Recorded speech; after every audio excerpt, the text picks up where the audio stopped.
You are watching CCG TV. Stay tuned for a live telecast of the City Council meeting at 9 a.m.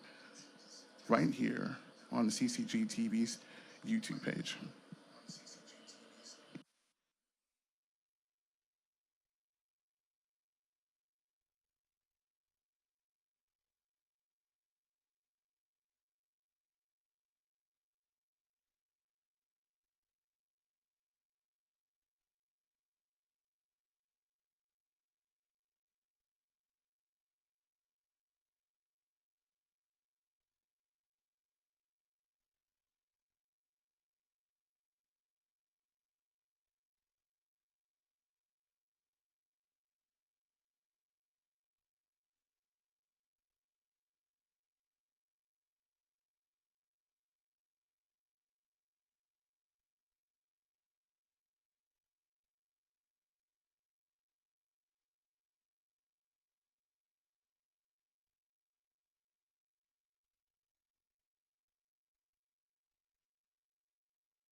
1 2 1 2 1 1.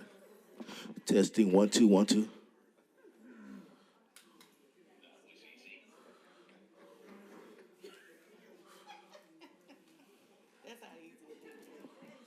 Testing 1 2 3. Testing 1 2 3. Did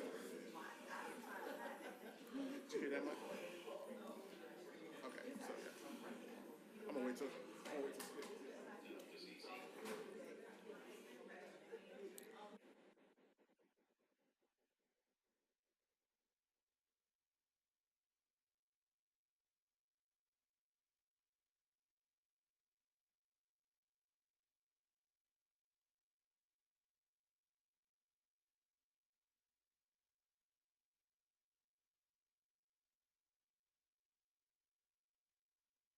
And that way, whatever is in line. Yeah.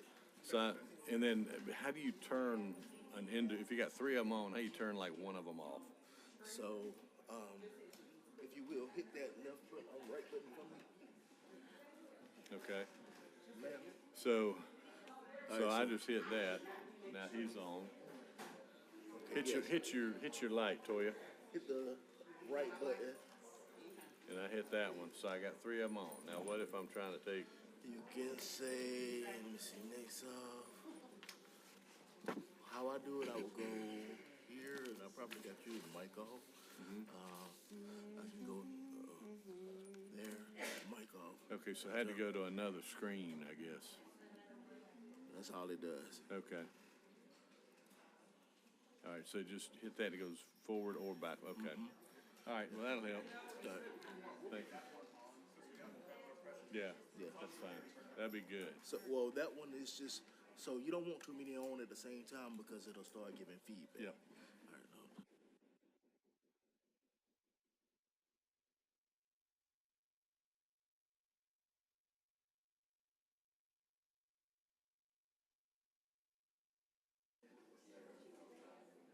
Jeremy.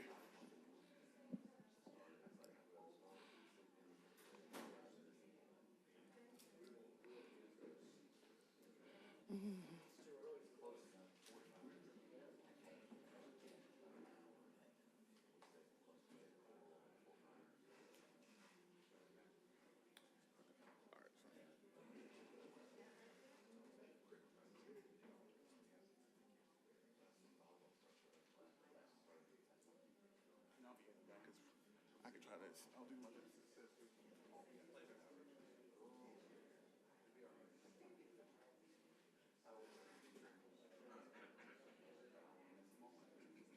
I just turn mine on, and then you can do next on, I think, or apparently you can do that. I'll have to do it here one more time anyway, probably. So.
All right, good morning, and welcome to the July 30th City Council meeting. Of course, this is the 5th Tuesday, so this will be a work session. We'll have a short consent agenda for council to consider, and then after that, we will begin some presentations and some discussions. But we will begin, as we always do, and that's by asking God's presence on these proceedings. So Pastor Jason Wade is here with us from Winton Methodist Church of Columbus. Jason, thank you, sir. Thank you, Mayor Henderson, City Council, all those that are here today. We are grateful for all the work that you do.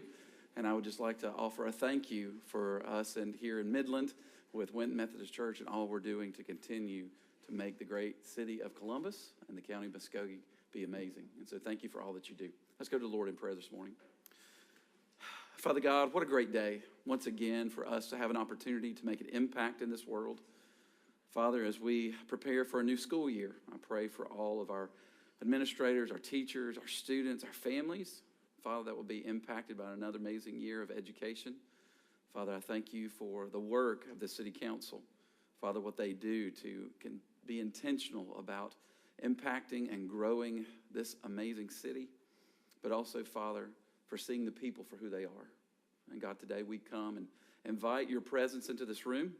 We invite your presence into the life of each and every person here that makes an impact on these decisions. And God, we lay all this at your feet. In the name of the Father, Son, and Holy Spirit. Amen. Amen.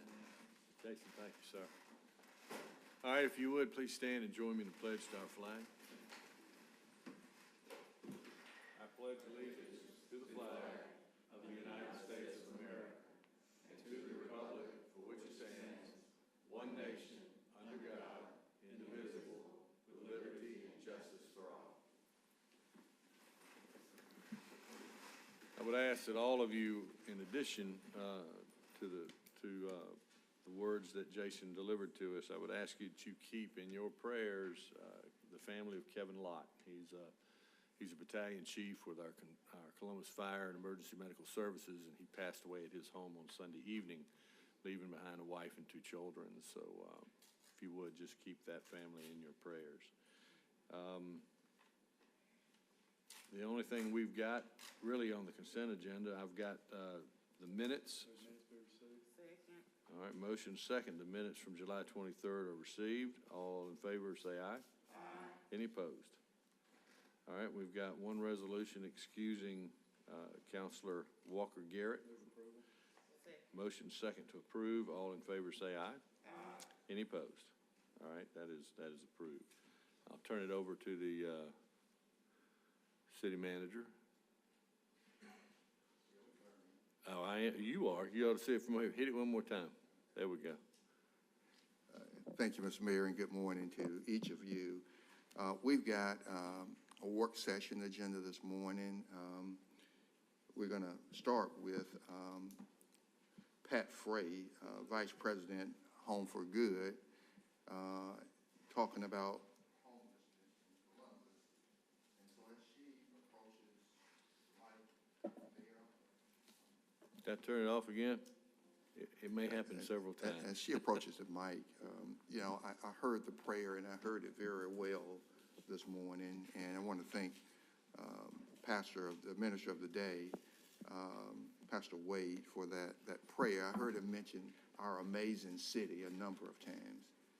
And Mayor, we were in a meeting with some community leaders Friday, and I talked about our amazing city and the great momentum that I believe we continue to have in Columbus, Georgia, acknowledging that we have challenges, and we will always have challenges because we're going to continue to strive to do even better. But I mentioned and he reminded me in the prayer this morning of a conversation I shared with that group. I was out buying a pizza last Friday, ran into Bill Hurd, and I had not seen him in many years. And we had to wait on our pizza, and he spent that time just applauding the leadership in Columbus, Georgia, for how we have transformed our city, Columbus, Georgia. He lives out of town now and comes back. He's been gone for a number of years and comes back to visit his parents. But he talked about the amazing transformation and growth and the beauty of our city. And then, Mayor, the two of us had an opportunity to go and visit the Sam Mark Foundation last Thursday, I believe it was. And Sam Mitchell, Mark Upshaw live out of town, but they come back and they do great things with our youth in this community through the Sam Mark Foundation. But we had a meeting with them, and they spent a lot of the time in the meeting that we had with them about other things. By the way, they had 1,000 kids to apply. 1,000. They only had 200 positions out of 1,000 kids. That means 800 kids got turned away. But the meeting that we had with them, Mayor, they spent so much time, Sam and Mark, talking about how proud they are of the transformation, what has happened to Columbus, Georgia, as we've transformed. And we don't get to hear that a lot at home, but I always come back home when I go to a conference, whether it's Athens, Atlanta, or an ICMA conference anywhere across the country. And you mentioned that you're from Columbus, Georgia. They see your badge. They talk about, I came back to Columbus to visit. And they talk about the amazing city it has grown and come to be and the transformation. And so we don't hear that a lot at home, but to hear it from someone who has left for years and come back to visit, feel heard, and from someone who comes back from time to time, Sam Mitchell and Mark Upshaw, and then to hear this pastor say those words this morning, it means so much to me. And I had to preach this morning and kind of share that I'm proud of Columbus, Georgia, the city that we've come into. And so with that, we've got Pat Frey with Home for Good. Some questions came up in a previous meeting about the homeless camps or homeless population. And I committed that I would ask Pat Frey to be here today, and she's graciously, she agreed. And let me just say that we have never, ever called on Pat Frey, and she didn't respond, and she didn't deliver. Pat Frey delivers when we call on her when there are issues with homelessness in Columbus, Georgia, and I'm proud of her work and the work of Home for Good. So with that, Pat, I'll yield the mic to you. Thank you, sir. Feels a little strange being on this side of the podium here. And Chris assures me I can work this, so we're going to give this a try. Maybe not. All right, Chris. Again, thank you, Mr. City Manager, and thank you for the opportunity to be here. And I did watch your session a couple weeks ago that you and folks were talking about the either the perceived or the reality of the increase of homelessness in. I've never been told I wasn't loud enough, ever. Either, again, the reality or the perceived increase in homelessness. And I'm not going to read slides to everyone, but if we will, I'm just trying to get over to slide number 3, our point in time count that we do every year. And again, we defined it and everything. If for a reminder for those of you who've heard this before, but as new information for those of you who don't. The last 10 days of January, we're required by the Department of Housing and Urban Development to conduct what they call a point-in-time count. And it literally is a snapshot of a night in January. And it's set in January because traditionally those are the coldest days of the year. So traditionally across the country, folks are usually in shelters or in places where folks are gathering and warming places and things like that. So you get what is perceived to be, again, I keep using the word perceived because it's reality to some and not. So we get a better and more accurate count on those last 10 days. So again, it's a snapshot. So we watch it not so much as, well, we went up 2 this year, we went down this year. We look at trends. over time. So point-in-time count counts those who were unsheltered, those who were in encampments under the bridge and near the Riverwalk and all those other sundry places, or those who were in shelters or transitional homes. Going again, they took my remote. So next, there we go. The point-in-time count and just a list of what the different locations are considered to be as far as shelter and unsheltered. If we can go again, the point-in-time count over the past 8 years, or since 2016, we've seen a 10.2% decrease, but we have been seeing a trending up over the last 3 years. Not a whole lot, 1 or 2 points here, 1 or 2 points here, but we are seeing some trends up. And there are innumerable reasons that we're seeing that trend. Some say it's post-COVID. Some say it's because of the increase of rent. Some say it's because of the lack of safe, affordable housing. And I say it's all of those and then some. We add in their mental health. We add in their substance abuse. If we can go on to the next one.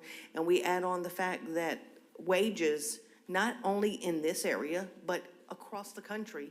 And I would venture to say, reading articles from what's going on in Ireland and in England and in Germany and in the Netherlands, across the world, rents and the cost of living has outpaced income across the world. So if you, I apologize, it's a little small in here, but I wanted to make sure everyone was able to see the different reasons that people come into services provided by homeless service providers. And this is raw data that was pulled directly from our homeless management information system from July 1 of last year to June 30th of this year. All we did was pull out the reasons folks entered the system, where they were the night before they came in. And if you'll see here, almost 14% are in their own place in the rental by client, meaning they're looking for prevention. And I bring that up because if we can start looking at some prevention things, which at the United Way, we have secured over the last 4 years, prevention dollars from the state of Georgia for the first time in history. But again, we have about this much resource to this much need. And the regulations and the red tape that go along with that make it impossible sometimes to get the person through the process of qualifying them for prevention dollars before they're evicted. So I say all that to say, this is a multifaceted, this is not just what we see on the street or the person standing at the corner. Trust you me, many of you have called us, emailed us, whatever, and said, hey, I see a person out here or this and that's going on. Our relationship with the Columbus Police Department and Muskogee County Sheriff's Office, we go out, they go out in tandem, not to criminalize homelessness. Being homeless is not a crime. Committing crimes is a crime. You're going to be homelessness is not a crime. We're going to avail you. Our outreach team is going to avail you of services to include emergency shelter, access to food and health care and all those other things, and putting you in the pipeline to permanent housing, should you choose to accept that assistance. Again, no one can force anyone. So one of the, if we can move on, the outreach team that I speak of, we have two outreach teams. We have one that specializes in mental health and substance abuse in tandem with homelessness, and then one that is strictly homeless interventions. We, again, I mentioned our partnership with the Columbus Police Department and Muskogee County Sheriff's Department. The bike patrol on the Riverwalk and in Uptown and all. We talk with Kimbrough all the time. Hey, this is going on. Have you seen this? Or he'll shoot us a text or a call. So we can make sure that we're intervening in the best way possible. Same thing with the Columbus Police Department and their community policing squad. They will call us. In fact, Corporal Miranda emailed us last week and said, hey, we have a situation this gentleman is experiencing homelessness, has been out there for a month or so, can someone go out? Boom, boom, boom. Yesterday, the intervention Friday, the intervention was handled. It was documented yesterday and sent back to the officers so that they know what the resolution was. We encounter criminal activity sometimes, especially in the corridor there of Veterans and Victory Drive. That's one of my routes I do every morning. For those who live in the historic district, I know they think, who is this woman that drives down our street every morning? But I go through a certain area to see what's going on, because if we can get it early, we can usually get it before. Once it gets warm, folks start moving around, and then it gets a little chaotic. We reported some what perceived to be criminal activity on last week. There were arrests, citations made on Friday and Saturday night, according to Deborah Kennedy, her email to me yesterday. So again, engaging with community stakeholders, Uptown Columbus, business owners, all of you, and everyone in this community who wants to see us continue to do amazing. And part of what we're seeing is because there is growth, because there is opportunity, because we have a nice, vibrant uptown, we have great public parks, everything else. All people want to be there. So we have to find a way to make everyone feel safe and secure, but also to be able to enjoy it. But knowing that what's appropriate, what and when is appropriate for what kind of behavior. But as I said, you know, the housing crisis or the homelessness crisis that's in our country and around the world is, you know, is a multifaceted, and one of the things is we don't have the housing inventory. If you, again, reading articles here, looking at statistics here, across the country, around the world, we have not, as a world, kept up with the production of housing inventory. In fact, I was listening to some reports about what they're going to do with the Olympic Village in Paris. It's all going to be housing, because they have run out of housing. So one of the things that we're doing at the United Way, rather than just saying, woe is me, woe is me, woe is me, is what do the facts show us? What are we looking at? What do we need? And of course, you can get different versions of the answer to that depending on who you ask. But looking at it from a global bird's eye view, outside of the community, no vested interest perspective, we thought was best. So we contract with Georgia Tech's Economic Development Division to conduct a housing market needs assessment. We started with Columbus, but we're actually spreading out to 8 counties around the region, because we are a transient population. You might work in Columbus and live in Chattahoochee County, or live in Harris County, or vice versa. So looking at what we have in inventory, and of course, my folks, I'm talking about affordable housing, but if someone's in that affordable starter home and can't afford to move up and then rent that one out, then guess what? The folks who are here can't even get in. So we're talking about also those who are in the large family homes and all of their kids are gone, but because they've paid it off or their mortgage is at a 2%, they can't afford to sell it to end up paying more for a smaller home. So then they stay there. So this family in the middle can't move up. So looking at our housing market, not just affordable or workforce housing is now the proper term, or the more popular term than affordable housing. But we're looking at beginning housing, middle, those family houses, and then those executive, you know, what they call mega mansions. Everything in between, looking at it from the perspective of what do we have, what do we need? But also, are we looking at things from a city perspective, from a regional perspective, in that we're not just gonna go and bulldoze another plot of land and take down trees, but what do we have in town? What do we have within our borders already that has infrastructure that we can develop?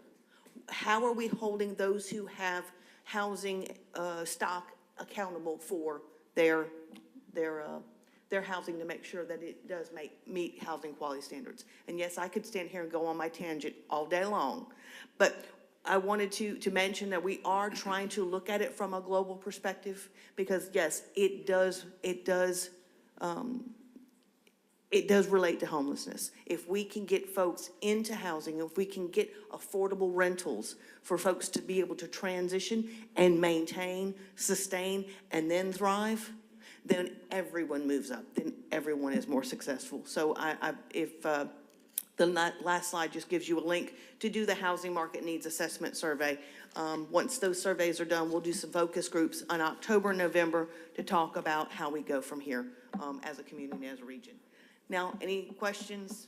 I'd welcome them. Pat, one question I've got is we hear these rumors of other communities that are sending homeless individuals into our community. I think a police officer told me that somebody came in from Savannah. And is that, I'm sure some of it happens, but is it a problem? Is it something that's contributing greatly to what we're doing? Mr. City Manager may remember last year in one of the periodicals for one of the municipal associations, there was an article about, I don't want to name the city and get it wrong, so I'm not going to say which city, but they had literally bulldozed an encampment and gave every one of those folks tickets somewhere else. And there was a discussion that that's not something that we condone or we will do. Have we seen folks from other places? Yes, we have. Can we attribute that to ABC organization or 123 City saying, hey, here's a ticket here? Sometimes.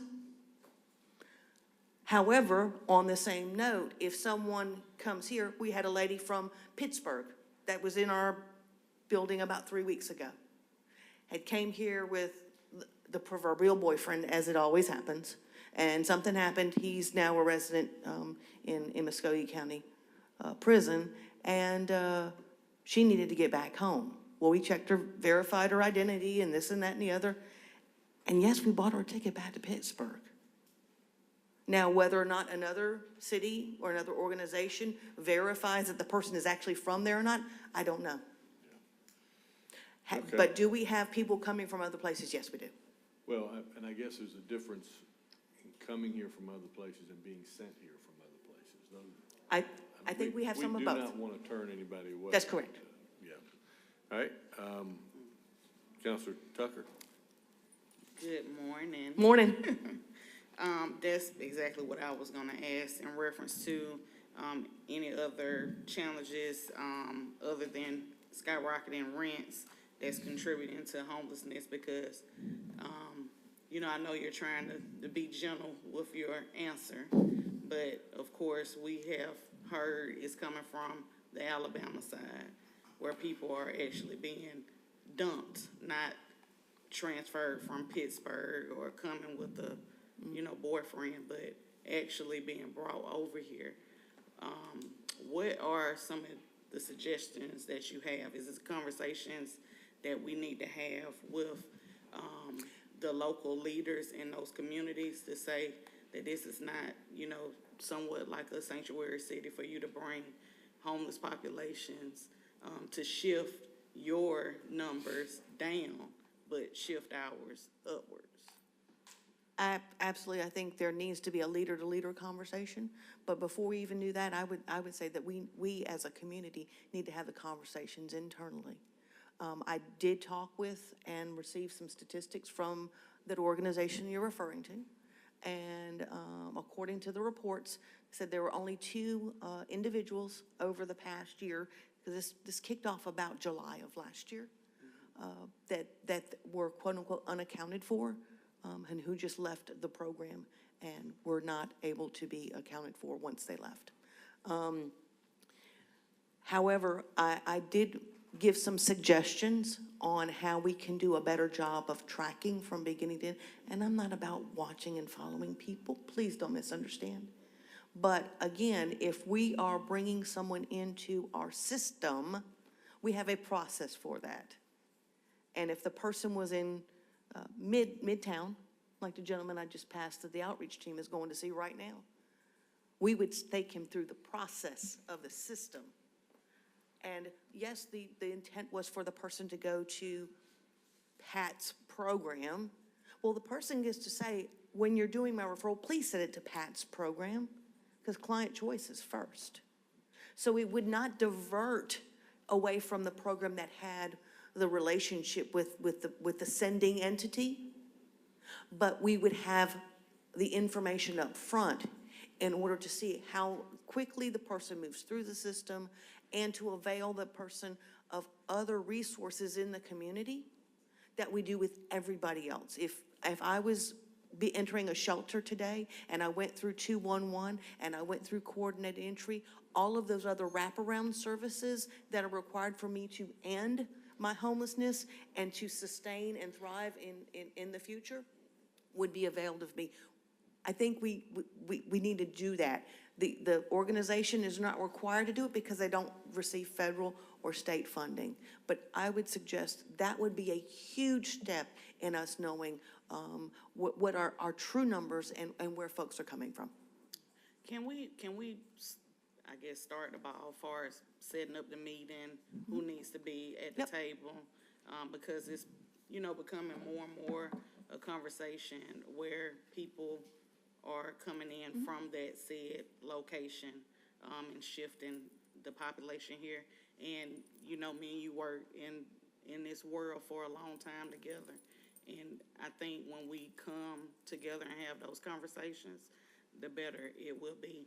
And I see Ms. Elamine coming in. She actually had asked a question in reference to actually counting those individuals that say are sofa surfers. How are we capturing those numbers? We do have those numbers per se, not as part of the point in time count, because the federal guidelines are very clear as to what we can report on those reports.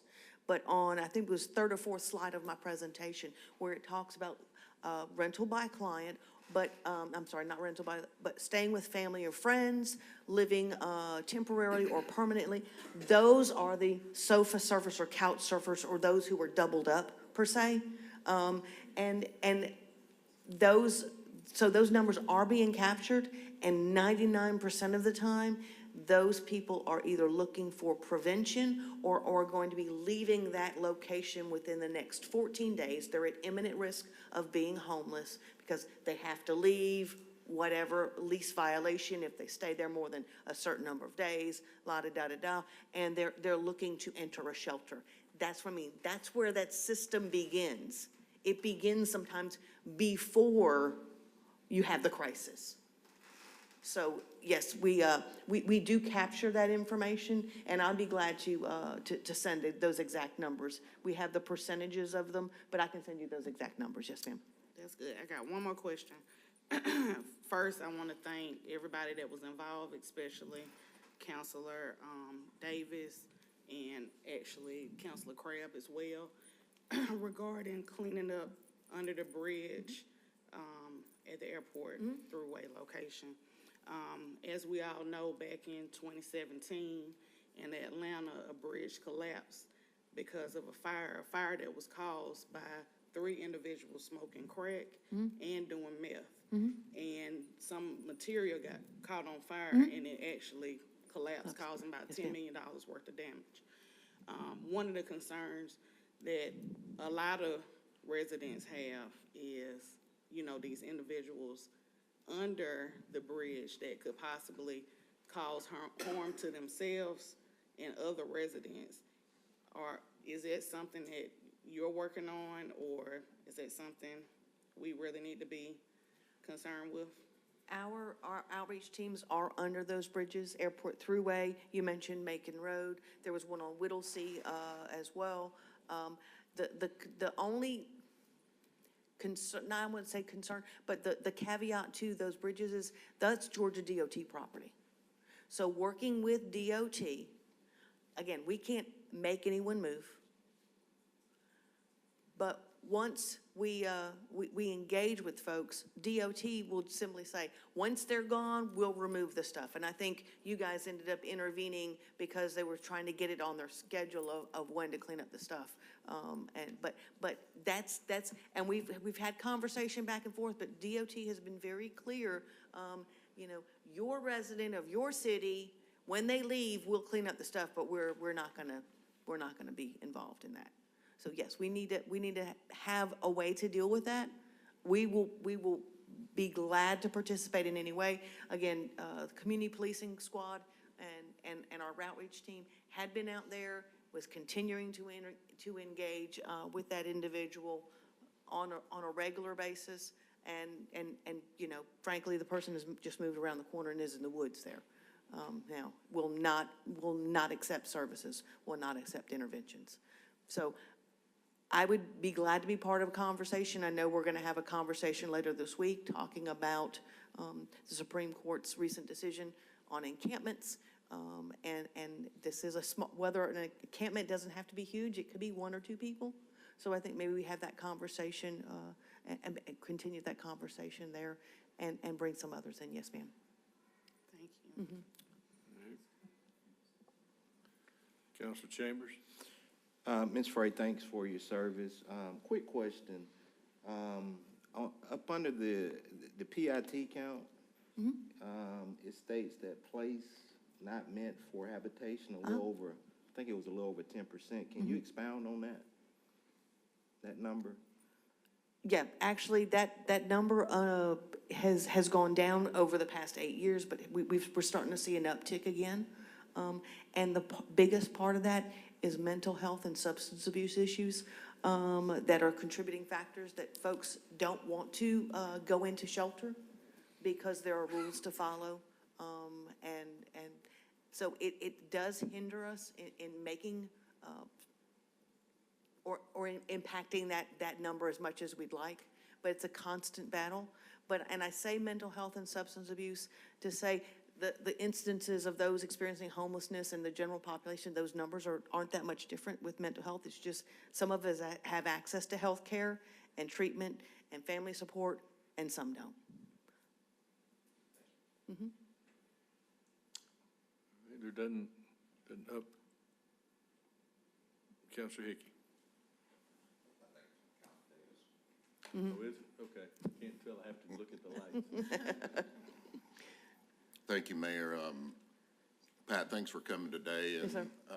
I guess this is in general conversation for the city as a whole, to include you because you have a certain responsibility and task and area that you address. The city has areas that it addresses. We all are in this somewhat together. It's a sensitive subject, and certainly no one wants to be insensitive. And all I'm going to do is just share what I hear in the district I represent throughout the city and then some of the observations I have seen over the years. And I guess in what I do day to day, I get an opportunity to go out and I see a lot of people, I see a lot of places, I move around, you know, on the traverse the streets and things like that. So I see a lot of faces, a lot of personalities, a lot of people in general, and you come to know in certain areas who's who and who's out there. And it seems like in the last couple of years, I have seen a lot of new faces that are out there that just seem they're not, you know, you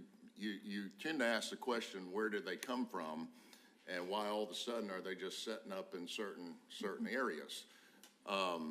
And I see a lot of combination of several things that we need to address.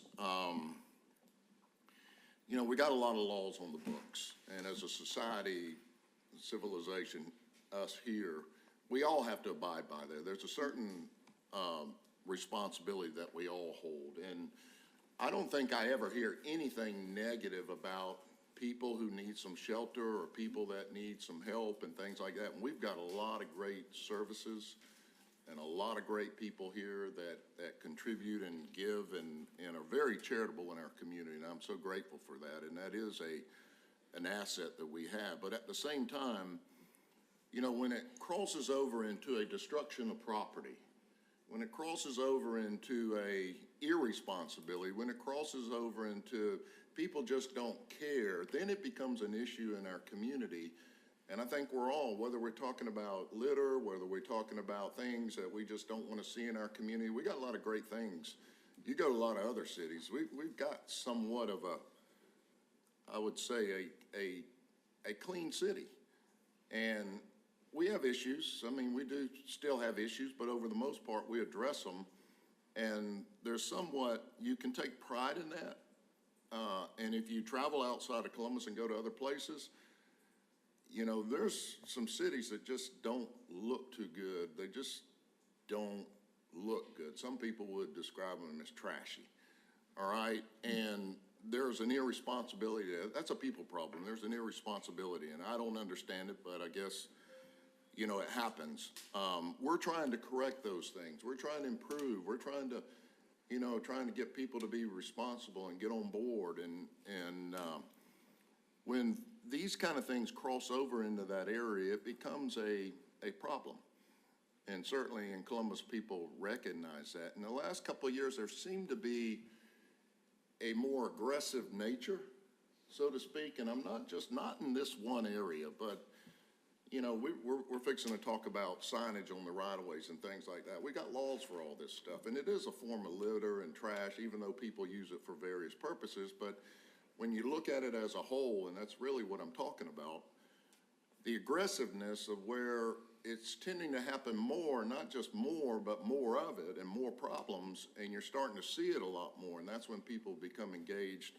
They call us, you know, people have problems with it. We recently cleaned an area up because it was a gateway to the airport.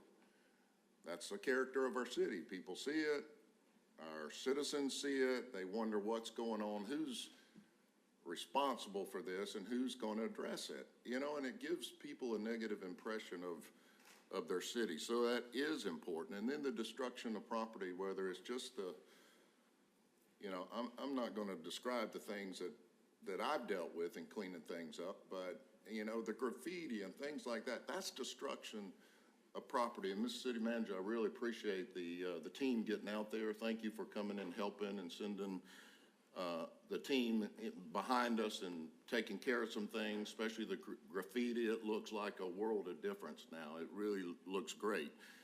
But when those things start happening, we've got a problem, and we got to address it. And, you know, you've described the situation where people fall into these societal problems that we deal with, and nobody wants to be in that situation.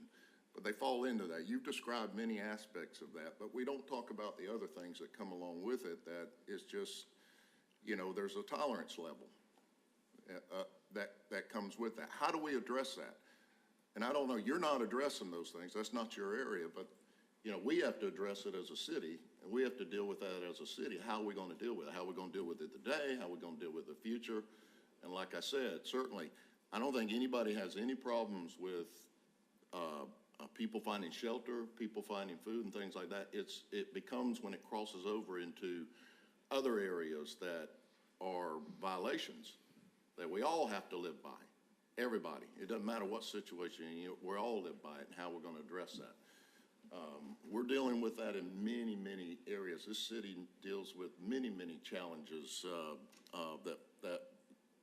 that are addressed, that municipalities have to address.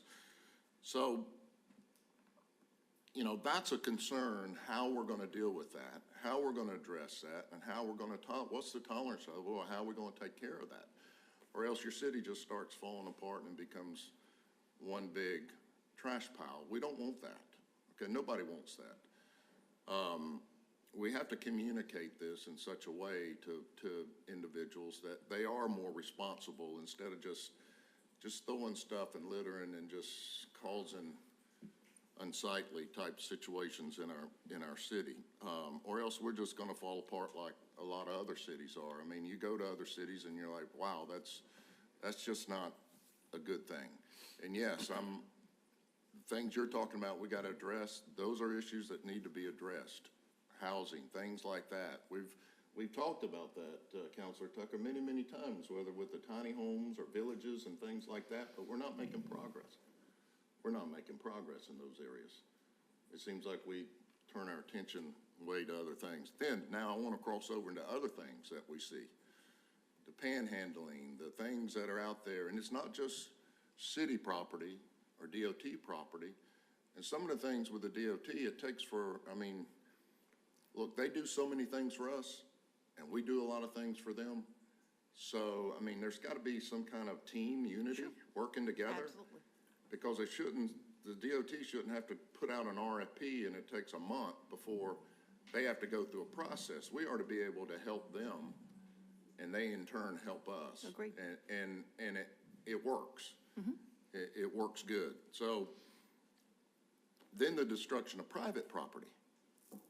That's an issue too that I'm starting to hear a lot about. And it somewhat gets cleaned up pretty rapidly and and is addressed, which is a good thing. And hopefully, you know, we don't have those reoccurring situations. But the panhandling things, I'm gonna tell you, I've seen people get out of Cadillacs, get out of really nice cars, and then go over on the corner and start saying they're homeless, or they're, you know, disguised as I'm a veteran, or, you know, and I follow purposely, intently follow some of these. I watch them. I follow some of these people home, and you go home and they've got a nice home, a nice house, and you've got somewhat an abusive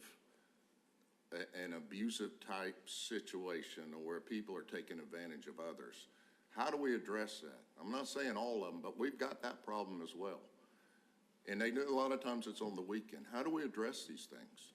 And that's the conversation that we need to have as a council, as a city, and how we're going to address these things in our city. And those are some of the things that we're starting to see, and it's becoming more and more prevalent. Do we want that? Do we want to address it? How do we address it? And I just, you know, I think in this conversation today, and that all needs to be put out there. How we're going to deal with that. And we've got, like I said, we've got laws on the books, and they certainly need to be addressed. So, you know, we need to know as council members, how do we address it? I mean, what do we tell our constituents? What do we do? Who do we call? A lot of times, Mayor, we call and talk about situations in community, and they say, well, let's call Pat Fry. And Pat, you're probably like, okay, you know, what do I do? You know, I'm gonna go talk to him, but, you know, there's some things here that the city needs to address. So how do we work in coordination with each other to work together and not only helping these individuals that have a need, but also addressing some of these other problems that are really violations to our ordinances and laws, and to, you know, the things that people want to see, the presence of our character, of what we present as Columbus, Georgia. And a lot of people take pride in that, but if it gets to a point where those things start deteriorating, that's when it's the broken window effect, as people say, the broken window effect, where then people start feeling negatively mentally about their own city. And that's not good. We don't want that. So if I can, Please. as I said earlier, homelessness is not a crime, but if you commit a crime, you have to be held accountable, no matter who you are, number one. That's right.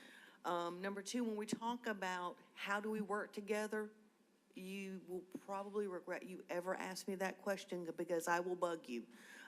Because this is a ongoing conversation where we all have to be nimble and flexible and be willing to try new and innovative things, and working with DOT and saying, hey, listen, we're going to take care of this. We'll let you know. We're going to clean up this area, whatever, as long as everybody's in the conversation, everybody's in the know.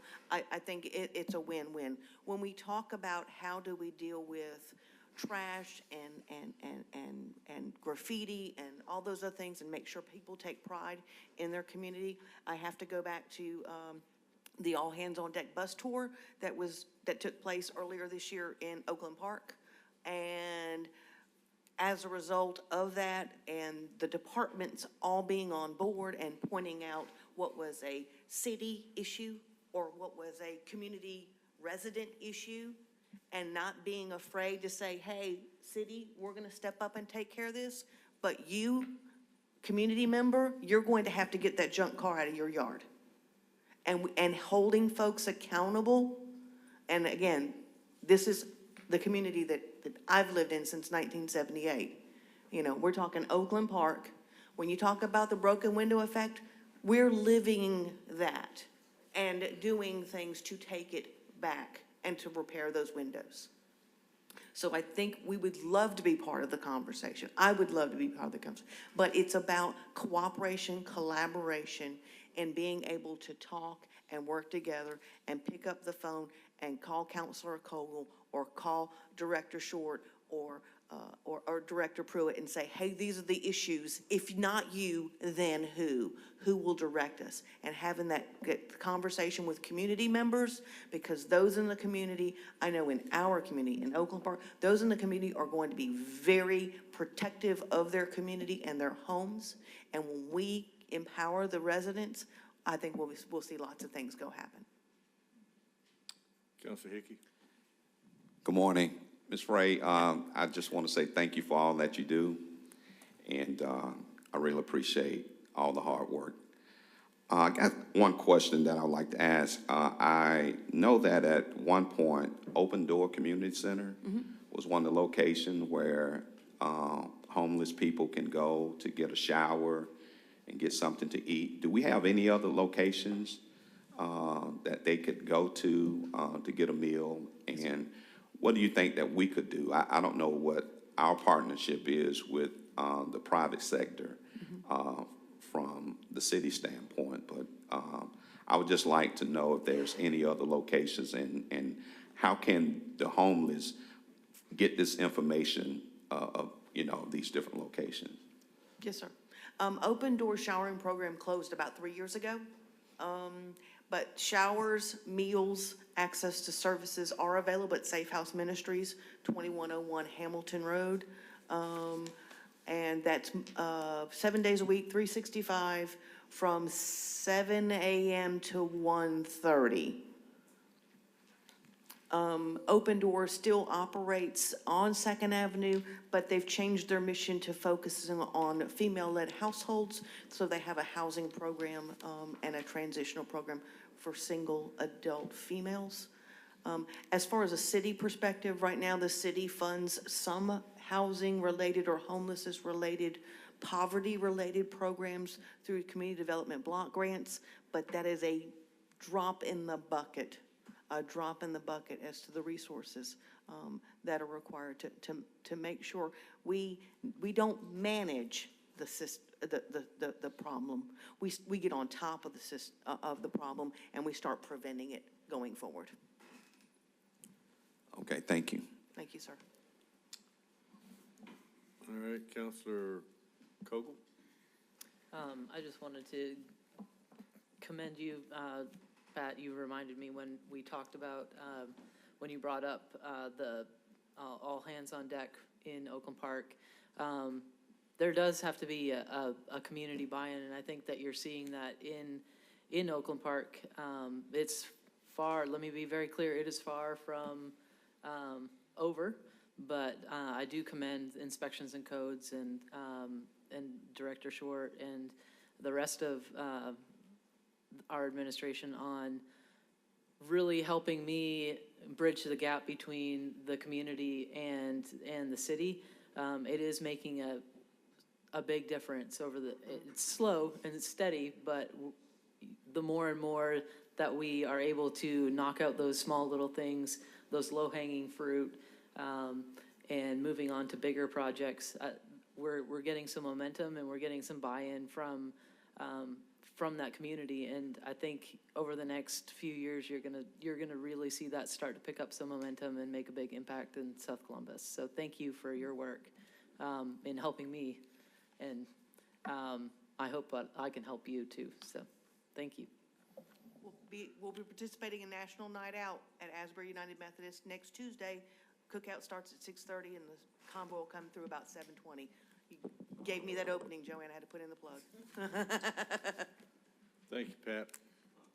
So, Mr. Mayor, let me say thank you to Pat Frey again for her great work, as I said earlier. And thank you for coming, and thank council for their questions. And I appreciate all of the expressions from the members of council. Councilor Davis pointed out a number of things. And I will say, when we get a problem or a problem concern is reported to us, as I said earlier, we call Home for Good, and they respond in every case.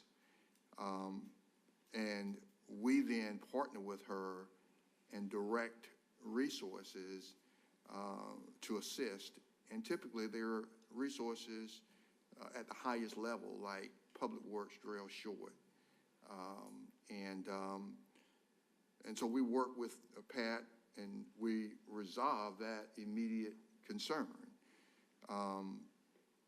The concern, as you know, it's kind of like, public safety.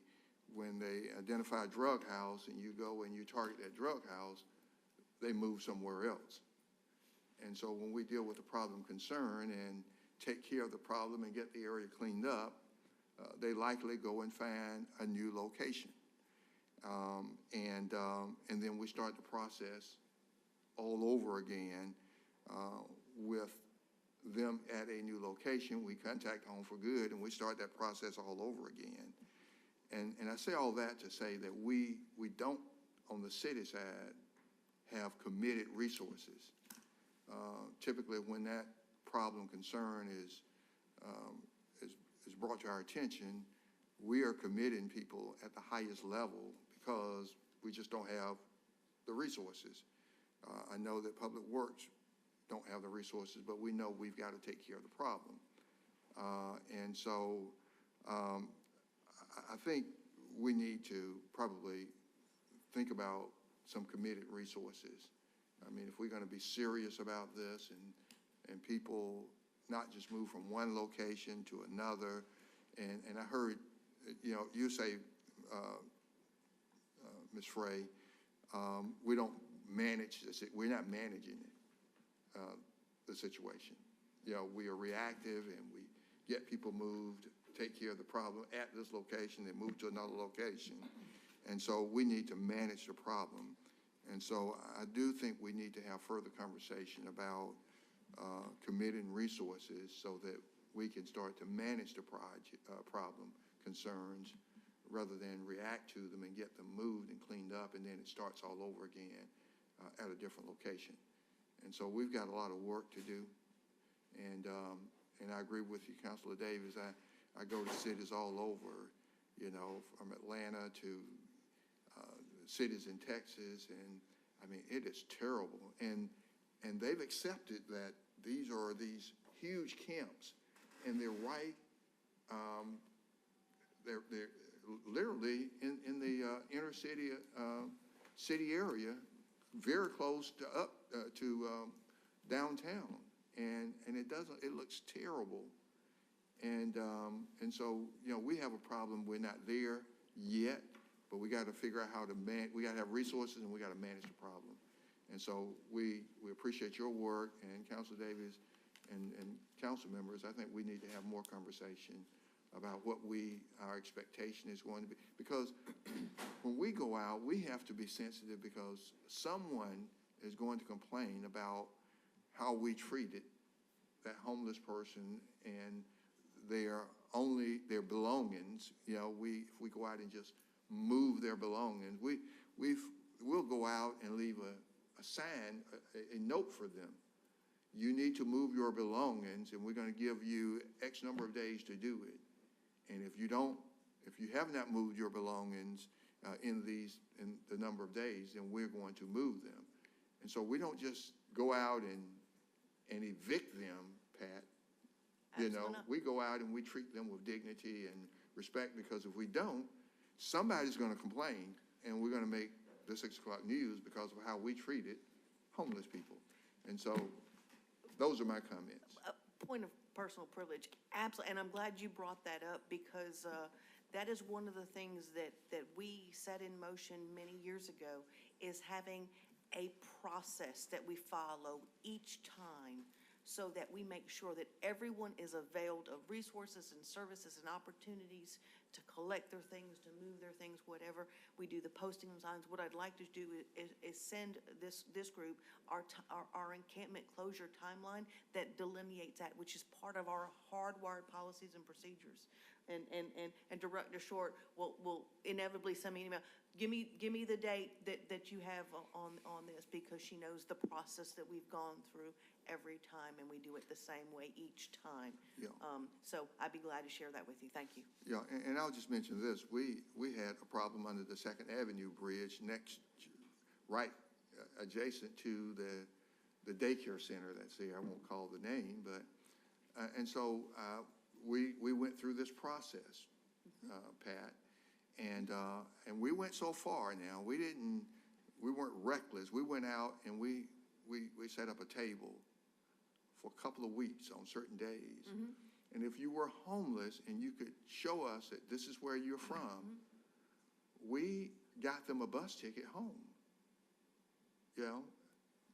And so, but you had to be going home. We weren't going to say, you know, where do you want to go, or just put you on a bus and send you to the city of choice. We helped people get home to their families.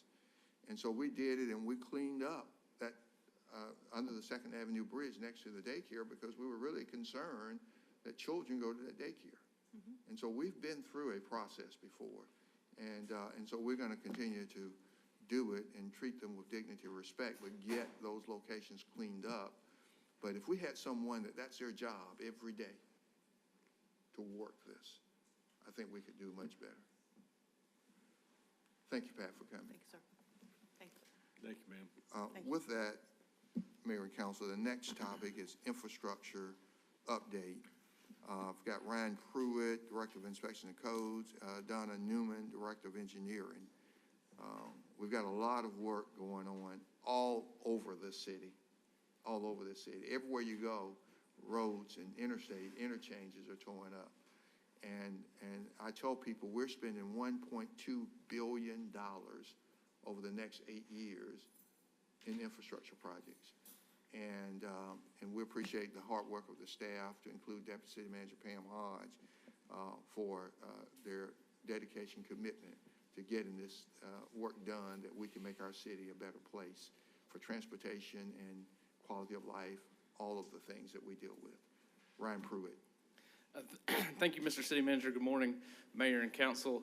I just have a brief update on some of the various facility projects, the building projects that we have going on, and then I'll turn it over to Director Newman to cover some of the transportation projects. So I will start with the Judicial Center update. So if you've driven by the site, you've probably seen a lot of work, a lot of cranes, some other equipment there on the site. So they are installing the deep foundations, which are caissons, which means they drill down into the earth about 30, 40 feet until they hit the bedrock. They drill into the bedrock, and then they pour concrete foundation to sit on that bedrock to support the new building. So that work is ongoing. They're about 75% complete with those deep foundations. They've also started cast in place concrete. They've started pouring the elevator pits, some of the walls, some of the actual foundation, to get ready to start going vertical. The first tower crane will actually be erected this weekend. The press release just went out. There will be a little bit of traffic impact on 2nd Avenue this Friday through Sunday from 7 a.m. to 5 p.m. 2nd Avenue will be completely closed to traffic. Outside of those hours, it'll go back to how it's been for the last several months, with the northbound lanes being open and the southbound lanes will remain closed. And that's to allow the erection of the tower crane. Obviously, I believe it's about 175 feet tall when it's fully erected, so it's a lot of 18-wheelers that have to come to the site with all the parts and pieces. So that is scheduled for this weekend. The second tower crane will be erected on the other side of the site on 1st Avenue sometime in September, and we are coordinating heavily with the River Center and CSU to make sure we do not impact any of their operations, because we also need a little bit more room on 1st Avenue when we do that work. So those are all being coordinated as well. And the project still remains on schedule for a summer 2026 completion. I did want to mention, a month or so ago, council approved an on-call contract for project management services. We have solicited a proposal from those 6 companies that were awarded that on-call contract.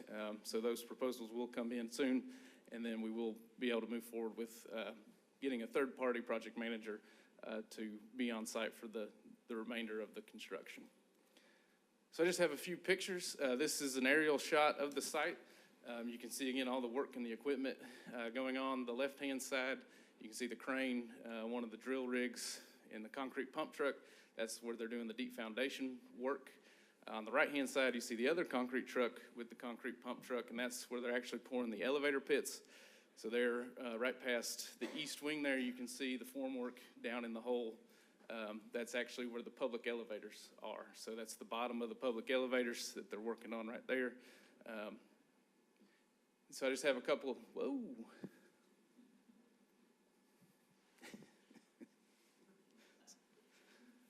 That was fast. Thank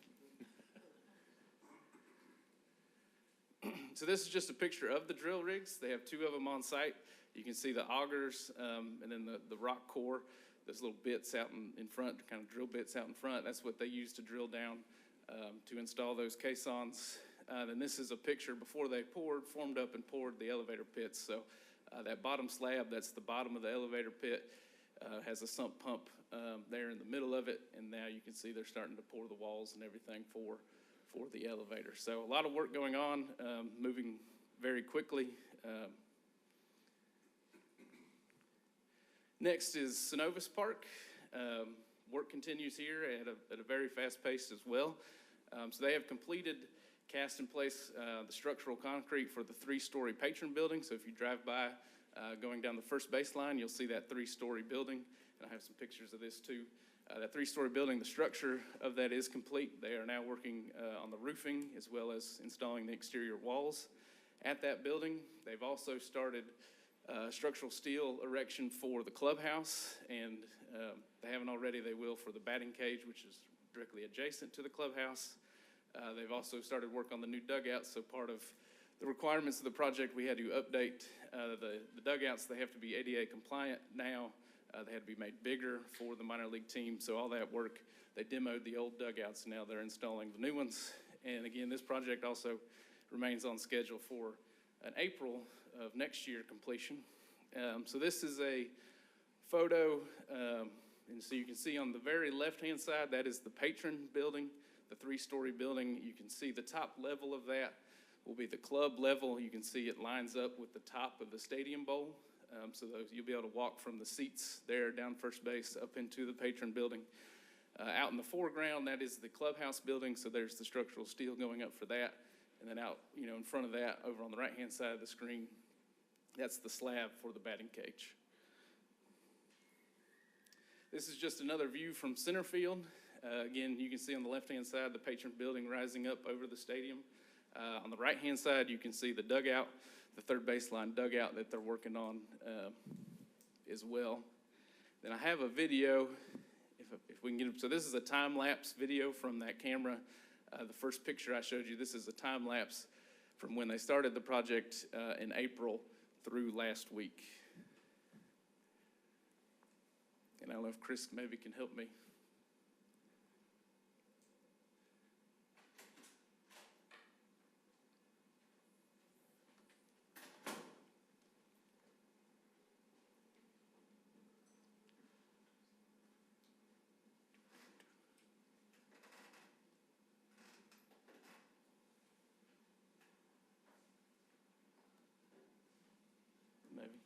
Maybe not. So we can get that out so you can just see the progress. And when we're completely done, of course, we can do a time lapse from beginning to end just to kind of give you the idea of the progress that has been made. The other big project is the sheriff's office. We're getting in the finishing stages of this project. So they're working on the paint, the carpet, kind of the final nuts and bolts of all that. Final inspections are scheduled for early August. So really starting next week, we'll be doing some of those final inspections. They are still working on the garage addition out front that'll have some additional space for the bomb squad truck and things for the sheriff's office. They did reinstalling some of the furniture, so we are reusing some cubicles and some other pieces of furniture, just like we did at City Hall.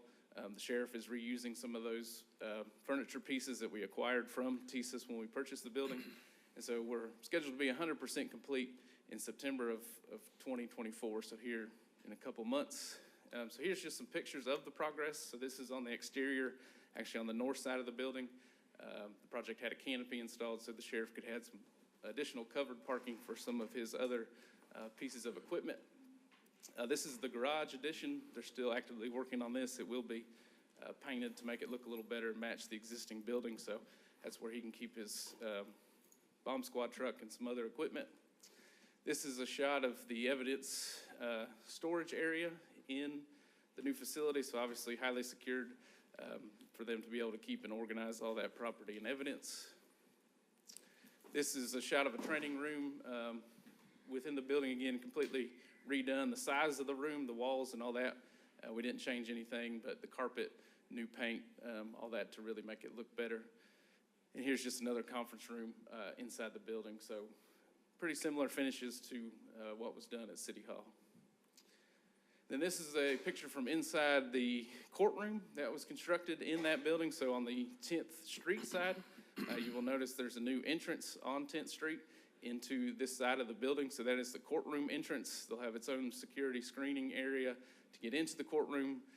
And Recorder's Court is planning on doing some court functions, whether it's traffic, environmental court, those types of things, in this room, just to give the courts more space to operate and more flexibility. So we're planning on, we traded some emails, we're planning on starting hearings here in October, just because the court, when they write you a ticket, they have to give you so much notice, and so we didn't want them, to write a ticket for September and then we not quite make it, so they were gonna do October when they would start using the courtroom. And it has some offices in the back for the judges and Recorder's Court staff. It also has a holding cell, a full holding cell in case somebody needs to be detained. The sheriff's office has that ability here as well. So just a few other notes on some projects that are in progress and upcoming. City Hall Phase 2, renovations are scheduled to start November of 2024.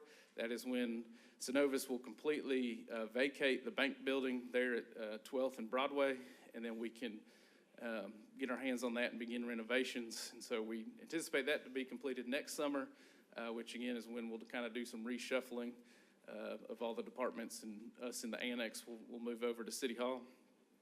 Fire Station number 5, design work is about 85% complete.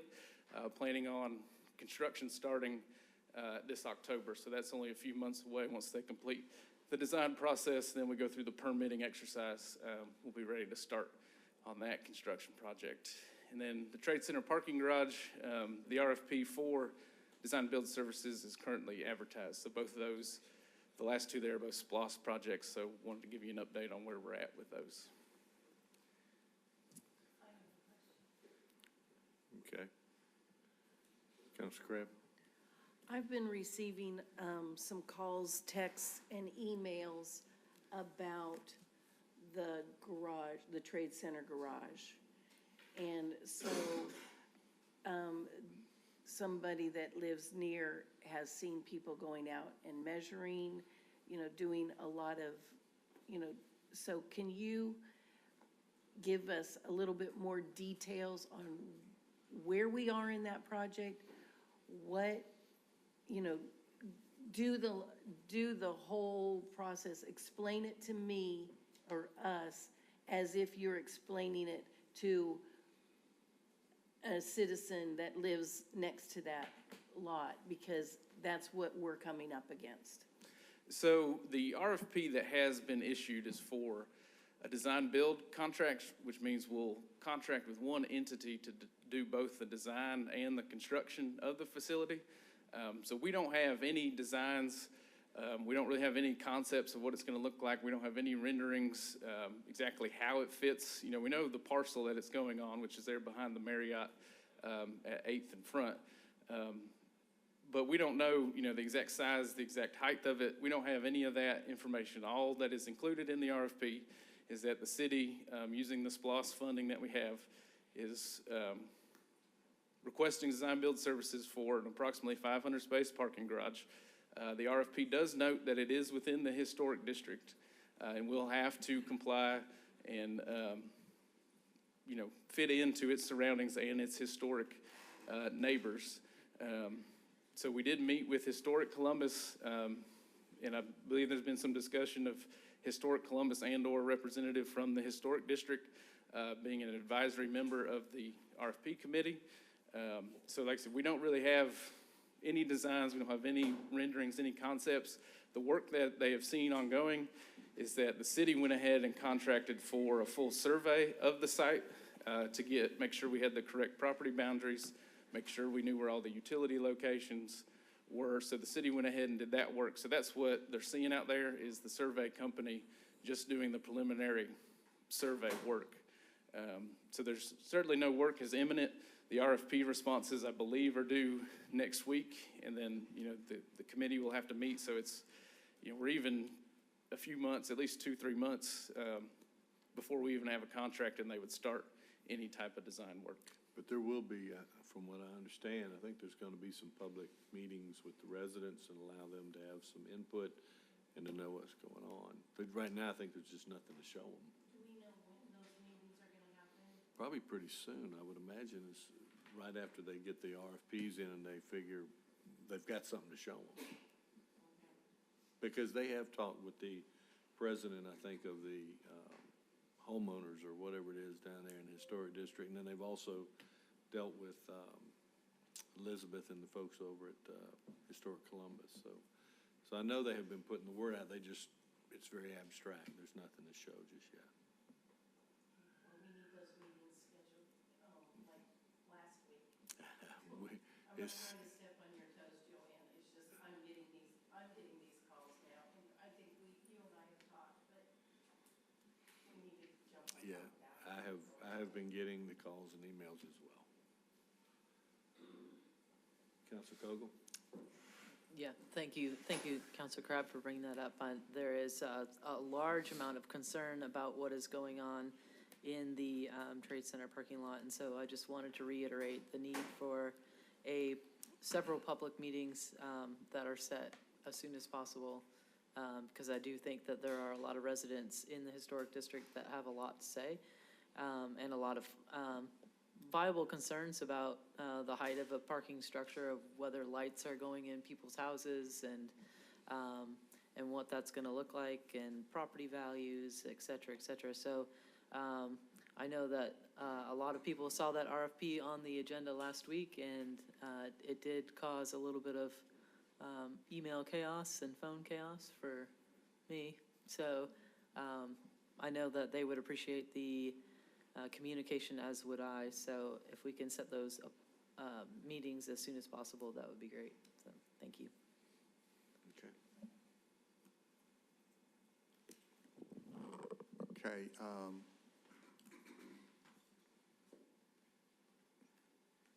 Director Donna Newman, engineering. Oh, that's all right. Hang on, Ms. Pruitt, would you come back, please? Councilor Kogel? Sorry, and it's just for the shutdown of the 2nd Avenue. Will you be putting that out on the text app update that comes out? Do you know? I think Tiasha just said we can. Okay, that would be great. That gives me a very easy way of getting that out. So thank you. I didn't. We can do what now? I couldn't hear you. Oh, the update for the 2nd Avenue shutdown for the rerouting. Okay. Just to put it out onto the text update thing that Sure. comes out to Okay, citizens. gotcha. That would be very helpful. Thank you.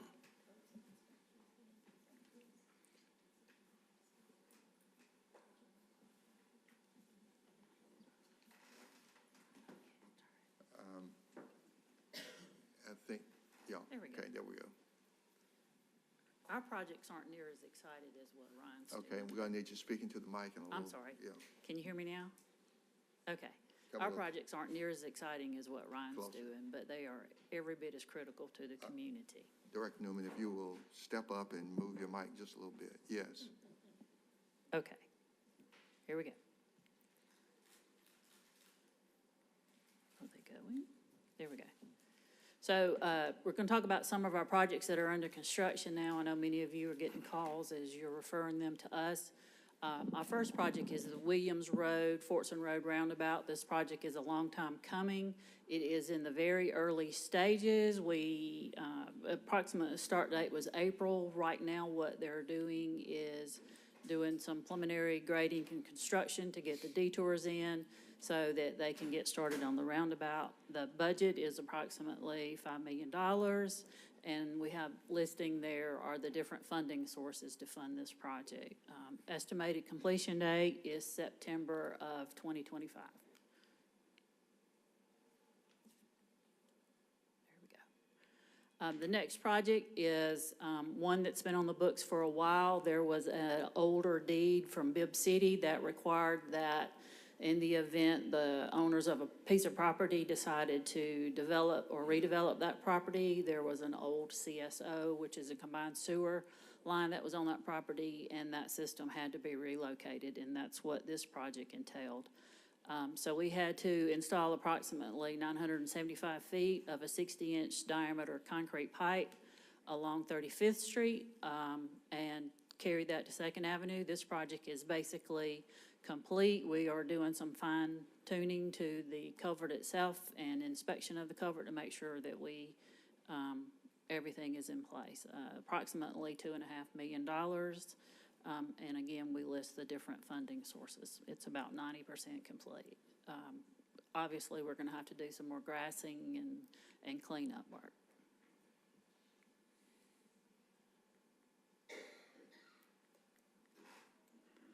The next project is the Mott's Green. Again, this is a project that was a long time coming. We talked about this project for many years. And this is just some repair work, some refreshing work of the Mott's Green, Mott's Plaza area. And one of the major components of this project was with the development of the Riverwalk there under the bridge was a offset or a blind junction, so that's being straightened out to make sure that there's clear visibility for users of the Riverwalk. Anticipated completion date is November of this year, so it's well on its way, and it will include some landscaping.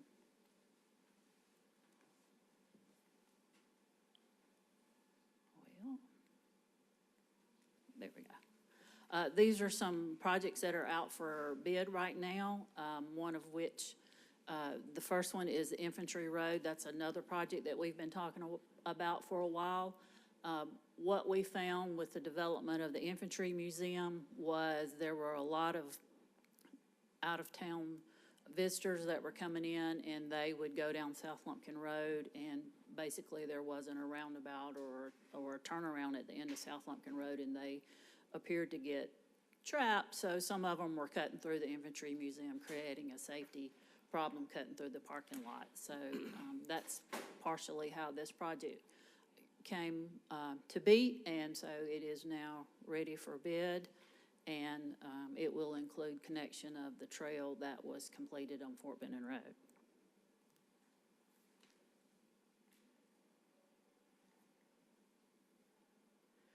This is another project that we've been talking about for a long time.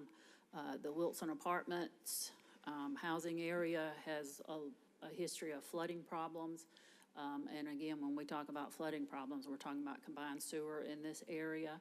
So this is a project to help alleviate that problem and rehabilitate some of the existing combined sewer that goes through the housing area. This one is ready for bid. So we hope to have those in the next week or so and look at our budget and make adjustments as necessary. Yes, ma'am. Donna, is this the building that they're building on the corner of 29th Street and Veterans Parkway? Is that part of this? No, ma'am, that's a waterworks project where I think, my understanding is they will be introducing chlorination into the system to help clean up the water, if you will, the sewer, if you will, to cut down on the bacteria, because this is a combined sewer. Thank you. But it's a separate project funded through the waterworks, that one is. Thank you. But our project will be in that vicinity as well.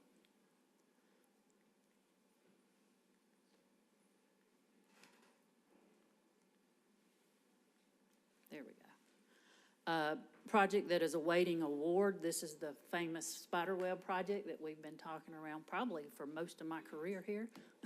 I know. It is a long time awaited project, and we have bid this project 3 different times, and it comes in significantly over budget. I think Deputy City Manager is going to come up and talk a little bit about the budget woes that we've been having with this project. So good morning, Mayor and Council. I just wanted to really talk through the Spiderweb project and make a recommendation for City Council to consider on how we move forward with the Spiderweb project. This was a TIA 1 project, and what that means, that was from 2012 through 2022. Those revenue projections were not met, and so there have been, go back. And so all the project inflation dollars that were built into those project estimates have been used to cover the revenue shortfall. So in the TIA 2, when we have project budgets, there will be adjustments made to those project budgets for inflation. In TIA 1, all of those inflation dollars had to be utilized for the revenue shortfall. Now, these are projections that were not made by local. This is a regional T-SPLOS, so these were regional projections made through the TIA office with GDOT. So we have looked at this project. We've bid the project out. The results have come in. We had one vendor that has submitted a proposal for the construction, and there were 2 options that we asked them to submit. One was to maintain traffic, and the other was to have a full road closure. And you can see the difference in option 1 versus option 2. It's $50 million for option 1. It's a 3-year project, and it would be done under traffic. We would save over $5 million by doing a complete road closure, and it would also reduce the amount of time to 24 months. We had also included as part of this project and Deputy City Manager Hodge, I want to be very clear when we, at some point in your explanation, what it means when you say a road closure versus maintaining the traffic. So I want to be very clear on that, okay? Sure. So just to provide some additional explanation, maintain traffic would mean they would do one side of the bridge and let traffic continue to flow. Then they would divert traffic to that side and do the other side of the bridge. It would be a 3-year process for that, and it's also more expensive because it takes longer. A road closure would mean there would be a detour, so you would not be traveling through that intersection. You would, and we haven't created the detour, but you would either go up to Casita Road or MLK, so it would have to route around the area. So that intersection would be closed for a period of 2 years. There is a cost savings, and it also expedites the process when they can construct the bridge all at one time without having to, keep traffic going through that area. So, and a very clear example of a road closure would be if you go coming west, you might go around Andrews Road. Instead of going on one side of a bridge that they build before they shut down the other, you shut the road down and you'd go left on, let's say, Andrews Road down to Brown Avenue, Casita Road, and your option would be to go across the Brown Avenue Bridge or on around Casita Road to get to your destination. Yes, sir, that is correct. Or if you were, or go around Morris Road, but you would not be able to go across and remain on Buena Vista Road and turn left on Martin Luther King if you were coming west. Yes, and that then is if you're coming correct. east, the route would be just a reverse of what I just said. That's correct. So that is something to consider. So I want to be very clear on what you're saying there. So that is something that city council will need to consider. But you save, you're indicating $5 million if you do the full road closure. That's correct. You save $5 million and you also reduce the construction time from 3 years to 2 years. So that is, and which is, yes, it's inconvenient. It would be inconvenient for 3 years or very inconvenient for 2 years. So the other thing, okay. So the other thing we looked at as part of this project was the actual replacement of the Bull Creek Bridge, which is on the east side of the railroad tracks.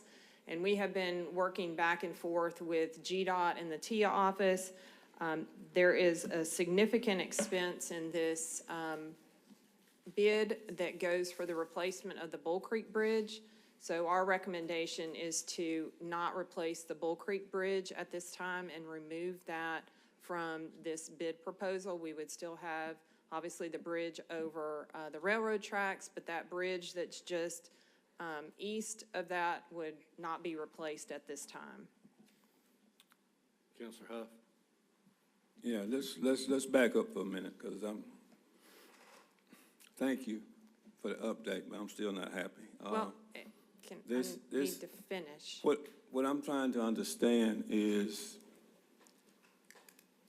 first of all, it went from being a TIA project to locally maintained or managed without me ever knowing about it.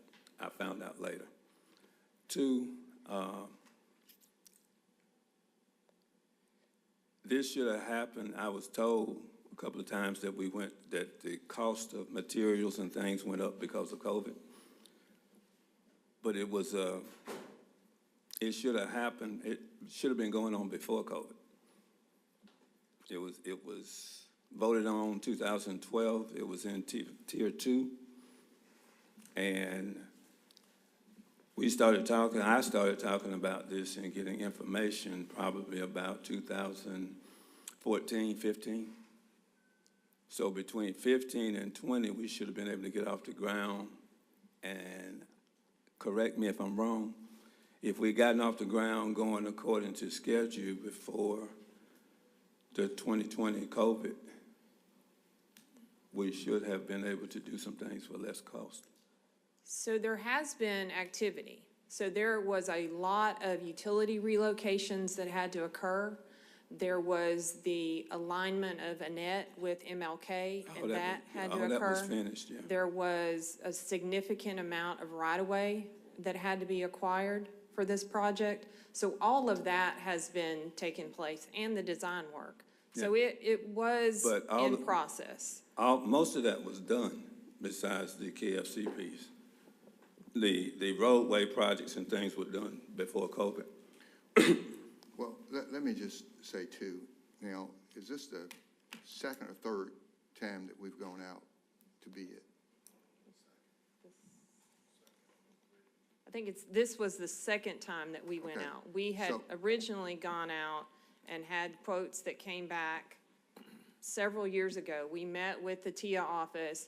Their recommendation to us at that time was to wait because prices had escalated due to COVID. They recommended that we reject those bids and rebid it.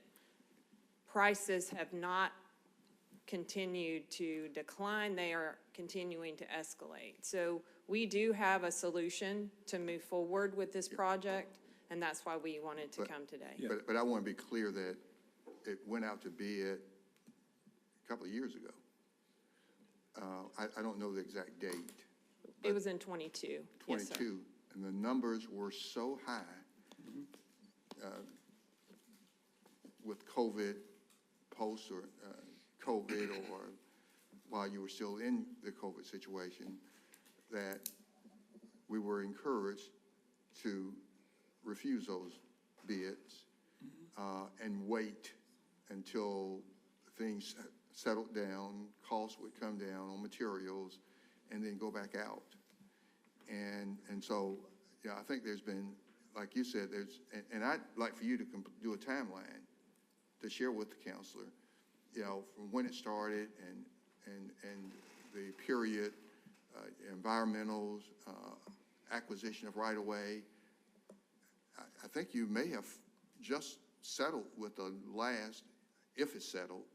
We still have one more that's in Yeah. condemnation that has to go Yeah, through. And also dealing with the railroad is a That's right. And difficult so there's been a process. lot of activity. And I'd like to just reiterate again that this was a 2012 project where they thought they had inflation. Georgia did, well, TIA thought they had inflation built in. And then that inflation had to be used, I guess the inflation that they built in had to be used because projects all over the state were just coming in off the chart, and they had to use that. And so here we are in 2024, trying to do a bridge over the Martin Luther King with dollars that were allocated in 2012 with no inflation built into those dollars since 2012. And so I think they learned a lesson in the recent TIA sales tax, and they built inflation in and did it differently. But you couldn't go back and fix what you didn't do in 2012. And I think those are the challenges that we're dealing with. Nobody wanted this bridge built over the railroad sooner than Isaiah Hughley. I travel that route multiple times every day. And so it's just we have a situation that we have got to, and we are presenting to you what we believe to be a solution. And we're even asking Georgia DOT through other funding sources to help with the Bull Creek Bridge. Now, the Bull Creek Bridge is not a bridge that is in critical condition, but we thought we would go ahead and do this bridge at this time. And so we're dealing with value engineering, if you will, and trying to get some things out because it still comes in far more than what we have, and we're trying to figure out how do we get this project moving, and that's what she's presenting today. Yeah, I'm with you on that. My issue is I'm in 100% agreement from 2020 coming forward, from COVID times. I rode the area, I went through the area as they were doing all of the work down there. So I'm very much aware of when Annette was finished, and I drive it all the time. But it's always been told to me that, well, nobody told me, but somebody else on the outside said, in a continuation of a project, you know, the site stays active. When everything was finished, all trucks, everybody left, it cleared out as if everything was finished. So I've been catching heat since then. And the question of the restaurant on the corner, I won't call the name this morning, but they've always been very, very productive and successful on that corner. But as a child, if you just sat in the dirt and put pegs up, you had to have 4 pegs in order to get a bridge built. I knew they had to go, and somehow they kept telling me they were trying to design the bridge and they could stay. It's not enough room. And I think that kind of movement pushed us to the point of 2020 and COVID. So now we have one piece taken care of, the other piece is coming. And don't take me wrong, I appreciate everybody in the room and what you're doing, but I'm still trying to figure out, because when I was schooled on all of this, 2012 to 2022, everything was supposed to be done. And in that first project, first set of projects for the first 10 years. So I'm still trying to figure out how we got in this situation with the Buena Vista Road piece going, and then the Old Casita Road piece going. Everything's going but this one piece. Yes, sir. And I'll be happy to prepare a timeline to provide to you on all the activity that's taken place. So when we finish everything today, I'm gonna let you finish what you're presenting to us. But when we finish this today, Is everything according to what I'm reading? What you're presenting this morning, that we are getting ready to, we're waiting on bids, and we are awaiting the condemnation of another piece of property there. And then if we move forward, it's probably, from what I can see, probably better for the road closure for the 24 months to go ahead and get it done and finished. So is it gonna work according to this, and will we be able to start by when? So, January. So it looks like the contractor would be available to start in January. If we can agree that Yes. on the value engineering option, that option 2, then, you know, we can move forward. Otherwise, we don't have enough money. Yeah, I'm saying option 2, I hope the council sees that option 2 is the better deal. Yeah. To move the Okay. project forward Well, and save money at the same time, but this was voted on in 2012. I just ran into a guy last Friday that was making jokes about, they fooled you. It's not gonna happen. I said, that's not what they told me. I said, I just met with the deputy city manager, and she assured me. Now, everything you just said, she assured me that that's what was going on, and that's what I said to him on Friday. Okay. But I'm catching a lot of heat, and it's, when you and I talk all the time about everything that's going on in the area, it's making a huge difference. Sure. And the minute we get this last piece done, it's gonna change everything as far as trying to get some economic development activity in the area. Yeah. And I know you know that. I'm just frustrated because it's something that I'm hoping I live to see. Yeah. Well, It's, so I'm on that page this morning. You're telling me January?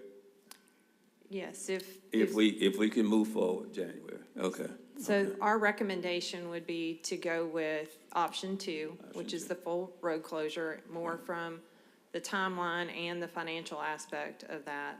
Also, the removal of the Bull Creek Bridge component from this project is also our recommendation, so that we're able to provide enough funding in order to move forward.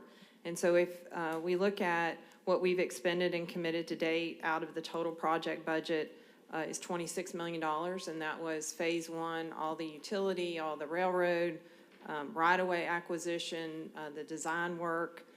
We have almost $20 million of the TIA budget available. Council has approved our LMIG and LRA supplements to supplement this project over the last several years. We saw these higher bid proposals coming in, and so that is something that we have brought to council each year, is to allocate those funds to this project. And so we're needing funding of about $5.5 million to be able to move forward. Our suggestion or recommendation is to allocate both our LMIG allocation for this year and next year to this project, which is estimated at about $4 million, and to take about $1.5 million of T-SPLOST discretionary. That would be our recommendation so that we can move forward to complete the Spiderweb project within the 2-year period through option 2. And so if there are no objections to that, we would come back at one of the meetings in August to award the bid to the contractor that submitted his proposal. There would be some minor redesign work as the Bull Creek Bridge was included in the original design, so we'll have to make some adjustments in the design in order for the contractor to begin in January. Okay. Mr. City Manager? Yes, sir. If we are able to move forward on this, will we be able to bring it back maybe next meeting? Yeah, we can bring it back at the first meeting in August. I don't know the exact date, but, we can around the 12th, 13th, whatever it is. But the second Tuesday in August. And, and I hope that we can get the okay to move forward so that we can get this project moving. And, it's going to be an inconvenience to do a detour, but it's, look. It'll be the same detour we take when the train is there, so it'll be fine. Yeah, but I want to say that there's going to be a lot more going on in that area, which is, I believe, is fortunate. Yeah. Because we're going to do some work on Andrews Road. We're going to streetscape Brennan Road. We're going to streetscape Morris Road. Casita Road is on the list. I think we're looking at a roundabout at Casita, Brown Avenue area. There's a roundabout at the Casita Road, and I forget that street. And then there's a roundabout out by the Spencer football. Yeah, Casita Road, old Casita Road. Football stadium. Yeah. I'm just telling you, there's a South Lumpkin Road, we're on streetscape. So I've said we've got $1.2 billion that we're doing.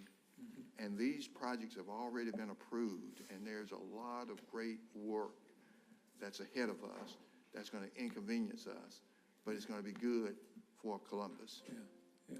I think it'll be good. If we can get this going, because that University Road 185 is the same way. It's been inconvenient, but it's going to be very nice when you finish. Yeah. And then I didn't even mention Casita Road, new interchange right there at the Spencer Stadium. So you talk about inconvenience, it's coming. Right. But you got to bear with us because it's a sign of great progress for not just South Columbus, because all these projects I just mentioned are South Columbus projects. Right.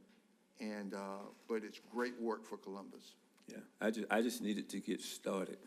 Yes, sir. So people can see the work going on. Okay. Thank you. Go ahead. Councilor Tucker. Yes, ma'am. I have a few constituents asking questions regarding the road closure. One of the things that they want to know is how will this impact the school traffic with Brewer and Carver High School, close in that area, and also emergency services. Those are things that we'll definitely coordinate with the school district and with public safety. The actual road closure detour plan has not been developed, but those are definitely things that will be considered in that development of the road closure detour. Okay. All right. Thank you. Yes, ma'am. Councilor Crabb. Thank you. You mentioned using the discretionary funds, the discretionary T-SPLOST funds, correct? Yes, just under 1.5 million of the discretionary funding. So using the discretionary funds, how does that affect other projects that we have on the T-SPLOSTs? So these are other projects. the discretionary funds. We bring projects forward in each budget cycle. So it would be 1.5 million as we come forward in FY26 would be allocated to the Spiderweb project. We collect about 3 to 3.5 million a year in T-SPLOST discretionary. We've been allocating in the last couple of years. We've done improvements, and Director Newman will go through those 8th Street, 13th Street. We've done some resurfacing. So this would just be one of those projects that we would allocate in FY26. So it doesn't affect any of the other projects because these discretionary funds, we were not planning on applying them to any specific project yet? That's correct. That's correct. Now, but in the future, once we get this done, if another project, if we are faced with a similar situation, we would use discretionary funds to help that project. So, so the discretionary funds that annual allocation to the tune over the 10 years, about $30 million. Yes, that's correct.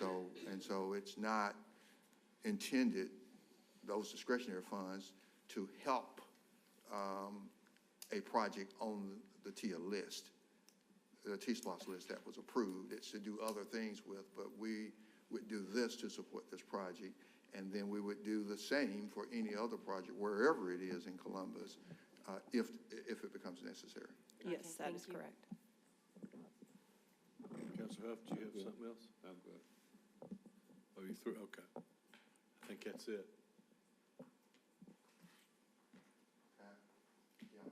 Director Newman has a few more. Sure. Okay. Yes. Steam Mill Road project, that's another very important project. It is moving along very well. Planning is gone through the RFP process, if you will, to try to get the right-of-way companies on board to start that process, to begin looking at the right-of-way. The preliminary design has been complete and submitted to GDOT for comments, or TIA too, for comments and input, and that is now complete. We have the funding in place as of right now, so they've done bridge review for the pedestrian bridge that will be added.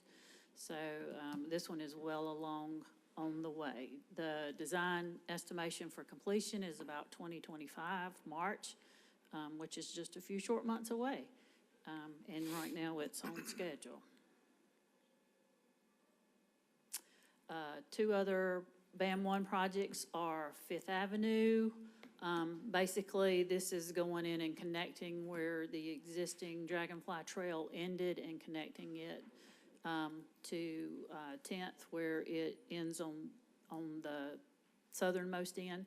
So just basically connecting those 2 points.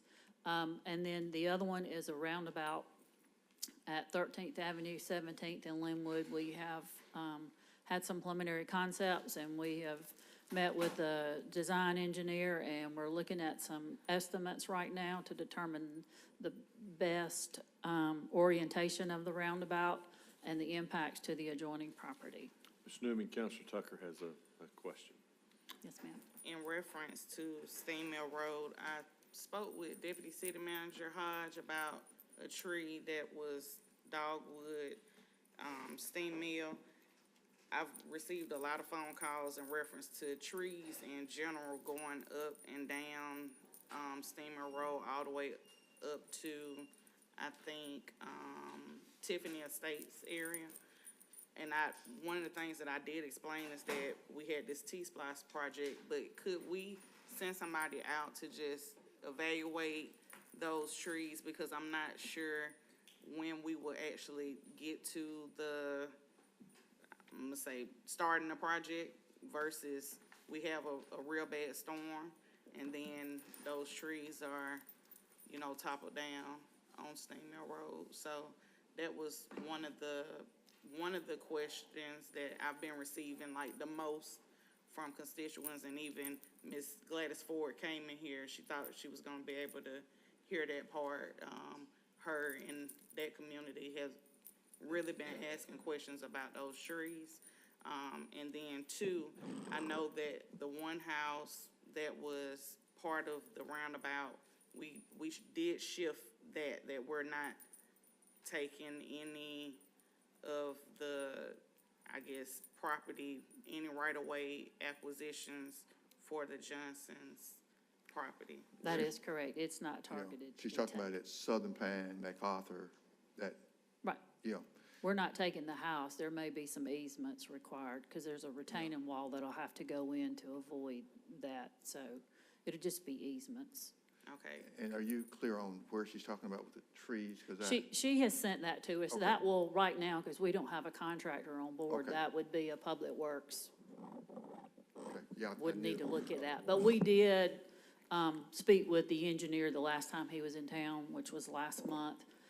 Due in again in the next few weeks. We'll be talking with him again. We did tell him to look specifically at some of those trees Yeah. if they were on private property. Right, and then in reference to the North Star Drive roundabout, are we pushing the roundabout further into Shirley B, or are we still considering that right-of-way acquisition and also that property that's at the corner of North Star Drive next door to the church? We haven't changed the orientation of that from the last time you saw So the if we would concept. still, have we reached out to that? We're waiting to get the consultants on board before we reach out to any You said we're property owners. You said we're waiting on what?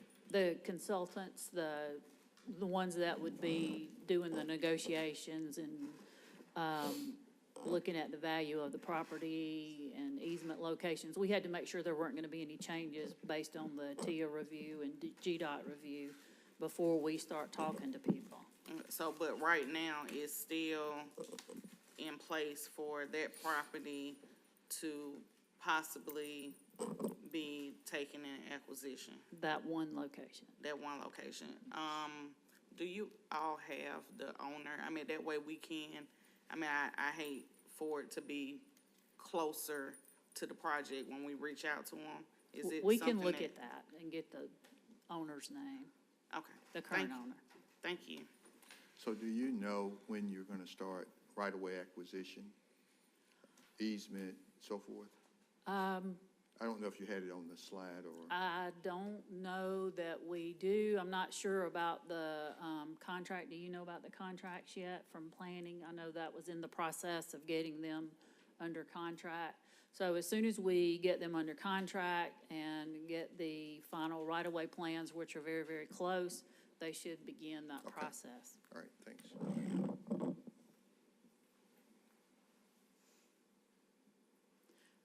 These are some other projects, and many of these were talked about a little while ago, but we have Andrews Road, Brennan Road, Whitesville Road. They have already started the traffic studies on Whitesville Road in particular.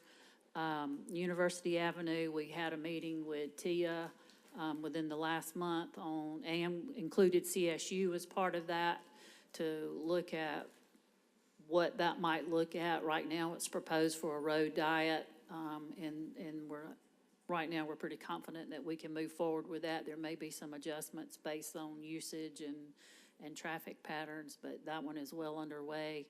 Manchester Expressway at Central Church Road, that is a GDOT administered project. Some of these are under TIA, but they are including us as part of that process for comments and review. Columbus Riverwalk repaving and maintenance. Excuse me, Donna, I'm sorry, Counselor Cogle? For, just going back to the Fifth Avenue project, on the TIA Band 1 projects after Steam Mill Road, do you know what side of the street that, multi-use path on Fifth, is that on the east or the west side of the street? The west side. The west side. I had pulled some, crime data on there, for that stretch, and I think it's, worth looking into what side of the street that path goes on. I don't know where it connects past, if I guess south, where that would connect south, but just based on there's a substantial amount of crime, I think, on that west side versus the east side with the apartment complex, and I would just hate for us to have a path that puts people right in front of, I mean, I know that we're only talking about like east and west sides of the street, but I would hate to put a public path on basically right in the path of some of the higher crime in that area. So just some food for thought. I can send that data forward to you if you want.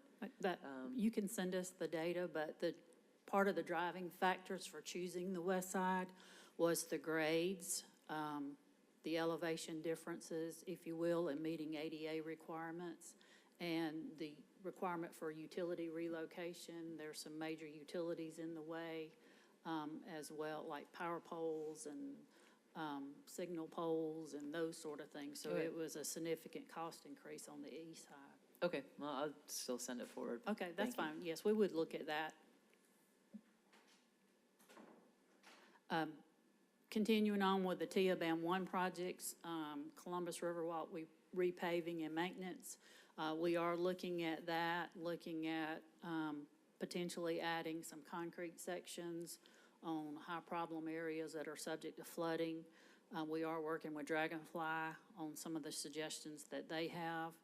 And of course, whenever this gets scheduled, we'll work with Whitewater and Uptown and that sort of thing on scheduling of events and making sure we're not impacting any activities. Likely would be later in the fall before we get started. It is going to be somewhat unique in access due to the proximity and getting paving equipment down there, if you will. Buena Vista Road corridor improvements. That's a GDOT administered project, and I think they're getting their consultants on board. South Lumpkin Road streetscapes, that one is under design, and I think that one's going to be tied into some pedestrian improvements that are planned. Liberty Theater block grant enhancement, that's a streetscapes, and again, I think there's some plans for some maintenance type projects on the Liberty that needs to be completed to get that building secured and improved on, I think, the roofing maybe, and making sure the building is airtight to prevent further damage from water intrusion. And then we will develop, as part of this project, develop a streetscapes program. Band 2 projects, as we talked about, Morris Road, Forest Road widening. We are in process on this particular project, working with a consultant that has already done some preliminary work, so we're getting those contracts in order to get this project moving. And this would be the section from Macon Road to the railroad. I'm sorry. J.R. Allen and Schomburg and Blackman Road, that one is GDOT administered, and that one is in progress. They have the consultant on board and started that process. Second Avenue improvements from Toppleton Road to Manchester, that's a GDOT administered project, and it's under design. A lot of these projects are moving forward. Manchester Expressway is County Line Road, Mahaffey. They have done some preliminary field work on this particular project, so it will be underway. And just for general comment, the roundabout that Vance worked hard on and getting in place is working well. We do have some that refuse to recognize there's a roundabout there, but it is working well. Something that might be applied in other locations in the city in the future. Williams Road widening. Phase 1 of Williams Road is the roundabout, and it is under construction. Williams Road, the remainder has not began, but there has been some preliminary work on concepts for the Williams Road project. Casita Road widening from Brown Avenue to the roundabout. These are all Band 3s. Double Churches Road improvements. Veterans Parkway to River Road. Bull Creek Dragonfly Trail Connector. I think there might have been some preliminary work on looking on routes for that particular project. The 8th Street's resurfacing, that is under design. This was an effort to use the Z230 and look at what the process might be so we can determine the best use of those funds, and it has been painful for us because obviously when you resurface a street, typically you just get a contract, go out and resurface, but this is requiring some additional work because it's state funds and federal funds, and we do have a consultant on board and they're working through that process. 8th Street improvements from Front Avenue to Veterans Parkway. That will be on call, and we do have a design, a preliminary design for that. And so that one would be under construction before too long. The Columbus Storm Drain System, College Drive Drainage Rehab, that is using our on-call contract. Winton Road wall replacement, that design is complete, and that one will be under contract. We had to renew a lot of our on-call contracts this year, so those have been through the process, and we're now finalizing those. So we'll be moving forward with many of these projects that are already designed.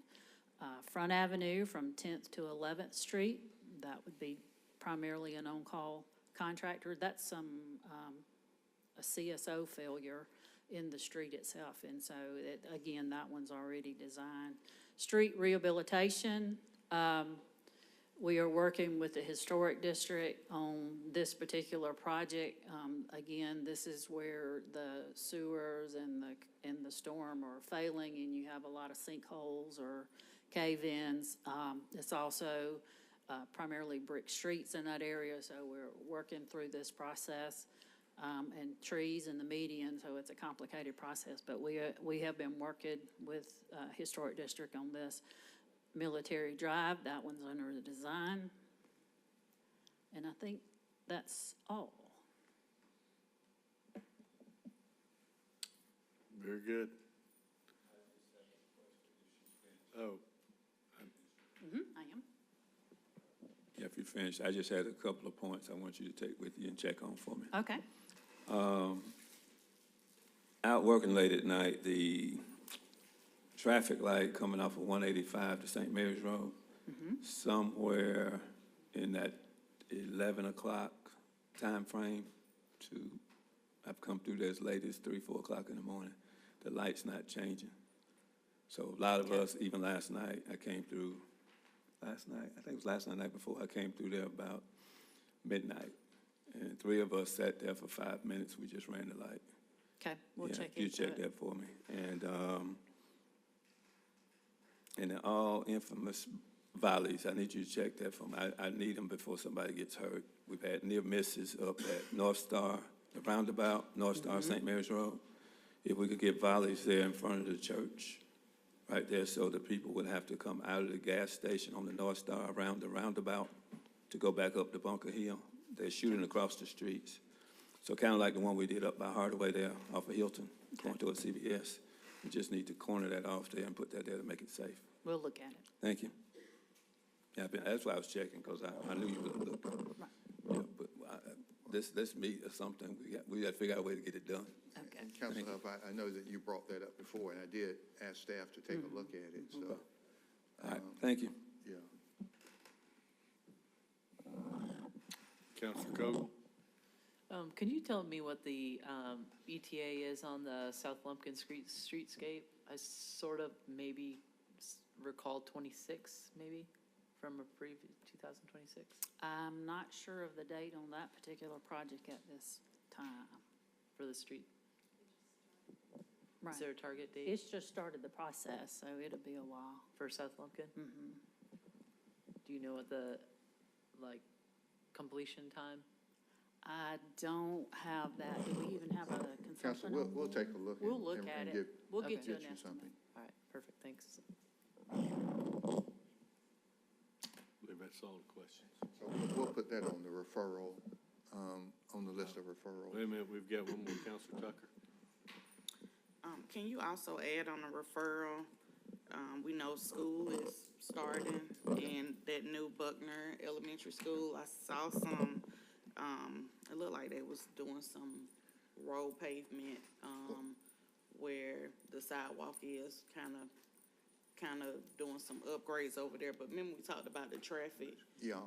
with that being a one-way in, one-way out of Dawson Estates. Well, I don't know if we need to do a traffic study. Well, I rode out there, took a look at that, and I did call them, and I asked them on the north side, which is school district property, see if they could put a right turn lane there. And they are looking at a 4-way stop also. Three-way. Yes, there's only 3 ways, but 3-way stop, yeah. And so if they, and this would be just because we realize that school is going to open for this school. Yeah, it's gonna be, I guess you could say double the amount of students. Yeah, but it's for this school term, right? Yeah. And so if you're coming out of Dawson Estates. Dawson Estate, cars would be able to get in a right turn lane and turn right if it works out. I don't know. You haven't reported back. But I'd like to see a right turn lane there that cars wouldn't be waiting in line to go left, and so they haven't responded yet to tell me whether that works, but they did say that they're looking at a three-way stop. And that'll allow cars to each get their turn to get out. It's gonna be It's gonna- very that's right. congested. Yeah, will be. We are looking at it. Vance was out of town last week, so he's going to be looking at it this week. We are working to get the three-way in place, as well as, one of our challenges this year is changing the start time, so we're having to change out all of our school zone signs and the radar feedback signs, that sort of thing. So we're working on school. I was gonna, in reference to a three-way stop, is that like the best option for that area? Just thinking about it with the amount of, I'm gonna say non-school hours, it seemed like it would be, but during school hours, is that like the best option? Probably not. The problem, and you rarely ever see us recommend a four-way stop, because three-way, four-way depends on the number of legs, but that's usually a preliminary measure for a traffic signal. We think that area might be good for a roundabout, because what happens is during those non-school hours, the residents there are just gonna roll through that stop sign, so it ends up being a crash problem. So we have engaged a consultant, or engaging a consultant to look at that intersection for longer-term solutions, because obviously with the new school and the increase in students, it's gonna be a long-term problem. Yes, ma'am. Thank you. And the other thing, just for general, we're gonna get with the school district, because we would really like for them to work with us on the front end of these and not on the back end after they have a school design and submit it to our office. We prefer as they develop concepts. So we're gonna be reaching out to them to try to get in front of some of these challenges. Councilor Davis. Thank you, Mayor. Just while we're talking about streets and things, just to keep it on your radar screen, the intersection right there in front of Britt David Elementary School, there's a intersection right across from our park, Britt David Park. I know we've talked about that, but we really need to look at improvements there. That's a very challenging intersection. And then back to something we've talked about many, many times, Old Guard Way, about the school zone areas. I rode by the other day and where the new Publix is, and DOT's already put them out on they're out on Veterans Parkway. And the schools are actually on Old Guard Way. So I'm trying to figure that out, but we need to get some school zone signs in there, the flashing ones, or with the traffic and the improvements that are about to come in, maybe some that are, like you just mentioned, designating with the solar panels, the designating the speed, kind of get people to slow down in there. They're still having problems, but school's about to start. There's no signage on that road. I don't know, last time we talked about the school district had some kind of a say-so in it, I think, but I don't know what happened out on Veterans Parkway, but they got them out there. We need to try to do whatever we can to address that. We'll get them up. Thank you. It had to go through the state. The funny thing, the one on Veterans Parkway that had been out there for years was not approved. And the Well, other ones, now the ones that are out there are brand yeah, new. the ones that were out there were not approved, so I had to work diligently with the state to get them to approve those along with on Old Guard. So there are several that got changed this year, but yes, we will have those on Old Guard installed. Thank you. Well, and don't forget, as you're driving through school zones, there are gonna be cameras.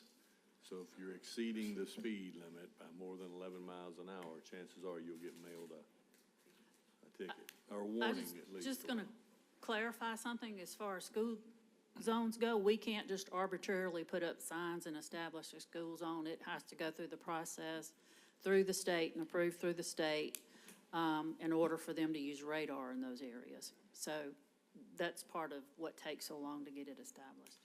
Councilor Tucker. Last one, I promise.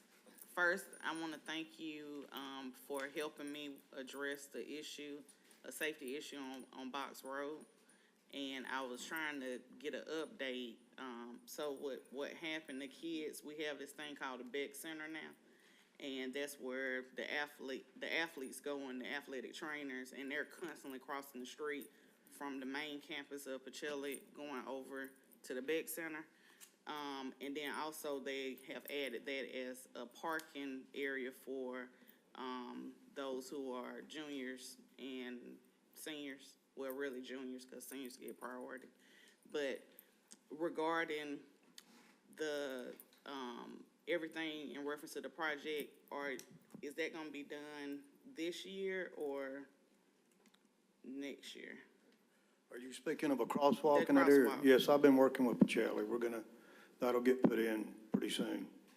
Pretty soon, okay. And the reason why I was asking, because now they've added that area as a parking.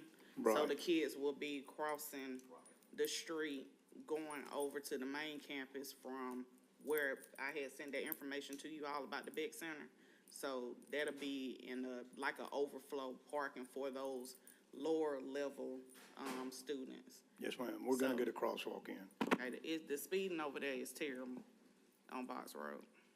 Thank you. So, Councilor Hickey? Oh, I'm sorry, Councilor Kraft. Couldn't tell Thank you. which light was We've, on. Donna, we've talked about the traffic on Gentian, Anglin, when school comes in, and how they're lining up and blocking driveways, and especially going into Anglin Place, where there's probably, I don't know, probably 25 houses in there or more. They block it. And we have signs out there that say, do not block the driveways. But the houses, right, that's particularly Anglin Place, and then there's 3 or 4 driveways right across from the school that get blocked in all the time. And they're so backed up that even if somebody wants to get out of their driveway, they can't get out because there's no place for those cars to go. And then also that's a very narrow road, and, you know, one of the lanes is totally closed during these school hours. Is there a way that we could get flashing lights or something like that to bring more attention to these driveways on those signs? Because that is really a congested area. And then we should be talking to the school district also about these situations, because they have a police force that could be dealing with these infractions of the law. It probably is an enforcement issue, so we'll talk with the school district police, and they really need to go out and start enforcing. We can put up signs all day long, but people ignore signs every day. So we'll get with the school district and their police and see if they can enforce it, or at least remind the motorists not to block the driveways. Right. Well, and I think it needs to be a holistic approach as opposed to just one, because I mean, we get calls from a couple people around the Columbus High School every year, multiple calls, and it's, the kids just park anywhere. I know when my kid was in Northside back in the dark ages, and you had to get a permit. No, these aren't parking. They're lined up to pick up their kids from the elementary school. But it's. And, you know, out in front of Columbus High, the road's wider there. Yep. Drive down Anglin Road. It's very narrow to begin with. And then when one of the lanes are blocked for everybody to get their kids, and then, you know, people trying to get out of their driveways, it's a real mess. It's a big mess, and it needs to be dealt with. I've talked to you, you know, I know you and I have had tons of conversations, so let's try something else. Let's get the school district involved, because I don't want this mess to continue. I want it to be fixed. Thank you. All right. Mayor, next, and thank you to all of those involved in that infrastructure update. A lot of work. We got a lot going on, like I said, all over Columbus. Next, I've got a policy, a strategy for signs on right-of-way. I've got Director Rand Pruitt, Inspections and Code. Good morning again. Just have an update as requested on the sign ordinance. Who's responsible for enforcing specifically illegal signs that are placed around the city, as well as some ideas and next steps we can look at to improve the situation and the look of our community. So just some highlights of the sign ordinance in general. All the sign regulations can be found in Chapter 4, Article 4 of the Unified Development Ordinance.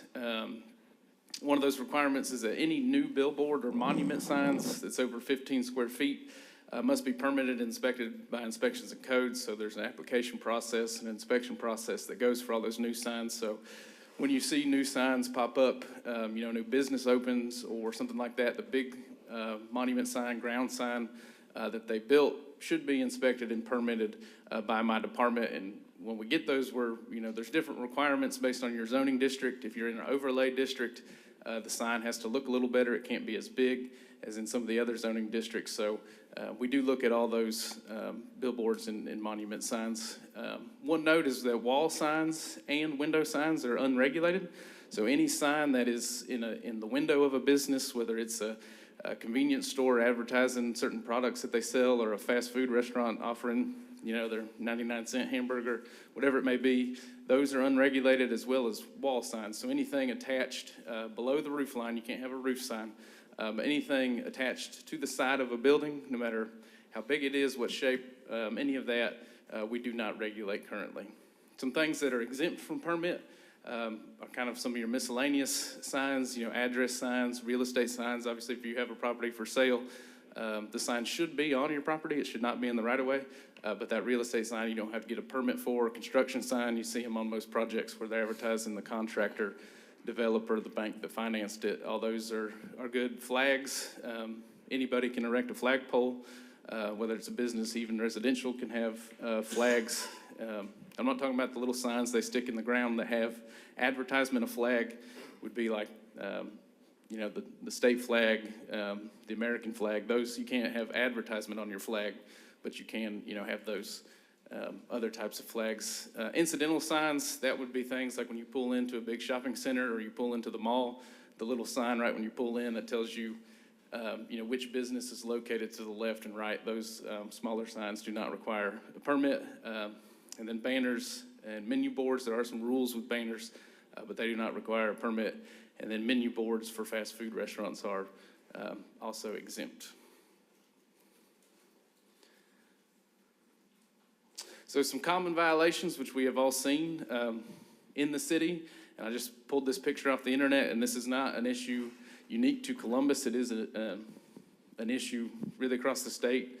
Even in some of your rural areas, you see these signs popping up along the right-of-way. But the most common example is signs placed on the right-of-way, including signs attached to power poles, sign poles, or other structures. Another violation are banners not properly attached to the principal structure or canopy. Our ordinance requires all four corners of a banner to be attached to the building or canopy. So you can't have two corners and it flapping in the wind. You can't put out T-posts out in your front yard of your business and attach a banner to it. It has to be attached to the principal structure. And then flag signs, like I mentioned, you see this example in the picture. Those signs, again, they contain advertising, so those would be against our ordinance as well. So is the open sign in violation? Yes.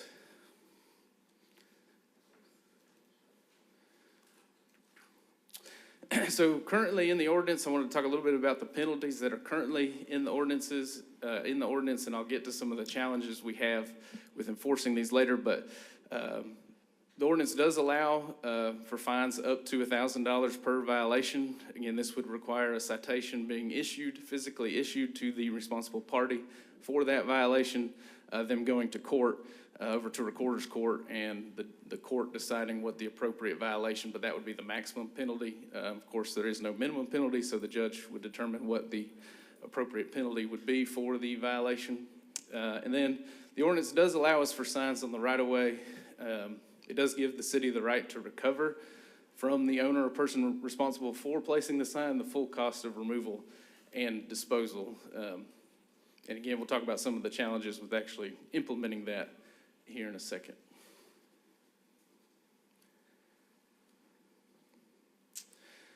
So our current enforcement procedures, again, I wanted to mention, I know the topic is really the illegal signs, but I wanted to cover the ground and monument signs because we do see those a lot throughout the city. So those are the responsibility of the building inspectors. So it's their job to go do the inspection and enforcement on those signs. So if a business were to erect a sign without the proper permits or they didn't follow their approved plans, that would fall on the building inspectors to go out and enforce the ordinance related to that. And then for all the other types of signs, the illegal signs on the right-of-way and other kind of miscellaneous violations, that falls to code enforcement. So I wanted to run through real quickly, just as a refresher, what code enforcement does and who is in code enforcement. So it's a total of 11 positions. There's a manager, there's a code enforcement technician that's in the office that does the paperwork. Then there's 9 officers who are assigned geographic districts in the city. So these are the 9 districts that have been established. Again, they're, obviously they're different sizes districts, and that's based on the amount of workload we get, the amount of complaints we get in those districts. So obviously, District B, we do not get a lot of nuisance type complaints in parts of that district. However, they do get a lot of business license issues that get referred to in that. So it's balance across the whole spectrum of code enforcement's duties.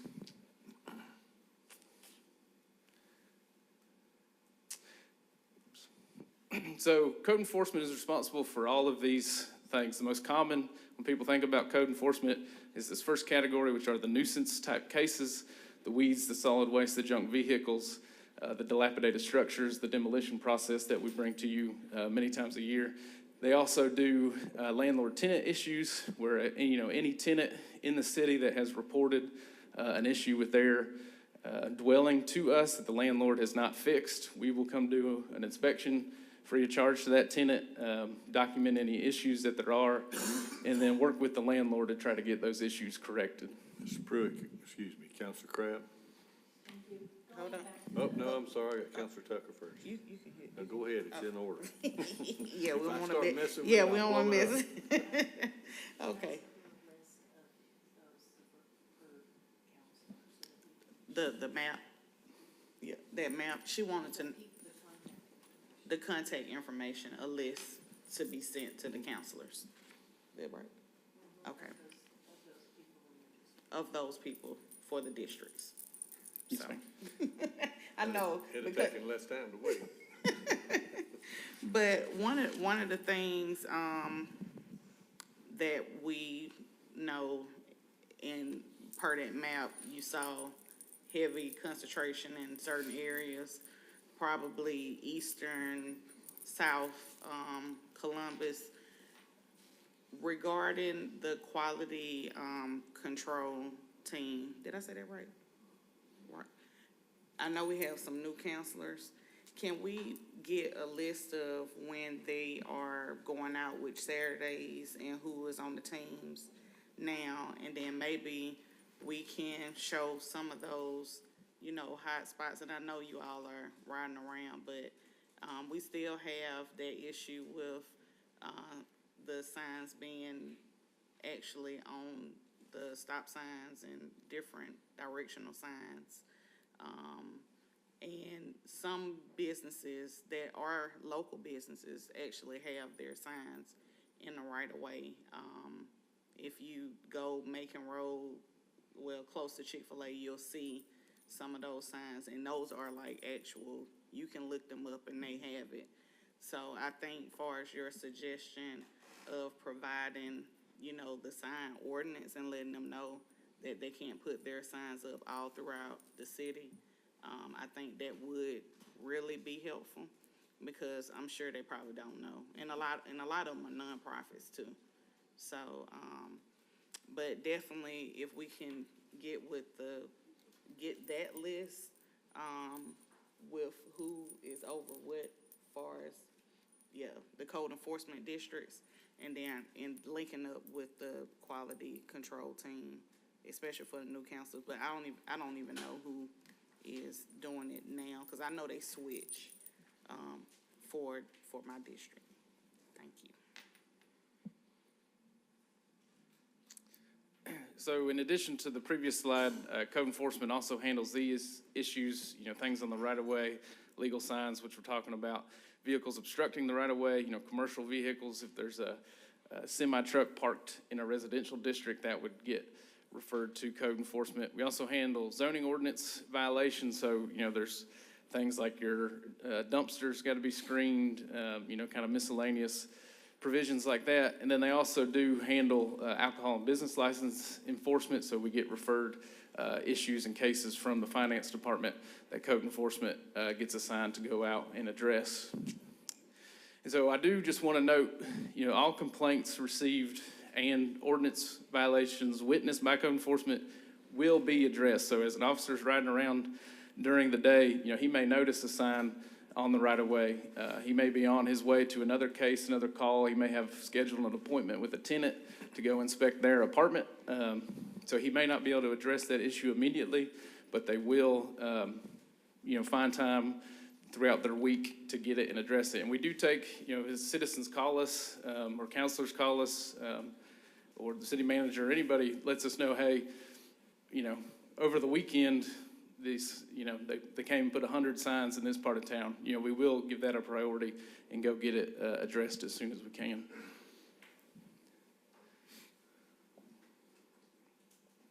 So how do we handle specifically the signs on the right-of-way? So it is the responsibility of each code enforcement officer to collect signs as they see them in their district or as we get complaints. The quality control team also collects signs as they are patrolling the various council districts on the weekend. So over the last couple weeks, we've been keeping count of exactly how many signs. Again, normally we don't track down to the sign, but I wanted to have some information. And so in each of the last 2 weeks, those two groups of people have collected over 300 signs a week. And so they are out there doing it. Again, we are struggling keeping up with the volume of the signs, but they are out there trying to pick them up. Some of the challenges with issuing citations. So most of the signs are placed on nights and weekends when, of course, we're not out there physically in, patrolling and looking for folks. And then they do not contain any information except a phone number. So there's, signs that say pressure washing or I buy houses for cash. We can look up and find the registered owner of that number.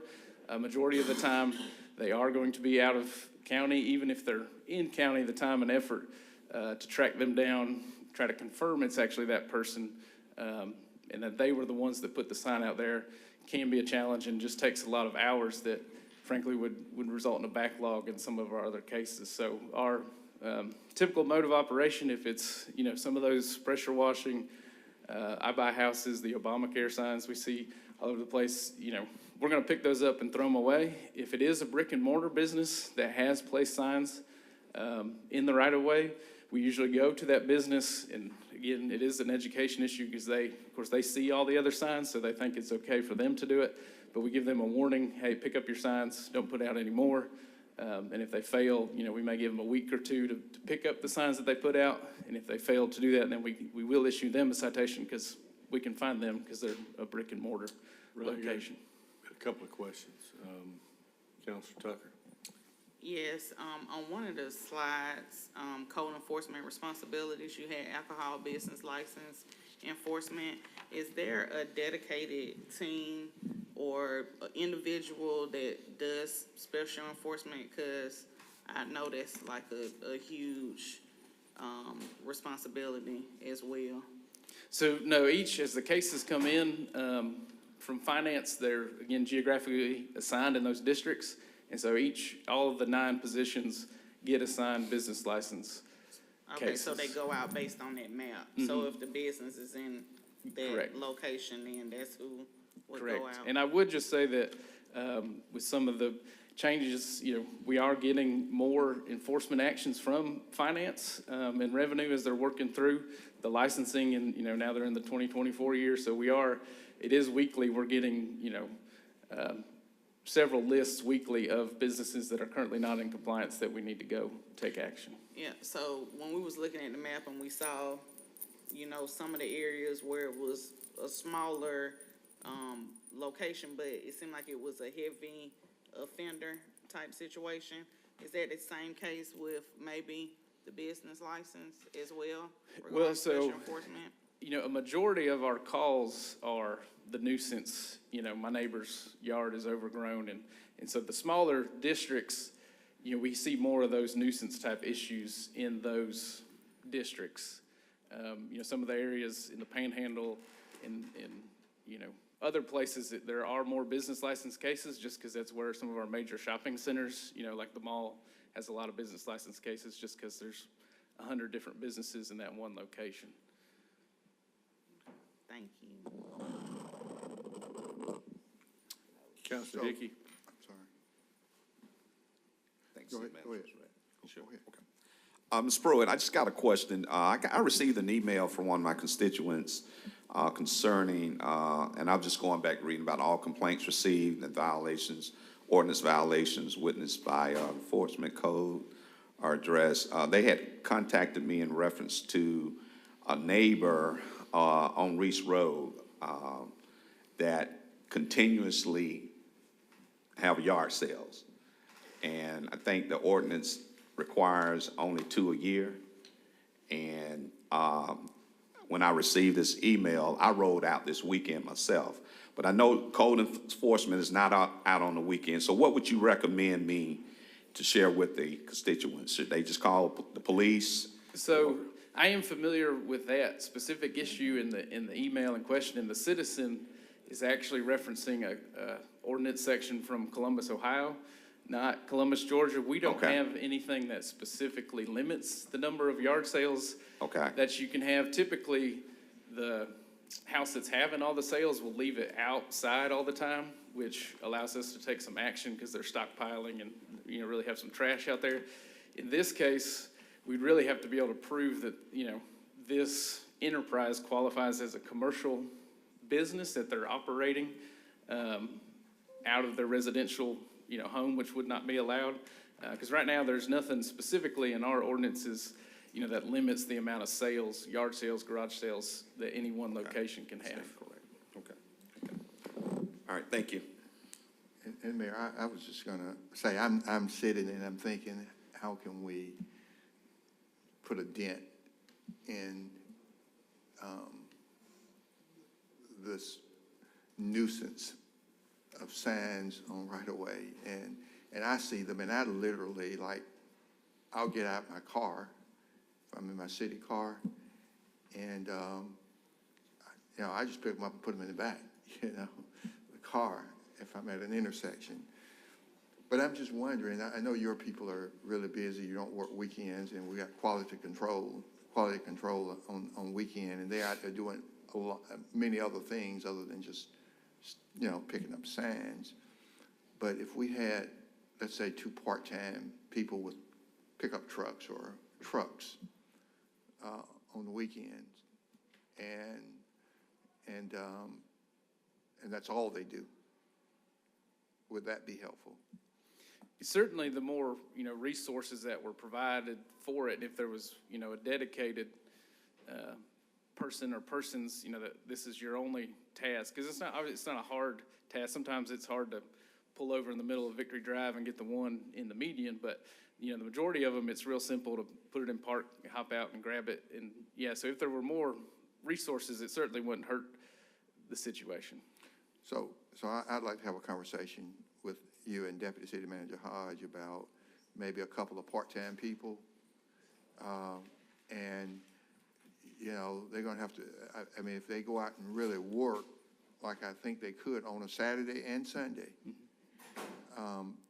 you know, the sign people would have to spend more money and more time printing signs. Because, I mean, we just, and then, but the goal is to figure out who's doing it. And when we do, I think we've got to put something in place that allows us to take them to court, and whether you put out 1 sign or 200 signs, I think the minimum penalty should be $1,000.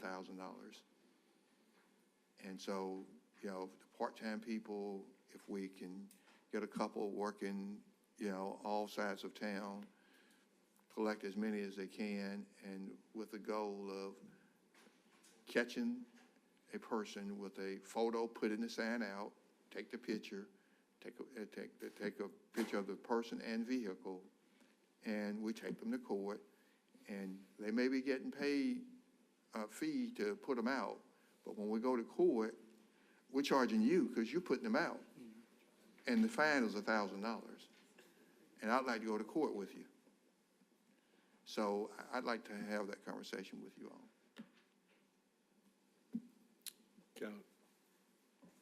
Counselor Tucker? Is there, anything that states that, any individual, like volunteers, can they or can they not pick up the sign? Say if we did, something with Keep Columbus Beautiful, neighborhood cleanup, is that something that volunteers could do? Could they pick the signs up without, you know, any issues?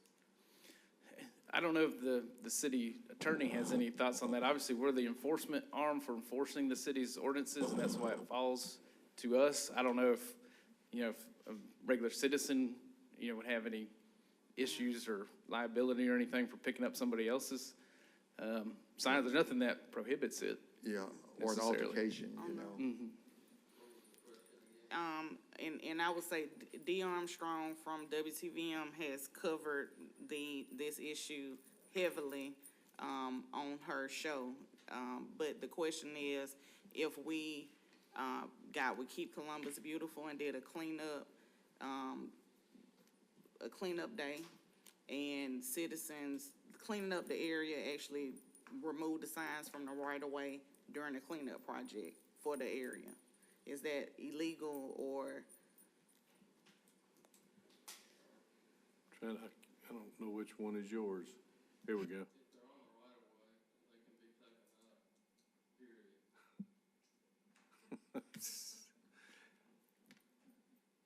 He's trying to find it.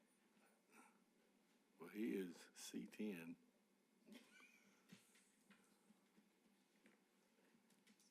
Just shout. Say it a little louder.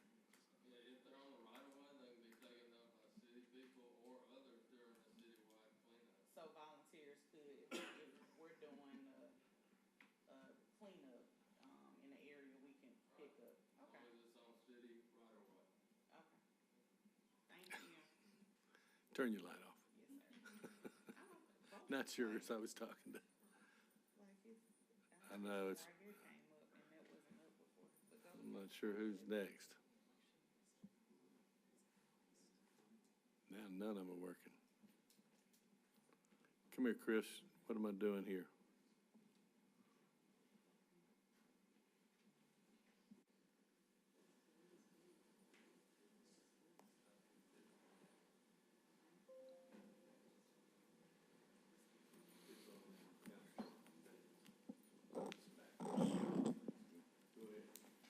Okay.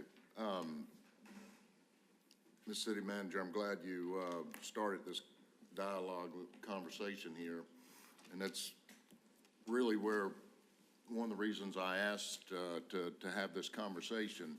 Of course, we see what the law states and the regulations and what's happening, but really the issue comes down to enforcement. Really, it's enforcement. And right now, it seems like, and I'm not trying to be temperamental on this, but it seems like we're chasing our tail. Okay, it's a game. It seems like it's turned into a game, and we need to go in and just cut the head of the snake off. Okay, and that's the problem.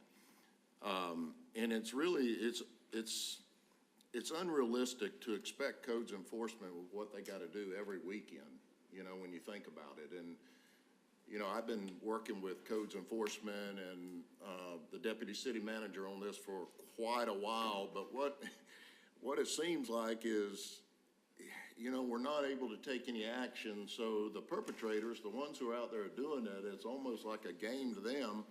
Oh, they're gonna pick them up on the weekend, so we'll go out next week and put them twice as many more out, you know, or 3 times more as many out. And they just keep putting them out more and more, and now it's turned into where they put them on the stop signs, our road signs.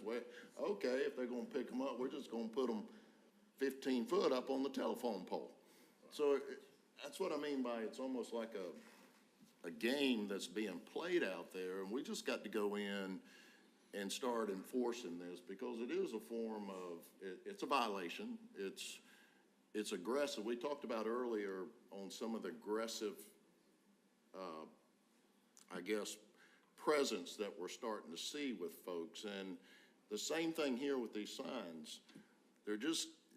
They know we're not enforcing it. They know we're not going to do anything, and they're getting away with it.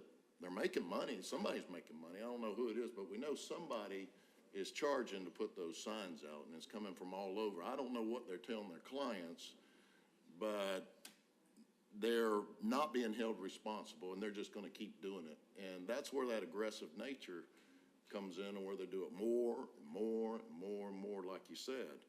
And we can dedicate resources every weekend to go pick them up, but if we don't enforce it and start sending a strong message, they're going to keep doing it more and more and more. And then it's unrealistic of our people, especially codes and inspections. Now, I've done it myself, so it's not easy, especially when you go to an intersection of, let's say, Veterans Parkway and New Whittlesey. Can you imagine trying to pick up signs on all 4 corners and putting that individual at risk of being seriously hurt? I mean, how do they get to all 4 corners? It'd take you an hour to pick up all those signs to get to one corner, the next, the next, and next, and dodge traffic. We cannot put those expectations on codes and inspection and then having to go in the neighborhoods and every little sign. It seemed the other day there was several in the Double Churches area where it's just every stop sign, every street sign, they went in there and put them up. And I haven't seen that before, but that's just another step in that aggressive nature. But it's unrealistic, again, to expect our people with all the other things they have to do in the areas of enforcement, that they have to take care of this matter too. So yes, I'm on the same page with you, Ms. City Manager. I mean, we just need to start enforcing it. Whatever this council can do to put some teeth or to make it stronger, or just do, you know, it's an automatic fine. Yeah.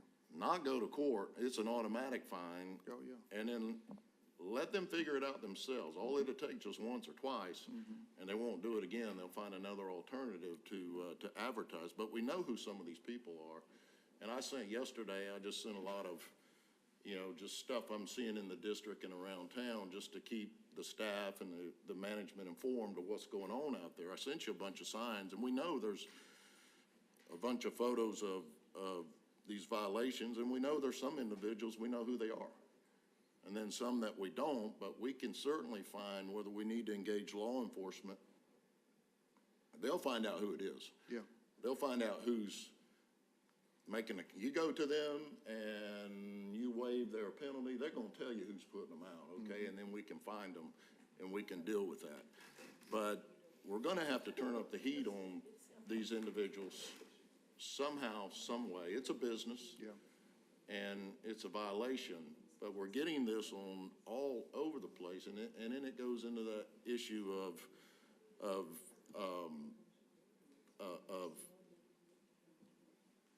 the lack of respect for our community and what we're trying to accomplish. And it used to be we called her the sign lady. You remember the sign lady? I know she did a wonderful job, but she was out there constantly around the clock picking those signs up. And I think we had somebody, and we don't do that anymore. We kind of let codes inspections, they take on the responsibility. But I mean, I personally, as a council representative, think it's a lot to ask of them to do that, and then do all the other things that have to do day in and day out, because they'll spend a lot of time on this and they'll never get anything done. Yeah. and you hear all the challenges from council members that we're trying to get on the enforcement side. Yeah. You know, they can spend their time doing more, what I would say, more areas that they could be more productive. So what can we do? Do we need to amend some of our ordinances, some of our regulations? Do we need to reconvene the sign committee? I mean, to look into some of this stuff? I mean, what can we do? And certainly, I think this council would approve the resources like you're talking about. But I'm afraid that if we keep going out on the weekends and just picking them up, trying to get them up, that they're going to come back and they're going to put more and more, and it becomes that game. So,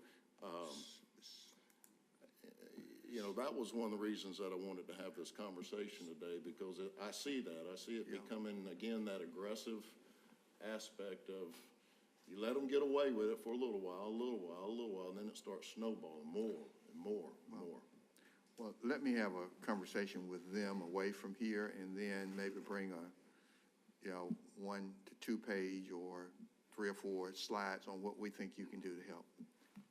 And that would include a couple of part-time people, but not just, I mean, I'm looking for people who, they don't have to even confront them, because we don't want, but if they get a photo, and I'm telling you what, I know someone has done. They got a photo of the person and the truck with the tag number and went to court, and Judge Henderson fined them $1,000, because I went to court with them to stand there. And you know what that person did? Exactly what you just said. They were working for someone else, and they gave them up. That $1,000 got their minds right, got that person's mind right. And so, I stopped on Friday at Isaac Drive. I went past a person and turned around and came back Friday morning. I was on my way out of town, and got out the car and said, "Sir, you dumping this here?" "No, sir, I'm putting it on the truck," he said. And he says, "I'm going to put every piece on the truck." I said, "Because if you're dumping it, I just need to get your tag number and a picture of you. And, we're going to go to court, and that's going to be a $1,000 fine." "No, sir." He says, "Come back through here. Every bit of it is going on the truck, not off the truck." And, so I'm saying because I knew that the tag number on that truck and a picture of him, I was ready to go to court. But he got caught. And so it didn't happen. So I'm saying we just got to be, I don't encourage anyone to do what I did, get out the truck, out the car, because sometimes you confront people and it might not be good for you. And those are good points. I've been trying to, go around ever since we started talking about this conversation, one of the concerns of the staff was, look, we need to catch them in action, so we can, we got proof of it. I've been trying to do that, but look, these people are slick. And they are real slick. And, late at Friday night, when everybody's out or sleeping, they're out there putting these signs out early in the morning, and it's real hard to catch them. But we've got these cameras now. I mean, hey, let's set the trap somewhere and see if we can catch the people who are doing it, because we know the areas that they're doing it of high traffic. But I would really like, Ms. City Manager, even in your conversation, when y'all have that conversation, to include, it wouldn't take 15, 20 minutes for some of our investigators to figure out, where and who is putting these signs out. That's right. And I agree. If I get a call from the sheriff or CPD at one of those numbers, and they tell me I better straighten my act up, I'm going to have to at least think twice if I'm going to do this again. I agree. I think that would be helpful. Yeah, and it's going to help. It's going to help these guys, because they just, like I said, it's kind of, I see me, okay? I don't know about you, but I think it's asking them a little bit too much, and it's kind of dangerous. I agree. That's why I say it's dangerous. Anybody to do that, and, and then on a routine basis. So I appreciate you being willing to carry the torch on this and and see if we can make some progress. But we'll come back to you. And the moral of the story I told you is that the guy recognized me and he asked me for a job. Councilor Thomas? Mr. Pruitt, we are about to enter a pretty heavy, I think, election period where there will be candidates putting signs out. And if I remember correctly, a candidate cannot put a sign on the right-of-way. It must be on private property. And if you do put a sign on the right-of-way, we will pick it up and we will charge you for doing that. The second thing is, I had a conversation this morning with somebody who said, have you ridden down River Road? There's still signs out there from the May election. Well, if you have a sign out there on the May election, go get it. So we don't have to pick it up. Is that accurate information? Yes, yeah, political signs, just like any other signage, cannot be on the right-of-way, so it needs to be on private property. If it's a large banner or something like that, those can only be on commercial property, and again, they have to be attached to the primary structure. Yeah, any sign in the right-of-way will be collected by the city. I think we're about to see an influx of signs with the presidential election and so forth. Thank you, Mr. Pruitt. And I just had one more slide that I wanted to and jumping on the city managers with some of the next steps. So We got Councilor Crabb that Okay. is probably still talking to this piece. As part of this, I think maybe we provide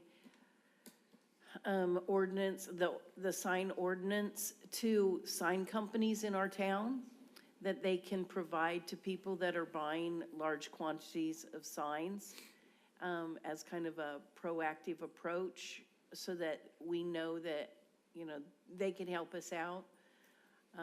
We're definitely going to be helping them out by picking up the signs, and then they have to kind of reorder them. So we might be able to have a conversation with the sign companies in town and have them help us with this. Thank you, ma'am. Councilor Hickey? And yes, Mr. Pruitt, just piggyback on what Councilman Crabb just said, is there any way that we could, and I agree with you, Mr. City Manager, and Councilman Davis, that we need to start, finding people and enforcing that. But one of the concerns I have, is there any way that we could, I don't know, maybe through the Ledger Inquirer or some other media outlet to notify the business people in our community that, if your signs are being put out, there's a possibility that you're going to receive a fine of some sort. That way the public has, the business community has an opportunity to be made aware that this is coming, instead of just going out and just start enforcing it. Yeah, I just ask that we look into that. Thank you. Thanks, sir. Councilor Davis? And, Mr. City Manager, one other part to add in the conversation. It seems like, we talk about the aggressive nature and the progression. What I've noticed now that they've started doing since we've been picking up signs is now they're going into the interiors of private property. So private property is now becoming an issue. How do we deal with that? And certainly these business owners don't want the stuff on their property, but, they don't have the resources to go out there and pick them up. But I guess the perpetrators or the people who's doing it are just trying to find a way to circumvent the process, but still doing it. Is there a way to have a conversation in that area as well in how we deal with private property? And I think you probably, a lot of the council members have experienced and see what's happening even on private property now. They just move them in a little bit further and start putting them all on the interiors of the parking lots. It's still a violation. Matter of fact, it's trespassing, right? I mean, that's. Okay, but we'll include that in our conversation. Okay, thank you. And I'll just real briefly run through this last slide. So the informational component, as Councilor Hickey mentioned, these last 3 bullet points, I think, will help. So, anytime anybody starts a new business, whether it's a commercial location or a home-based business, they come to my office to get a certificate of occupancy. So we have created and are starting to distribute an informational flyer about signage and what you can and can't do. To catch the existing businesses, we do plan on mailing out similar information to those existing businesses. And so once that's done, which should be done the next time we have a conversation about this, no business can plead ignorance or anything like that. They will be aware of the requirements. And then also we've had some preliminary discussions with Keep Columbus Beautiful about an informational campaign. And so all that will get the word out that, it's going to be more of a zero tolerance policy, that you have been informed of these requirements and these ordinances, so there's no reason for you to violate it. And then the first bullet point, to the city manager's point, we can come back with some recommendations on increased penalties or a different method. Is there a way we can attach the fine or fee for us collecting the sign, when they renew their business license? Is there a way we can get it to where there's a $50 fee charge per sign, or, things like that? So we'll meet internally and with the city attorney and come back with some recommendations.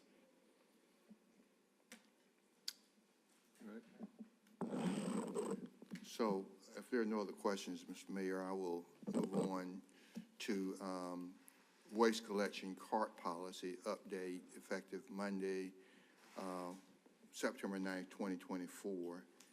And as Director Short and Mr. Pittman are coming, Mayor, of course, we continue to be challenged with drivers. And, the text that I sent you Saturday showed that we had 21 call-outs. That did not include the number of people on vacation. And so, of course, they were challenged. But the Saturday before, there were a total of 34 people out on Saturday. And,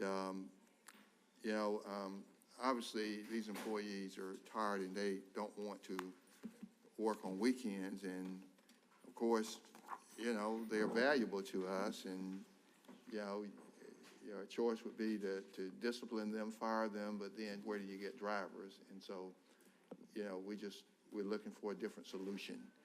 And so with that, I'm going to turn it to Director Darrell Short and Mr. John Pittman. Thank you, Mr. City Manager. Good morning to everyone, and let me say welcome to our new council members. I don't think I've met you, Mr. Hickey, but I do know Mr. Chambers, but I do welcome both of you to the council, to the family. Let's put it that way. I'm here to go over a press release that was put out or released by the City Manager's office about a week ago as it relates to the one-cart collection policy. And with that policy, we're going to go over various areas. Let me see if I'm hitting this correctly. Here we go.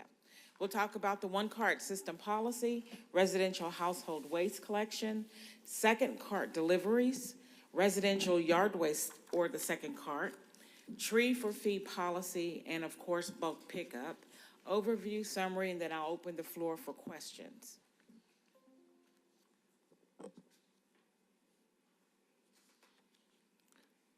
Here we go. So the one-cart system policy that the city manager worked with us in composing will basically require that all household waste must be placed inside a city-issued black or brown cart. Garbage, and we're talking about the ground waste, that is not inside of this cart, a black or a brown cart, will not be collected. This policy will take effect on Monday, September 9th, 2024. And I'm sure some of you are probably asking the questions of, well, what do they do with the additional ground waste that they've got sitting beside their black or brown cart? There are several things that they can do. One, of course, if they find that the need for their household is to have an additional cart, is to request the additional cart, and they can do that by calling 311. If they choose not to buy an additional cart and they still find that maybe they have a little more waste than they anticipate, they can always call waste collection and we can do what we call an audit on their household waste.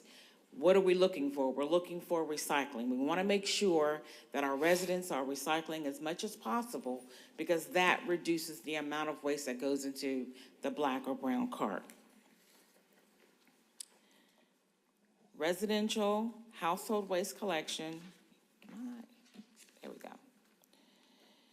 Our residential household waste collection process as it stands right now, our current collection system is inefficient. It's expensive and exhausting for our waste collection operators. This new policy or collection process will immediately eliminate the current operational inefficiencies. This policy change will eliminate the need for a second antiquated truck with a driver and 2 inmates to follow behind the automated side-loading truck to collect the ground waste or the ground trash that the automatic side-loading truck is unable to collect. The operators of the second truck will return to our yard waste collection team, resulting in the elimination of collection operators working 6 days a week, 10 hours each day, 10 hours or more each day for a total of 60+ hours each week. This allows our waste collection division to implement the best industry standards for waste collection that is used in progressive cities across the state of Georgia as well as our country. It will reduce the excessive overtime that we've been paying and will allow our operators to get back to a regular 40-hour work week.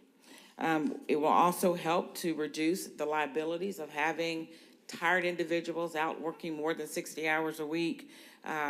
It will reduce the liability and reduce our safety issues. It will also allow our operators to spend more time with their families, which is something that they've been complaining about. The second cart,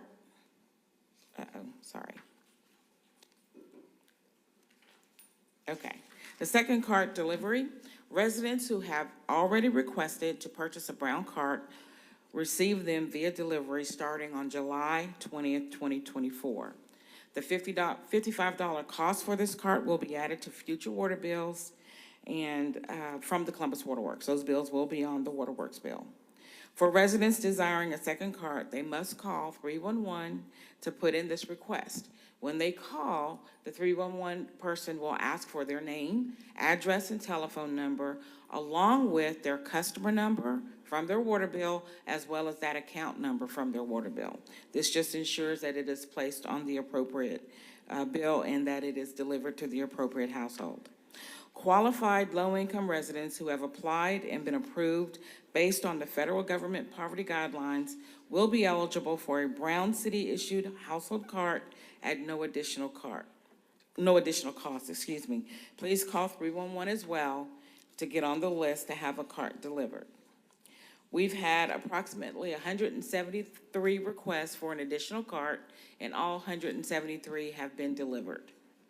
We will continue to deliver as those requests come in.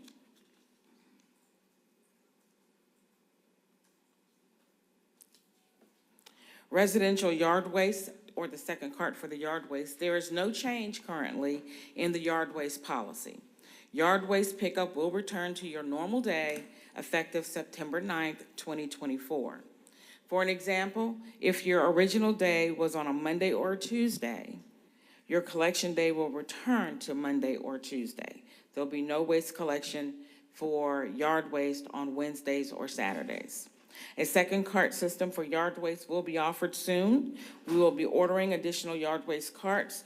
Once those carts are received, the second yard waste cart system policy will be published and will be implemented.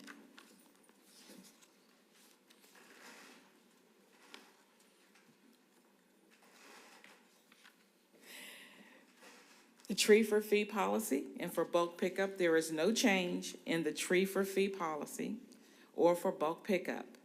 We'd like to remind our residents that for bulk solid waste, and I'm talking about your household furniture, your large household items that you need to get rid of, we still require that you call 311 and put in the request for this type of collection. Large bulk piles of yard waste, that's your hedges, your trimmings, that may be a large pile that you've done some spring cleaning or something around your home, will also need you to call 311 and put in a request for that type of pickup. As far as the tree for fee is concerned, as you see at the third bullet, each load, tree for fee has not changed. It is still the same. Each load will cost $50 plus the cumulative weight of each load at $34 per ton. And many people already utilize this program, and they do call in for this type of service. So we just need to get our residents in the habit of calling in for anything that is a large pile that needs to be collected. So just to go over everything I just said, just to review, again, effective Monday, September 9th, 2024, the residential household waste policy will require all household waste to be in an authorized black or brown issued cart, or it will not be collected by the automated side waste loader. Citizens wanting to purchase a second cart need to call 311 to have their information placed and sent to us. They will need to provide their name, address, their telephone number, the customer number on their water bill, as well as their account number. The cost again for this additional cart is $55. There is no additional charge to collect from the second cart. Brown carts purchased from the city, or from the brown carts purchased from the city. Citizens who have requested a brown cart have already started to receive the delivery of the cart, and as I stated, we've only received 173 requests, and also 173 have been delivered. And we will continue to deliver as those requests come in. Yard waste pickup will return to your normal day, effective September 9th, and there is no change in the tree for fee collection policy. And with that, I will open the floor to questions. Councilor Tucker. Yes, ma'am. Yes, Thank ma'am. you. And You're thank you, welcome. Mr. Pittman, for addressing the concerns of those residents in District 4 this past Monday. One of the questions, I got a couple, but Okay. in reference to the green card, are they in or are they ordered? And far as the individuals, because the second card system for yard waste will be offered soon. Have we ordered those green carts additional? For the green carts, we have ordered, if I'm not mistaken. They are on order and they should be in soon. Takes about 6 weeks to get them in. Okay, about 6 weeks. Mm-hmm. And another thing, I think my area is Thursday, but I'm not for sure. Is it possible if we can put something out since we're reverting back to the old schedule? That way people don't have to guess if they are. Absolutely, we can put out Thursday the or- map again, absolutely. Okay, thank you. You're welcome. All right. Councilor Hickey. Yes, ma'am. Yes, sir, Mr. Mayor. Sorry. Ms. Short. Yes, sir. Quick question. Yes, sir. The $55 Colorfully. Stop hit you. That'll teach you. I'm gonna circle back to you, and I may have to get some of these others to turn it off. There we go. No. Okay, I'm good. Councilor Okay, Hickey. thank you, Mr. Mayor. I apologize for that.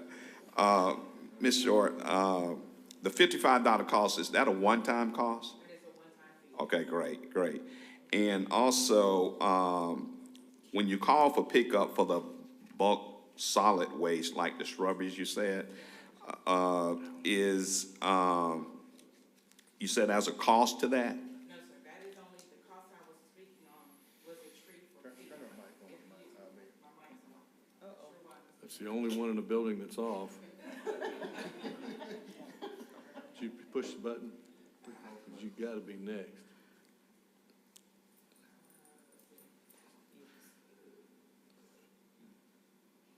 Press both buttons. I hope we're not getting. Hang on, let me see if we can. Yeah, ours will not be like this, I promise you. Is that it? Yeah. Chris has got it. There you go. Chris, pull up a chair and just sit right here, would you? Okay, Oh, it's green. But it's gotta be red, don't it? no, Yeah, it's gotta be red. There it is. There we go. There you go. There you We're go. gonna get it, Chris. I'm sorry, sir. Yes, the $55 charge is a one-time charge for the additional cart. Okay, great. After that, collection goes along with your standard waste collection cost. Okay, and the bulk pickup, you were saying that would be like large appliances Yeah, like and things like that furniture, we charge them? mattresses, bedding, a large, like I said, if you do a big cleanup around your home and you have a lot of hedges, it's a large pile that you just can't pick up and put in your bin. Right. Then you'll need to call for that form of pickup. Okay, and then also holiday seasons, you Yes, know, sir. Thanksgiving, Christmas, if you have additional waste to be picked up, or, you know, with my household sometime, if all the family is there, we have probably a lot of bags full of wrappings and things like that from presents and stuff. So how would that work? Well, we recognize that is going to be a challenge for some of our residents. And of course, we go back to, we hope you're recycling, because during that time, you have a lot of bottles, a lot of bottled water, a lot of beverages, things of that nature. And so your 95-gallon cart should be able to accommodate a family of 4 with no problems for a week, okay? If you find that you do have a large amount of waste that is out of the ordinary, call us, let us figure out how the best way is to serve you. Okay. If it becomes necessary that we find that a lot of our residents are in fact having this abundance during that holiday period, then we can readjust our collection to ensure that we're picking everyone up. Okay, and one last question. So the recycling bins? Yes, sir. Will they be larger than the current bins? Will we Yes, have- sir. They're 95-gallon carts as well. Okay, awesome. All right, thank you very much. You're welcome, sir. Well, we got several others. Councilor Chambers, I think, was next. So thank you. I think this is great for the qualified low-income residents. I guess my question is, I know it's based on income, low income, based on federal government poverty guidelines. Correct. So, I mean, what do they need to provide to determine? So these are individuals who have also provided the necessary income requirements that we have listed, and I'll be glad to send you that information, that goes along with the U.S. federal guidelines that determines based on the number of people in your household and your income, and they can use Social Security notification letters, they can use paychecks if they're still working, et cetera, to determine whether or not they do qualify for the reduced rate. If they are qualified, then they can get the brown card also free, which means they're also getting the reduced rate on their water bill. So your staff is pre-screening? Yes, sir. Handling the qualification piece? Yes, sir. Okay, thank you. You're welcome. But let me also say that most of our low-income individuals are individuals that have maybe 1 or 2 people in their household for the most part, so they should be fine with the 1 card. Councilor Davis. Thank you, Mayor. Director Short, I just publicly want to take this time to show appreciation for the Department of Public Works. Oh, thank you, sir. And, you know, many times the people, they expect you to be perfect, don't they? All the time. But you can't be perfect. No, I mean, we're there's not. no way. I came from a world that if you failed 7 out of 10 times, you were one of the best. Right. Can you imagine that? No. That wouldn't work for you, would it? No, it would That wouldn't not. work for Public Works. Not at all. But from a servant leadership standpoint, all the people who are responsible of putting the waste in the trucks, drive the trucks, your supervisors, all your employees, the sector department heads, Mr. Pittman, Director Short, Deputy City Manager Godwin, City Manager. The one thing that I wanted to thank you for especially is that you listen to us. And then when we have concerns and we send in emails and requests and things like that, you respond. And that's what I really wanted to say is a show appreciation, and we appreciate that. We really do. And it doesn't go unnoticed. And the public doesn't see that. Right.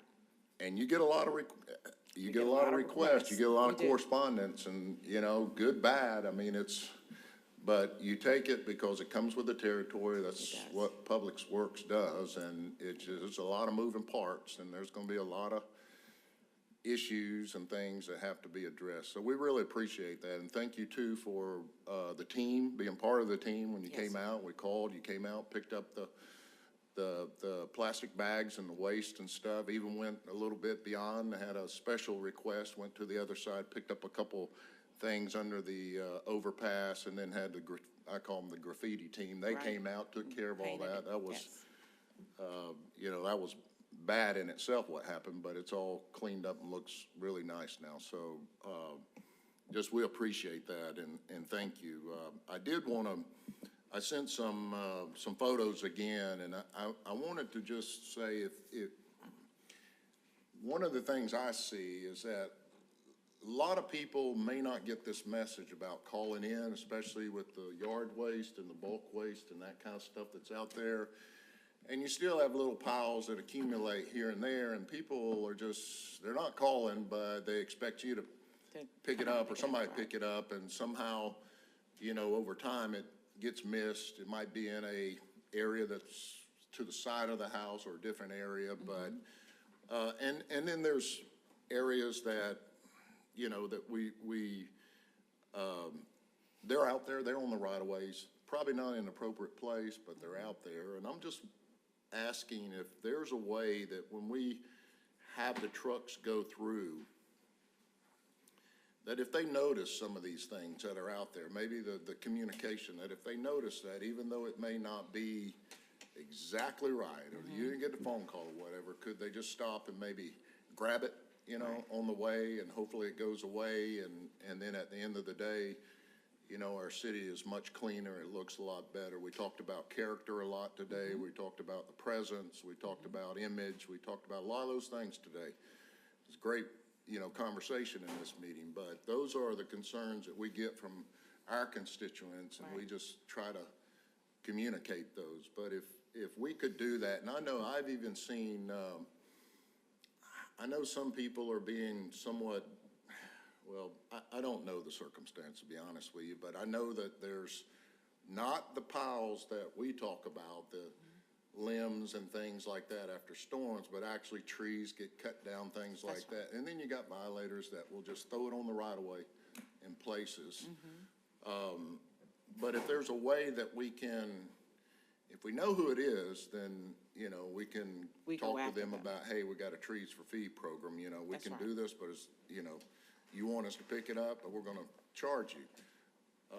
But there are some places that I've noticed that, you know, we've got some irresponsible people just dumping on the side of the right of way in certain areas. I don't know how we communicate. That's very hard to communicate unless you got a street address or something like that, and it's not easy for you guys to go out and pick it up, you know, outside your normal routes. But, you know, I'm just thinking those are some things that I'm seeing now, and, you know, how do we address that? And to get that stuff a little more in line, and just get things tidied up a little bit. So I'm glad you brought that up, because there's a couple of things I do want to say as it relates to that. First and foremost, thank you for the compliment. I will make sure and present that to my team during staff meeting this week. But the operative word here is team, and that's how we operate as a team. Even though I may be in rainwater management, doesn't mean I only deal with rainwater management. All of our division managers and supervisors and crew leaders, if they see something on the street, they can report it, and they do report it. As far as our trucks are concerned, we do have technology that is available to us that we are already looking to ask for funding for next year. It's more or less a tablet which allows the driver to hit a button, basically, that identifies that location as a problem location, whether it be the wrong things inside of the waste cart, whether it be the type of pile that's piled up on the side of the street. That will help us to really get that part of the process very smooth. In the meantime, we do have, like I said, all of our route supervisors, we have compliance officers, and of course, we depend on you all as you call and residents call to report different dumping locations or an area that has a pile that's been out there. The minute we get it scheduled, we go out, we get it collected. But it does take a team effort, and We are going to be putting out a flyer or a mailer, if you will. And in that mailer, we will reiterate that aspect of bulk pickup, as well as some other things that we need our residents to get on board with to help us keep our community clean. And I thank you for that. I know it may be what some may consider an inconvenience or a little more extra work, but I mean, you do that for a few weeks and you get it back under control, and Yep. then you're back on And that our cycle, desire and we is can, that you every know. single week, we've got everything picked up, so we don't have to have that pressure of having to have everything scheduled every week. Right, And we'll right. get there. We're working towards it, and we're gonna make it. Okay, thank you. You're welcome. Councilor Cogle. Thank you to Mr. Pittman and yourself and the rest of Public Works. I know I've called in numerous calls, and the response from the citizens has been, that was super fast. And it's almost like they're lurking around the corner and they can just drive by and pick it up. So thank you. My question is for, it's not directed really at the one cart pickup. It's more at yard waste of limbs that are too big to be picked up. And I think, is it Public Works that goes by and spray paints them? That's correct. Now, when you see the spray paint, that's more than likely a tree for fee, which means that they've removed the tree and placed it on the right-of-way. And if it's not spray painted, that means that they're looking for us to collect it. When it's spray painted, that means we've spray painted it so that the grab ball driver knows not to pick up that pile. The route supervisor is making contact with the owner or the resident where it's piled in front of to let them know that this program exists and give them the information on how to get the pile collected if they wish to be a part of that program. If not, they're given the 10 days like everyone else to get it removed and taken, disposed of at the landfill. Okay, and what happens if they don't, and so it just sits there and it's spray painted? We can issue a citation and have them taken to court. All right. I think there's a, I think Councilor Thomas had sent a message, I think it was to me, and it was on a pile of limbs, correct me if I'm wrong, or maybe it was from Councilor David, Councilor David over there in the in the audience, about a pile of limbs that had been spray painted, had been there for several months, and had been started on fire. And fortunately, our CFD had put it out, but I do think that they are still there. But I think that may be the landowner's choice of disposal. Yeah, no. So. If But you if would we could just- just, I'll send it to you, Yeah, but well- I was just curious on if that was, if inspections and codes had spray painted, or if it was Public No, Works. it's or- us, and our okay. compliance officers can issue citations for that. Okay, great, perfect, thank you so much. You're welcome.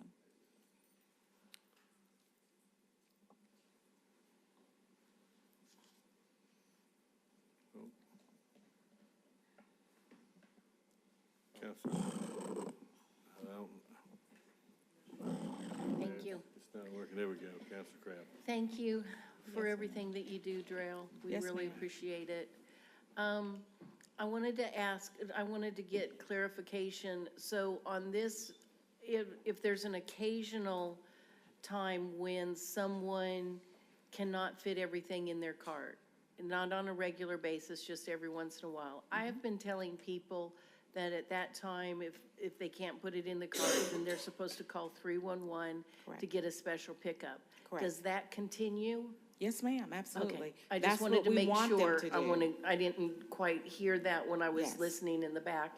So I just wanted to make clarification that if there's an occasional, if they're doing it on a regular basis, they should get a brown cart so That's that they correct. have everything in the brown cart. That's correct.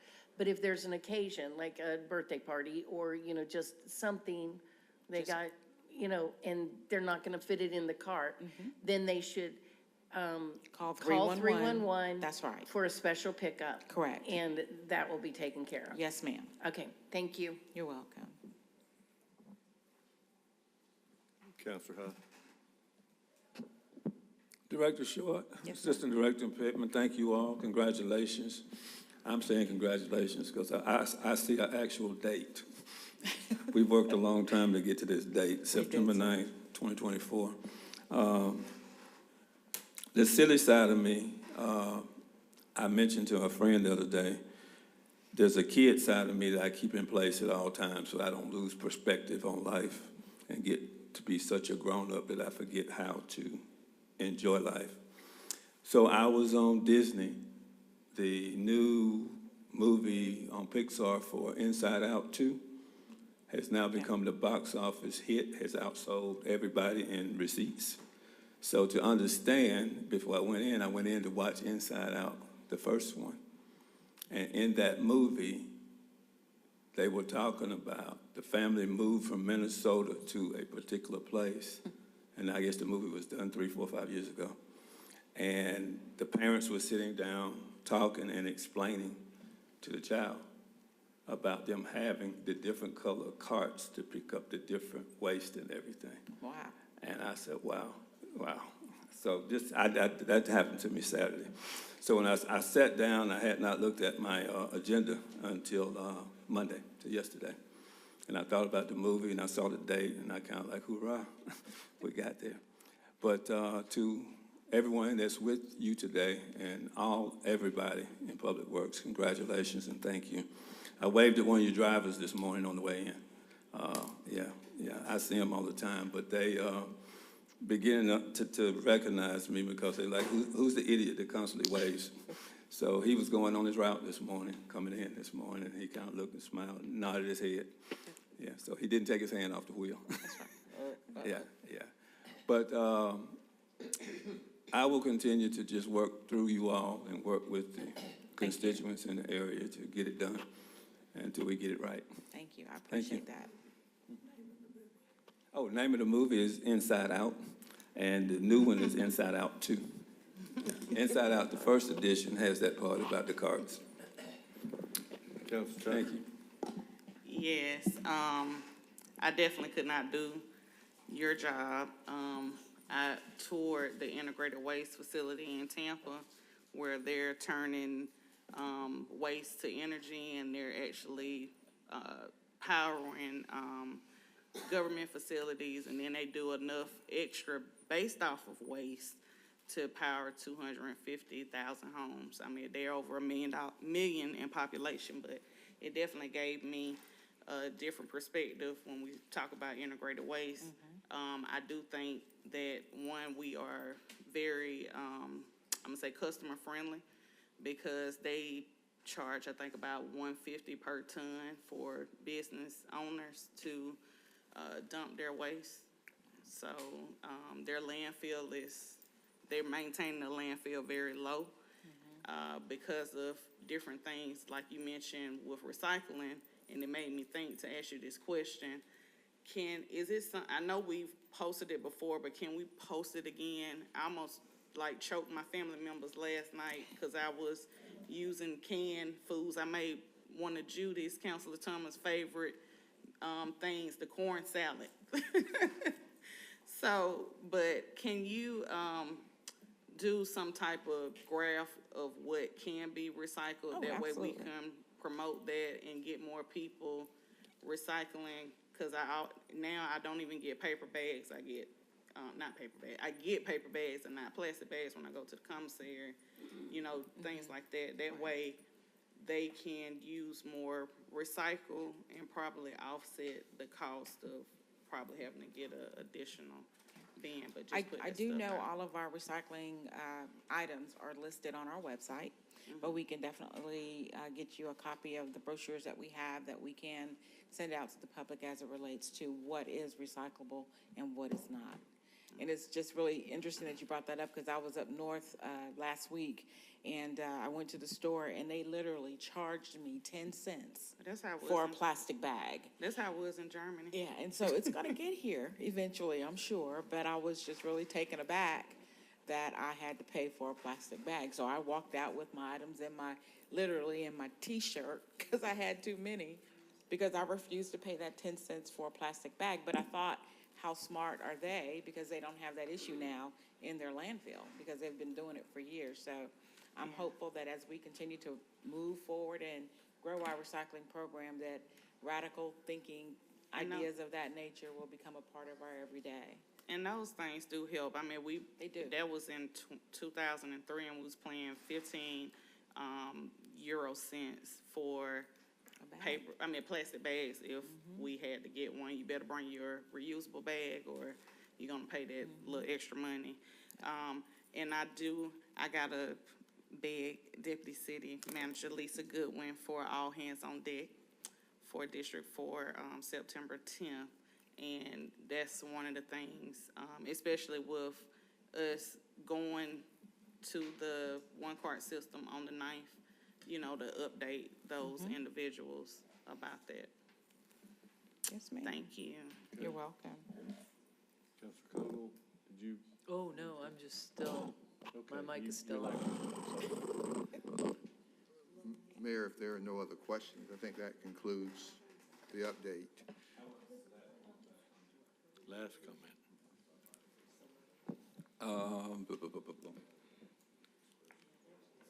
Director Short and Assistant Director Pittman and Deputy City Manager Lisa Goodman. I just heard mention of the all hands on deck. So I don't think we will meet again before we have the ones. I just wanted to say it openly. I think we're having an all hands on deck gathering at Valley Healthcare on August 10th, I think it is. I believe it was the 8th. 8th? Okay. August 8th from 5:30 to 7. That's correct. Okay. I just wanted to make mention of it and look forward to seeing you all there. We'll be there. Thank you. Thank you, ma'am. Thank you.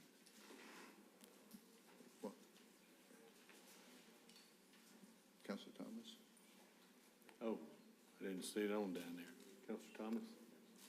Oh, Mr. Mayor, as I'm moving to the next item. Oh, Yes. okay. I think she's going to the next item. Okay. So, yeah, we're going to call up Parks and Rec, Director Holly Browder. She was asked to come and do a Q&A. I know she solicited questions, and then other questions came, and you may even have a small PowerPoint, but this is supposed to be a Q&A. Yes, sir. I don't have a PowerPoint, as it was requested just for me to come for Q&A. Okay. But I do have a handout. Danielle's Okay, gracious. well, She's good. going That's to right. give a handout with just some numbers. Yeah. Just to make it a little easier. So good afternoon, Mayor, members of council, city manager.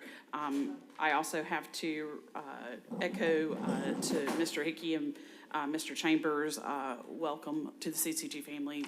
Super glad to have you. Please know I'm always available. Yes, And sir. before you get started, let's see if Councilor Thomas wanted to say something before you, did you want to say something before she got started, Councilor Thomas? Oh, well, yes, I did. First of all, I want to give just a short explanation. My voice, I have spent the last 47 days in the hospital or in skilled in care.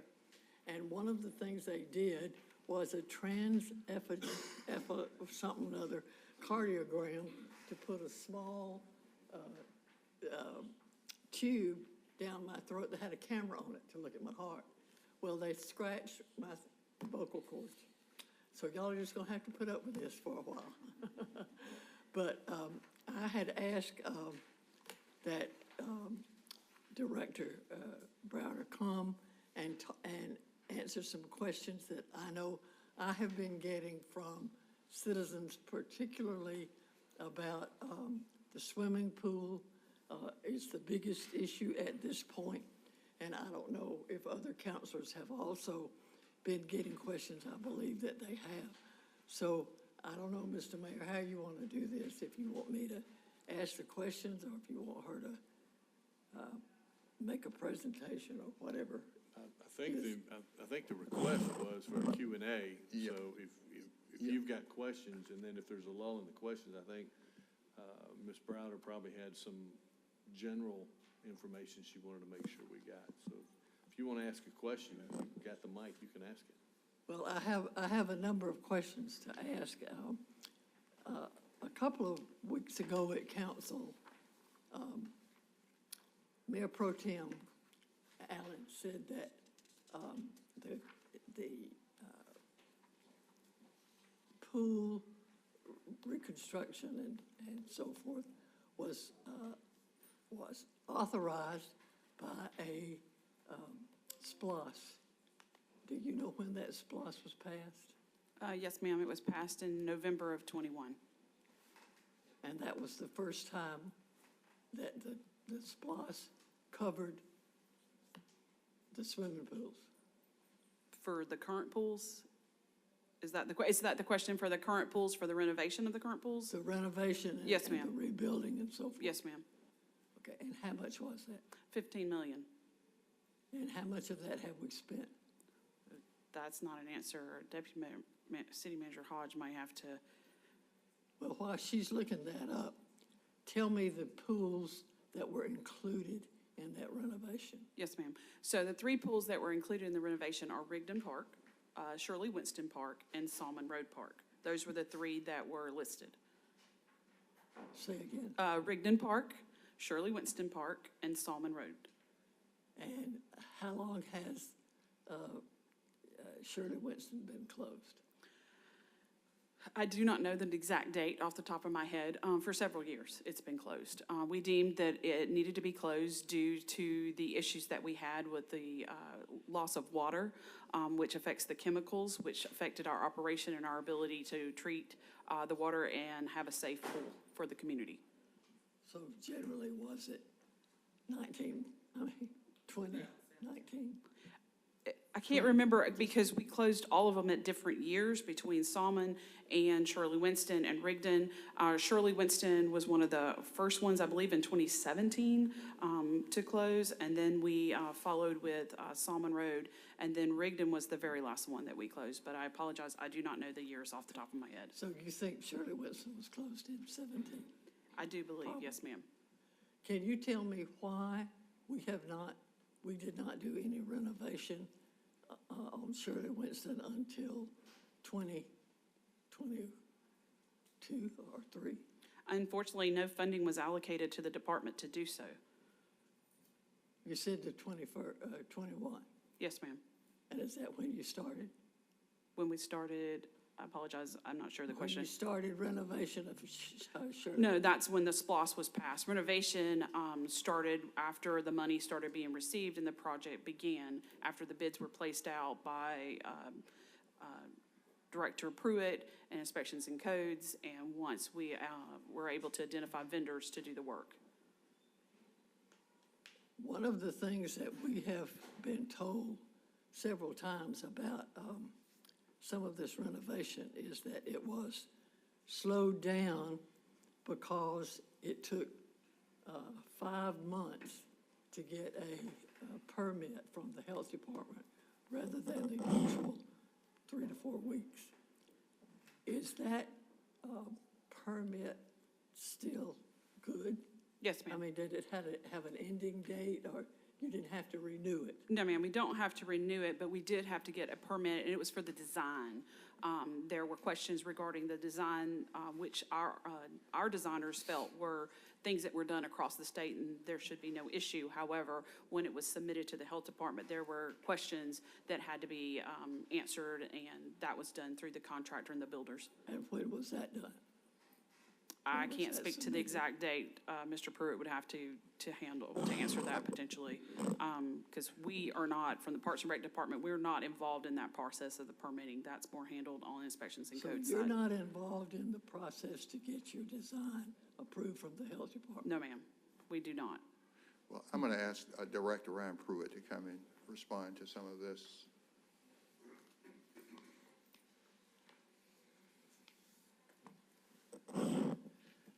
To answer the question about the permitting, so the first pool received its permit. I don't know the exact date, but it was at the end of March when the health department. March of? 24 of this year. Okay. And to answer your question, so we have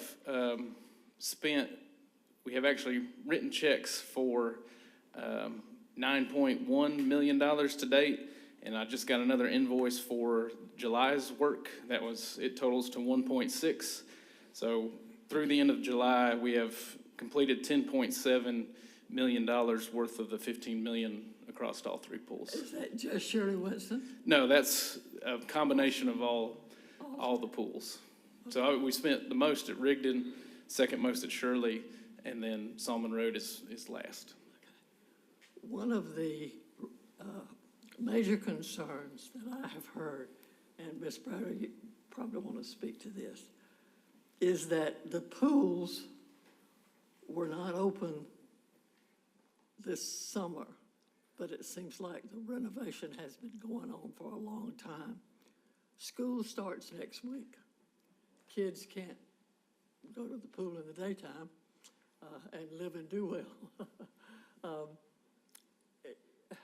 Would you address that, please? Absolutely. So the pools that we have operated for the summer are Double Church's pool and also the Columbus Aquatic Center, which has 2 pools indoors. We're not, to your point, a very valid one. Children can't go during the day when they're in school. Unfortunately, Double Church's does not have lights in it, so we can't operate it as an evening or night pool, but the Columbus Aquatic Center is open till 8 o'clock. So children, even if they're in school now, can go to the Columbus Aquatic Center and swim during the week, and we're also open on Saturdays. The other part to that is that it's really about the lighting at Double Church's and us not being able to continue to open it at night, if that was your question. I know that at one time, we had provided transportation for kids that didn't have transportation to get to the, yes, ma'am. Here to the center. We did that this looking at summer. doing that? Yes, ma'am. We've done that all summer through Metro. That's part of the Passport to Summer program that we've done for the last 5 years. And we did continue that this summer and gave out, I don't have the numbers because we don't know until the end of the summer when we go back all to our partners and go, how many did you give out? But we can tell you at that point how many we gave out over the summer as basically they use their card, if you will, the passport that they're given when they go pick it up. They take it to Metro and they get a pass to be able to ride free of charge for children all throughout the summer. And it's not just to swim, it's to pretty much anywhere in the community, so they can access services that are available to them in the summers. We also have talked about the lack of staffing for the pools. Yes, ma'am. And I am assuming that the staffing would be lifeguards and concession Yes, workers. ma'am. How is that going? So that was one of the questions that I was going to answer this morning. So as lifeguards go, we typically like to have 25 guards per pool. So we would have 25 lifeguards for the indoor pools. We'd also have 25 per outdoor pool. This summer, we were only able to garner 37 lifeguards for total out of what we should have received as 50. And unfortunately, we know that it's going to be even harder for next summer because our anticipation is next summer we're going to need 125 guards. So that's part of the handout that you received, just so you all would have the numbers for lifeguards. But yes, this summer we typically saw on the inside we would have, and I apologize, I just said an incorrect number. We would have anywhere around 15 guards, which we normally would like to have 25, and the outdoor we had 10. But that also does not include our manager positions because we try to make those people or request that those people be lifeguard certified as well. So in a pinch, we can also put them out. Does that include any of the concession? No, ma'am, that did not include the concessionaires. I believe we had either 5 or 6 at the final for concessionaires because our plan was originally when we hired them was to train them so that when we got ready at the end of the summer at some point, when we opened the other pools, they'd be trained and they could go to the next location. So we were okay for concessionaires. Lifeguards was our challenge more so than anything else. And it continues to be a greater challenge. And if it's okay, I can quickly talk about what you have in front of you. I was asked by Counselor Tucker, where do we stand in regards to other lifeguard organizations locally? So that's what the chart is, and it shows you what others are paying. So you can see here, look, and we do it as in about a 45-minute ride from here because that's typically where our lifeguards would probably come from, 30 to 45 minutes at most. And so the chart in front of you pretty much shows where we are. And so if you look, though, we have 3 entities that are very close to us that are already paying more than we are for lifeguards. 2 years ago, we were very fortunate. We asked and you guys approved and allowed us to pay our lifeguards $14 an hour, which was phenomenal. That was us coming right out of COVID. And we saw the need to be able to hire at a greater cost because we were struggling to get lifeguards. And so we were paying $14. Well, everybody else was behind us at the time. But now everybody's caught on, and so now everybody's kind of leapfrog us, and they're paying more. So you have Green Island that's paying $15. You have Callaway Gardens that's paying $15, and you have Opelika Parks and Rec as well as Auburn University that pay $15. And I know that doesn't sound like a lot, but it is.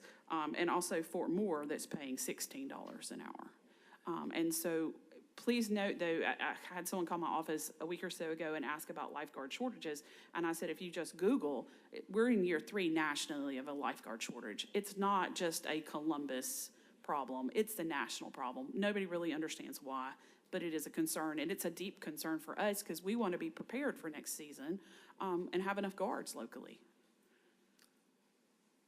Just to change just a tad, one of the other questions that I have been asked several times is that over the last year, we have run into problems at the center over here with maintenance. That there have been machines and so that have gone down, and we have had to close the center for some period of time until we can order those in, and we don't have anybody to install them and all that kind of stuff. What's the status of that? So currently, we have no issues at the Aquatic Center. As a matter of fact, 2 weekends ago, we hosted one of the large. As of 2 weekends ago, we hosted one of the largest swim meets that's hosted in the state. We had 813 youth swimmers, and we hosted the state swim meet for Georgia Recreation and Parks Association. As a matter of fact, Mayor Pro Tem had asked that we come and do a separate presentation to highlight what a great job we did, how many people attended, how much they enjoyed it. But at this time, we're not having, we have no concerns and no issues with the systems. Do we have some things that we're going to be fixing in the coming weeks? Yes. We annually close for maintenance 1 week a year. That allows us to do the things that you can't do with people painting and things like that on the deck where people can't walk for a specific period of time. But we annually do that in August. And so we've got some other things. We, a lot of times, may not necessarily do all of the maintenance ourselves. We work very closely, obviously, with Public Works. And they have some vendors who are going to come in and do some work for us during that time as well. That allows us not to have to shut down additionally to the public. Well, the thing that I'm talking about is the heater. Yes. That the heater went out, and that could happen in the water heater. Right. Went out. That could happen this afternoon. Sure. And, what is our plan to deal with that? I know we have Public Works here, so they're probably better suited to answer your question when it comes to that. Johnny, do you or Alan want to answer specifically? Because they have made repairs, and it was more relative to the pool pack, which is the system that actually operates more of the facility than just the heater that people talk about. Oops, sorry. You're all right. What we are doing is we are ordering all the parts that we would need if the boiler goes down, except for the boiler itself. They're too expensive, and we don't have anywhere to store a new one. The boiler that is there is one of the best in the country. The people that built it actually built themselves out of business because their boilers do not fail. Now, parts on it will fail, but the boiler itself is in really good condition. The last problem we had was the pool packs. Basically, the air conditioning in the building, what it does is it takes water from the pool and runs it through the system and takes the heat out of the air to heat the water. Between the two, the boiler and the pool pack, that's what keeps the water in the pool at a certain temperature. But we found out that the pool pack was not having the proper flow. That's when we closed the last time, when we had to put the new pump in. That was the problem. The pump, we were not getting water moving as well as it should be. So we replaced the pump. We replaced the motor, which got our water flow up. Once our water flow got up and the pool pack began to do what it was supposed to do because of the water flow, then the temperature in the pool began to rise. And like Holly said, we haven't had a problem with the temperature in the pool. Now, everything over there is man-made. Can I tell you it's gonna last forever? No, ma'am. Can I stand here and tell you it'll never break again? No, ma'am. It's going to break, and we're hoping that from past experience, we have the right parts on hand to keep any kind of breakdown to a minimum. And one of the other issues was that we did not have the maintenance people to do that. Do we have? No, ma'am. We have no maintenance people presently at the pool. We have positions open, but we have nobody to fill them. We have no applications for people to fill them. So if it breaks down this afternoon? If it breaks down this afternoon, we will bring the people that we have, you know, the employees that we have on staff, we will bring them. We'll also have a vendor that will come and assist us. And if necessary, myself and Mr. Minton will be over there knee-deep trying to get this thing going again. So we make do with what we have. Well, I will also say that one of the things that was said to me was, we have a state-of-the-art center, and we want to keep it that way. And you guys do a really good job of keeping it that way. Thank you, ma'am. So keep it up. Keep up the good job. Mr. Mayor, I think that's probably what I have at this point. Okay. We got a few others with questions as well. Councilor Tucker? Okay. Thank you for providing this information. I was actually trying to go to the email that I sent you so I could get all my questions. I actually have all of your questions. You have all my questions. And I have all of my answers.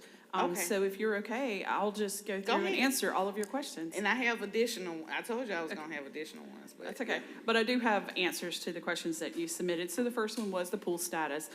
So I came here on June 18th and gave a pool update, and that's where we referenced about the health department and the concerns and the issues that we had faced. And at this time, there's no change.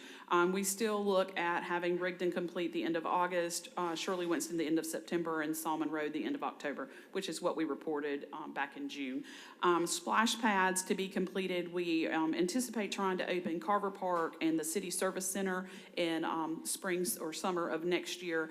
And then the other four are not allocated for funding until fiscal year 27 because they're SPLOST funded. Lifeguard benchmark, that's the list we just sort of went over a moment ago.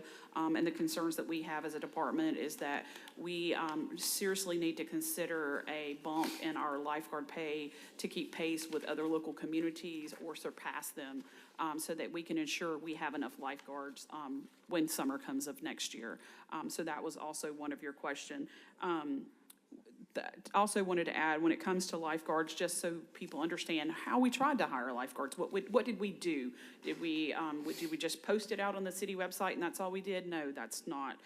We did a social media campaign. We did television.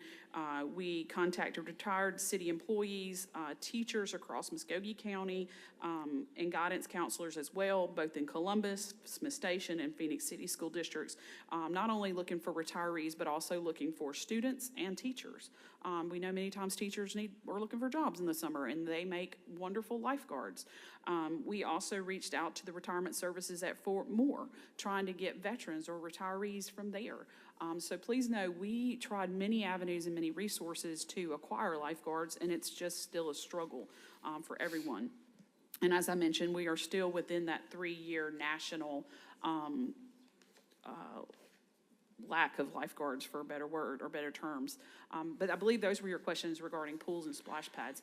Then your question was about our current position openings. So if you'll notice in your handout, you have a chart that shows our current department openings.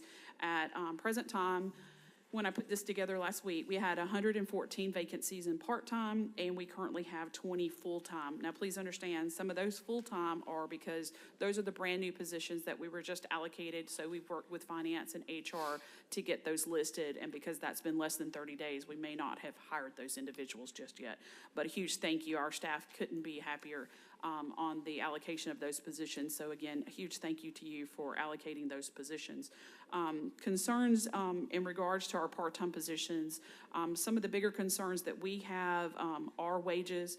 Just as was discussed here last week with the Civic Center and their staff during the summer months, many times we love the Mayor's Youth Work Program, but those students are making more than our part-time staff that are year-round. They just are, because we're paying less. I also outlined for you so you would have the wages, so you would know what we're paying per hour, whether they're full or part-time in these open positions. I don't believe that was something you asked. I just wanted to make sure you had it. No, that's what I wanted, because one of the things, and we had discussed this before, but in reference to bumping up pay, like being able to see which positions that we had and what the wages actually are, that way we can sit down and actually determine how much it will be to increase those wages for not only the lifeguards, but for those part-timers that's making under $15. Right.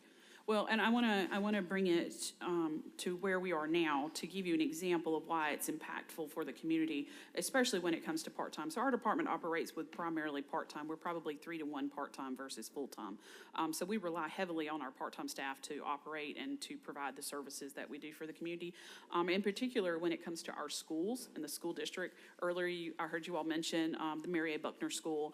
They're slated to have roughly about 800 students at their school. I met with their principal and did a walkthrough yesterday because she reached out to us, and we're super excited that she did. We will be their new after-school program when they begin the school year. So we're super excited about that and a little scared, I'll be honest. You look at our numbers and see where we are as far as part-time staff and the vacancies we have there. It's because the schools that do have programs and other organizations are paying their $20.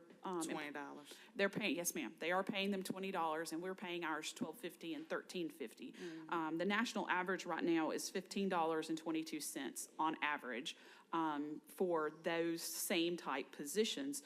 The other part that I have to add is that we've asked for we need more funding for that area of our department, that division, because this year alone we're adding 3 new locations. We are adding Mary A. Buckner, where we've been asked to provide services at J.D. Davis, which we had previously done but haven't had a program in a couple years. So we're trying to get that program restarted. We're also going to be offering a program at Tillis Recreation Center, which will get students from Hannon Elementary and Clubview. So you could say we have 4 if you want to consider both of those schools, but it'll give us an opportunity to service more children in the community. But what scares us is we lack the staff, and we know that we already have 1 school that has a waiting list right now because we just don't have enough staff to put at these locations. And I say that because in our world where we are, it's ratios. And so based on the age of the children, we can only have so many children per staff. And so that dictates to us how many children we can have at any given facility or any program, if you will. And so for us, that's a concern that as we continue to grow sites, which is amazing because that means we're offering more services for children who otherwise might not have a place to go after school, and it's a safe space and it's an educational space, is that we just don't have the staff to put there for them. And how do we accommodate that? How do we make changes? We've been fortunate the last 3 years also that we have had grant funding from Georgia Recreation and Parks Association. You all know I talk about that frequently. We partnered with GSAM, which is the Georgia After School Network, and received, I don't want to misquote, but several $100,000 annually or cumulatively over the last 3 years. Now we no longer have that funding, not because we didn't apply, but the grant ended. So now we are going to be in a deficit where we've been able to be state of the art. I encourage any of you, when you have an opportunity, anytime this week particularly, because it's summer camp time, go by and check out Tillis Recreation Center. Go look at the activities and the things that are there for children to do. That was funded by our grant. not by our rec department, which operates the rec center, but by our community schools program and the grant dollars that we could put there. Those kids have STEM upon STEM upon STEAM activities for them to do. And that's what our programs are about. Our curriculum is completely STEAM-based, and that is why we are so desired within the community, because our kids have fun, but it's educational. We always like to tease that we slide that education in, but it's a whole lot of fun. And that's what our program is about. So I just implore you all to consider as we move forward, how can we raise those rates for our part-timers, because that's going to make a big difference. The other question you had was relative to our staffing challenges at the rec centers and what do we do there. I know many of you have heard me say when I started here 20 years ago, each of our super centers and rec centers that operated had 2 full-time staff and anywhere from 8 to 10 part-time staff. Luckily, I mean, nowadays we're lucky if we have 1 full-time and 3 or 4 part-time. That's because that's just the number of positions we're allocated. And a lot of times we can't even fill those for the same reasons. Our pay is $12.50 an hour for those part-time employees. So what are those staffing challenges? The staffing challenges are we need more than 1 full-time person there to help cover the hours, or even think about increasing the hours, which we would love to do because that provides greater services and opportunities for the community. The other part to that is we need more part-time staff to balance those hours and be able to cover it, because these buildings are huge. If you've ever visited any of our super centers, 1 person cannot watch every room and every child and coordinate activities or oversee and operate those activities for children. You've got to have somebody who's watching everything, answering the phones, greeting customers, while others are providing services. So we've also got to look at how do we grow that. I believe your next question was master plan. My deepest apologies. I had it in my hand, laid it down, and walked out. We do have a master plan for our department. It's about 2.5 inches thick. It's 20 years from 2014 to 2034. We do have that because we are an accredited agency and we use it for our accreditation. It's also a roadmap for us as a department to continue to grow and make changes within our parks. And it's our catalog for our parks here in the Columbus. Project updates, you also asked me about A.J. McClung and the $1.6 million. So we are working with Director Pruitt and a contractor currently to create a master plan for A.J. McClung. Why is that important? Because we've received grant dollars that we've used to provide new LED lighting. They're currently there. If you've had a chance to ride by A.J. McClung recently, you've seen them. We will have brand new LED lighting there in the stadium no later than the 3rd or 4th week of August. And so we will have that for both of the classic games this season as well as 1 high school game. So we're super excited about that, and the quality of the lights is ESPN LED quality. So, Councilor Tucker, I think that was the questions that you had posed, but I could have missed one. Yeah, that was a lot. In reference to the master plan with A.J. McClung, one of the questions that I had from the alumni, both on Carver and Spencer side, was the game that's coming up on August 23rd regarding the fields. Is that something that we're looking at addressing prior to the game or not? I think I missed the first part, addressing which part? So in reference to the field at A.J. McClung, is there going to be any type of improvements prior to the game for the field? To the playing surface? Yeah. No. That's going to require a great amount of funding. And I believe you and I might have even discussed in the past the need for redoing the field and putting in turf, which means that everything has to be taken down to a sub-level, additional materials added, and then the turf added. But when we get to that point, that's why we're doing the master plan, because we currently don't have the funding to do those type upgrades that are greatly needed. Not only that, but the sidelines need to be expanded so that we can offer other opportunities here in Columbus besides just football. And right now it's just too narrow. Even if we expanded the sideline, did away with the sidelines and the walls were the sidelines, it's still not large enough for us to safely offer the type of activities that we in the future can do. And when you all do the master plan for A.J. McClung, can that be shared? Absolutely. We're looking at it being a phased approach just because of the funding that will be needed. We have the 1.6 million that you referenced in your email. And so that's the part that we're working with Director Pruitt and a contractor on, because we're hoping to get the locker rooms replaced and look at if there's any funding available to address the scoreboard. But we know that there's far other things that need to be addressed at the stadium. We're just trying to figure, as far as phases go, how can we tackle that effectively? So we're not, we're being very good stewards of city dollars, so that everything fits together in the end and it's one complete project, even though we will do it in different segments. And some of the citizens are asking in reference to that master plan, and I know you said it's a large document. Is that something that can be placed online? I do believe it used to be on our website. I'll have to verify. I'll make myself a note, and we'll get with IT to have it uploaded. But yes, it was a part of our actual website for a long, long time. But we've made changes over the last year or so, but I'll ensure that it's back up there. Yes, ma'am.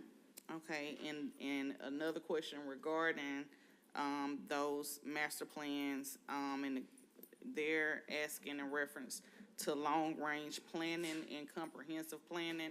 Can we get some community involvement just to see what the roadmap is for a 5-year, 10-year, 20-year down the line? Sure. So and absolutely, anytime we do projects, especially the larger projects, because I know you were at one of our meetings, we will do focus meetings in the specific neighborhoods, communities that they're relative to. So, for example, the pools, because several of you were able to attend and represent your districts. So thank you. That's the input we're looking for. We'll be doing the same thing as we roll out various projects through the Splash projects and others to include the neighborhood. One, for example, that we're already working on is the for the Carver Park splash pad. We're getting input for the students from Reese Road Elementary, and I believe one other, it just escapes me right this moment, but we're working with schools to have the children give us the feedback for what they would like. Right, and I'm sorry, Mayor, I had a whole lot of questions from a lot of citizens. And you mentioned, and we talk about this all the time in reference to staffing being one of the major challenges in Parks and Rec.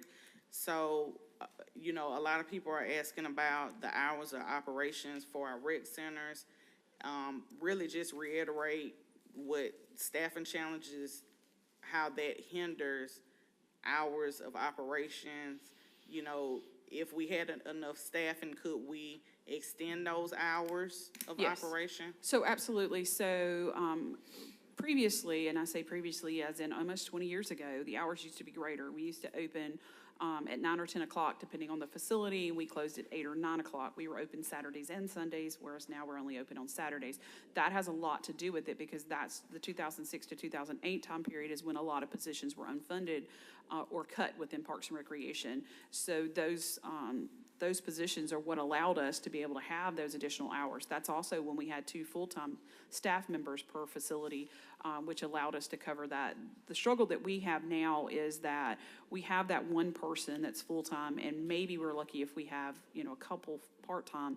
But when somebody leaves, somebody's out sick or has an unfortunate event in their family and they can't come to work, well, we have to find someone else in the department to go across town or wherever it might be and operate that facility. Well, we aren't structured in that way. We don't have extra staff.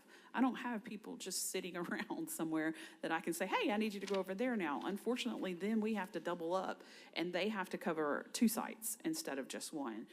Because we don't want to close. The worst thing I want to have to do is to email the city manager or deputy city manager and say, we're going to have to close this building because I have no staff to operate it. That's very last resort for us. That's not what we want to do.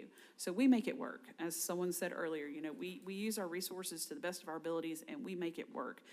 And sometimes on a shoestring, but we'll make it work because we believe in the community and the support that we provide and the services we provide to children and others in the community to have a place to go. And so we know our role, and that's our role. But it's very hard when we lack the staff to be able to do it. All right, and another question regarding, I guess you would say, master planning.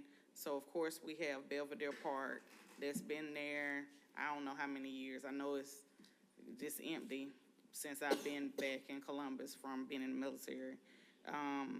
But you have, serious concerns, and I don't know how many other facilities that we have like that. There are just dormant. I think there's one in Councilor Huff's district as well, but it's dormant, and sadly, it attracts crime.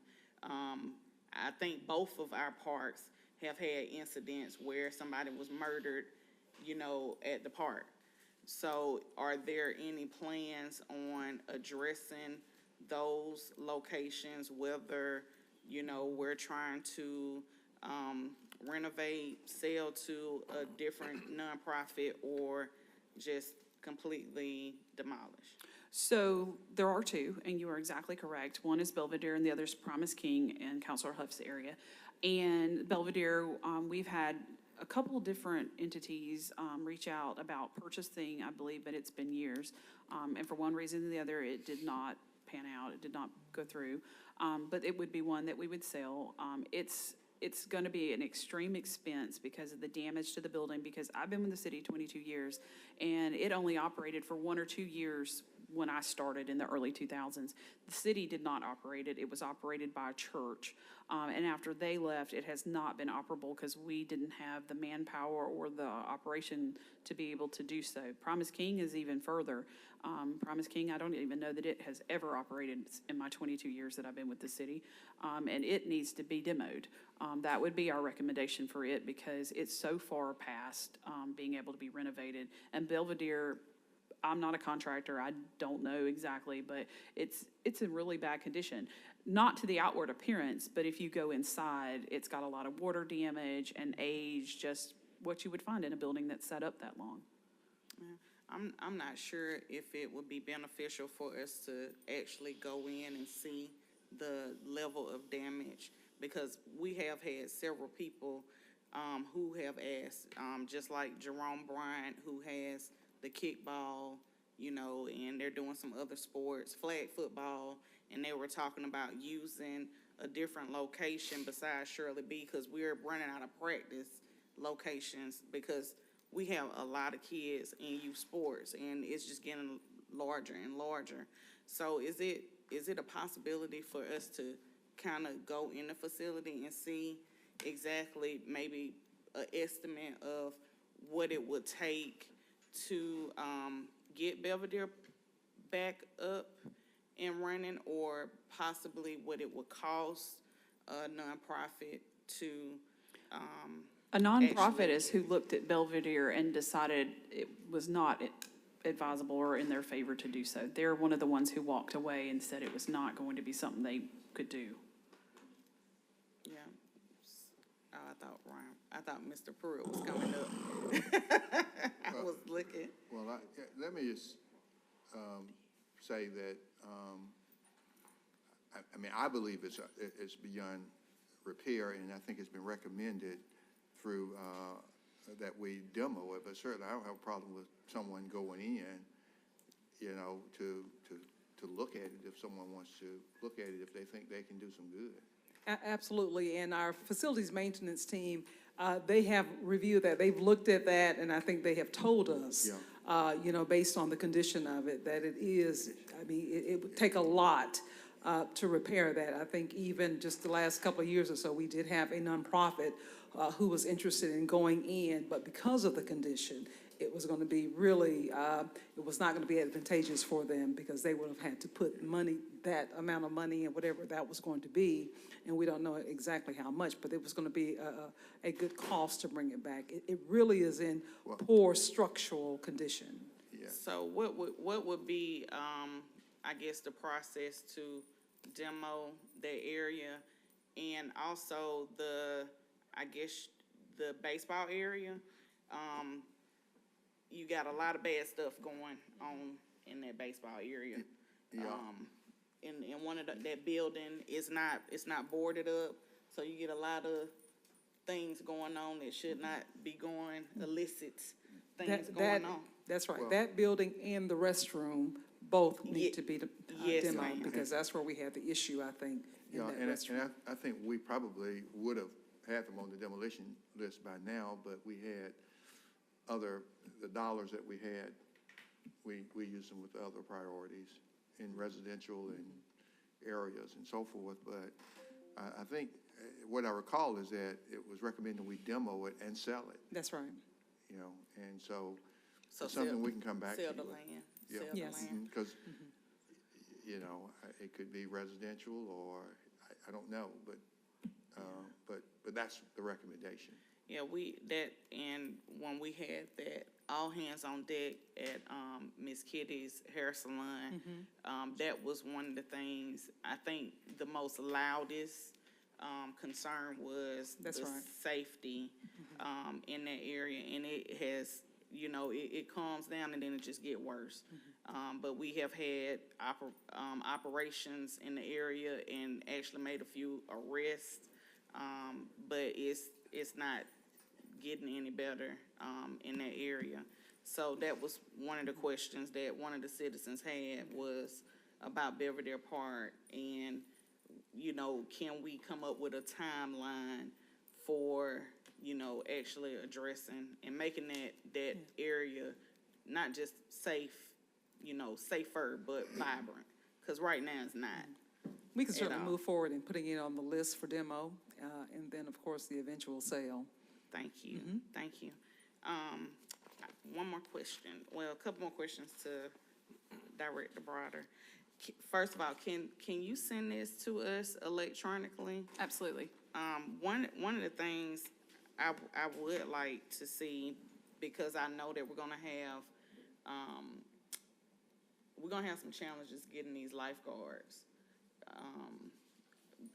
We're already challenged with lifeguards, and sadly, I know only because my daughter was a lifeguard and she worked many, many hours over the summer, being a lifeguard.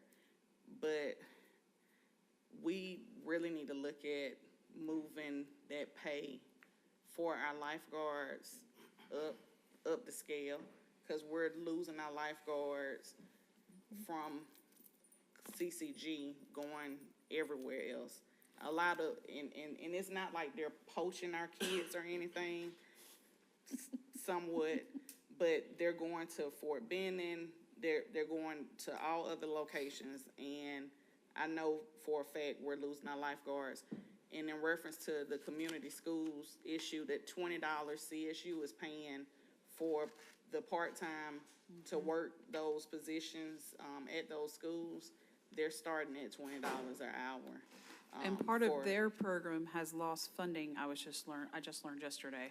And so the urgency and the concern by our staff is the potential, which again is fabulous, that we'll actually get more schools back for us to operate, but what do we do? So we have been discussing internally, like, what does that look like and how can we manage that? Because we don't want to tell anybody no. We don't want to turn away a mother or a child that can't be part of our program, but we just got to figure out what's the solution.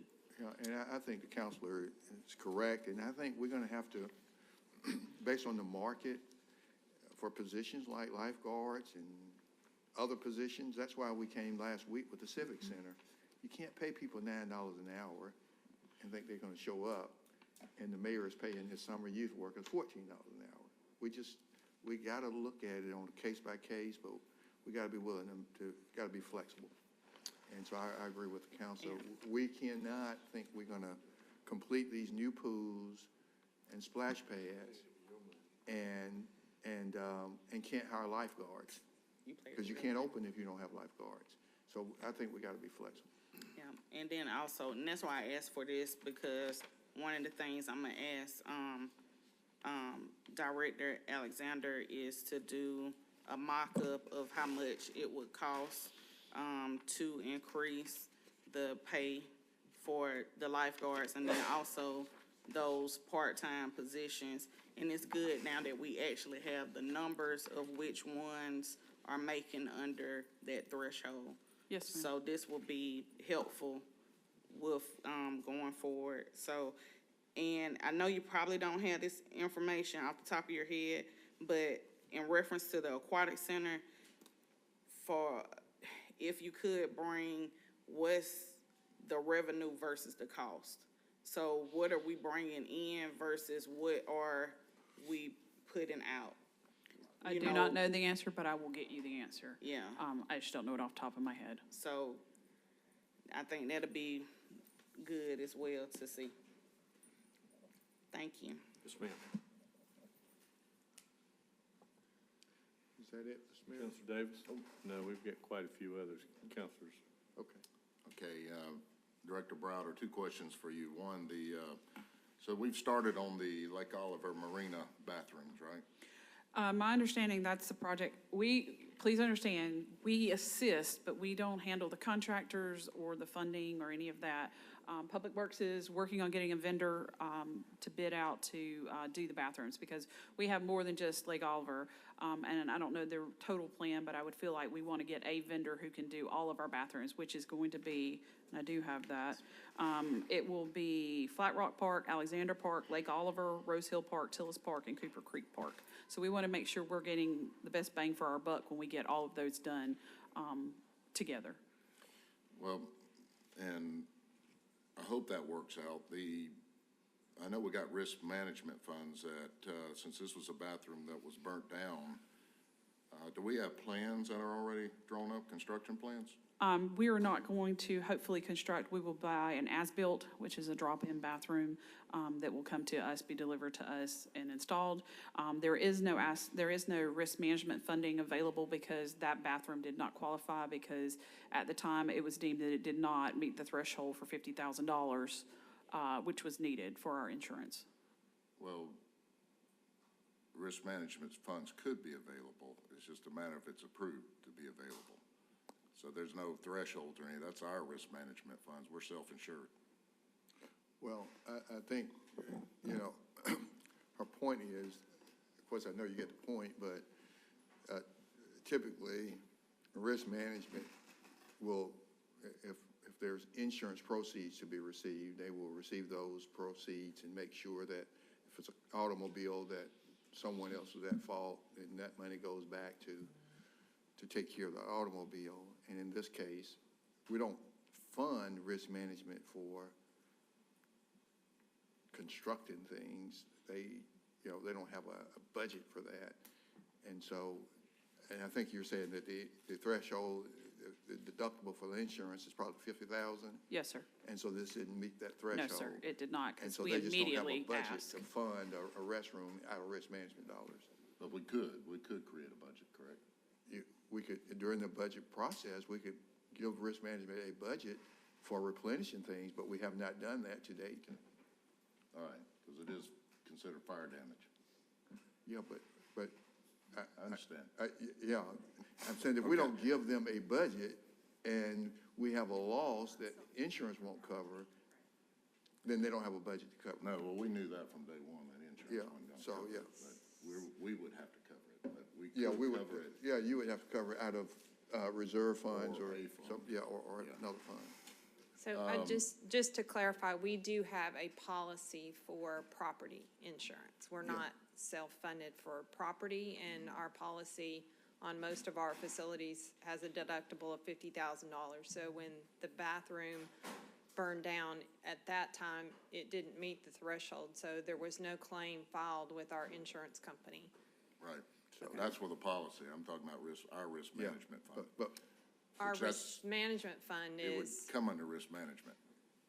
right, but technically. we don't fund risk management, right. as the city manager stated, to handle projects. The funds that come in pay for either workers' comp or insurance policies that are purchased. Right, okay. All right, but we need to handle that, Counselor. I mean, we need to get the restroom in place. Thank you, Ms. City Manager. Thank you, Director Browder. My next questions, real quick, are for Director Pruitt. Is he still here? He stepped out. Is he gone? Yeah, he should be here. Mayor, I'll just yield my time to next. Okay.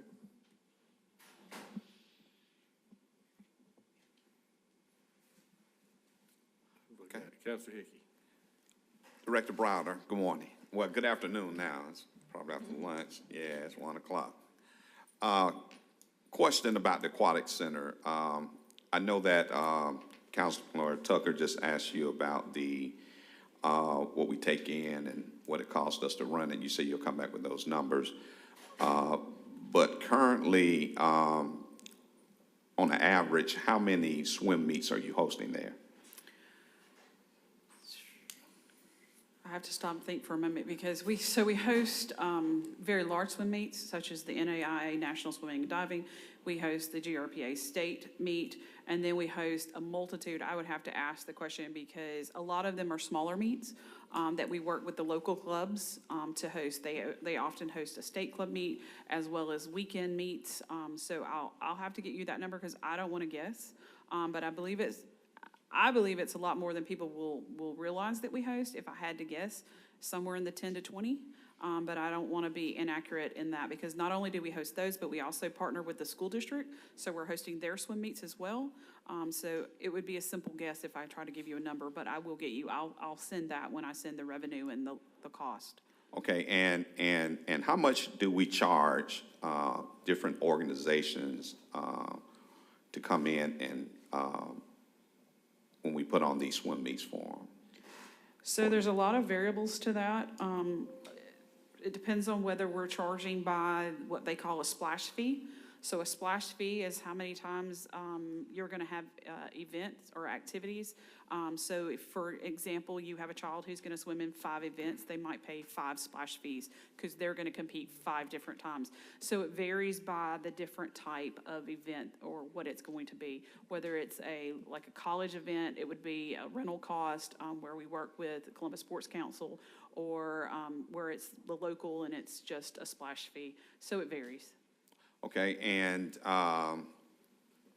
when it comes, what is the ordinance in place when it comes to hosting events indoor at the pools, when it comes to, the weather?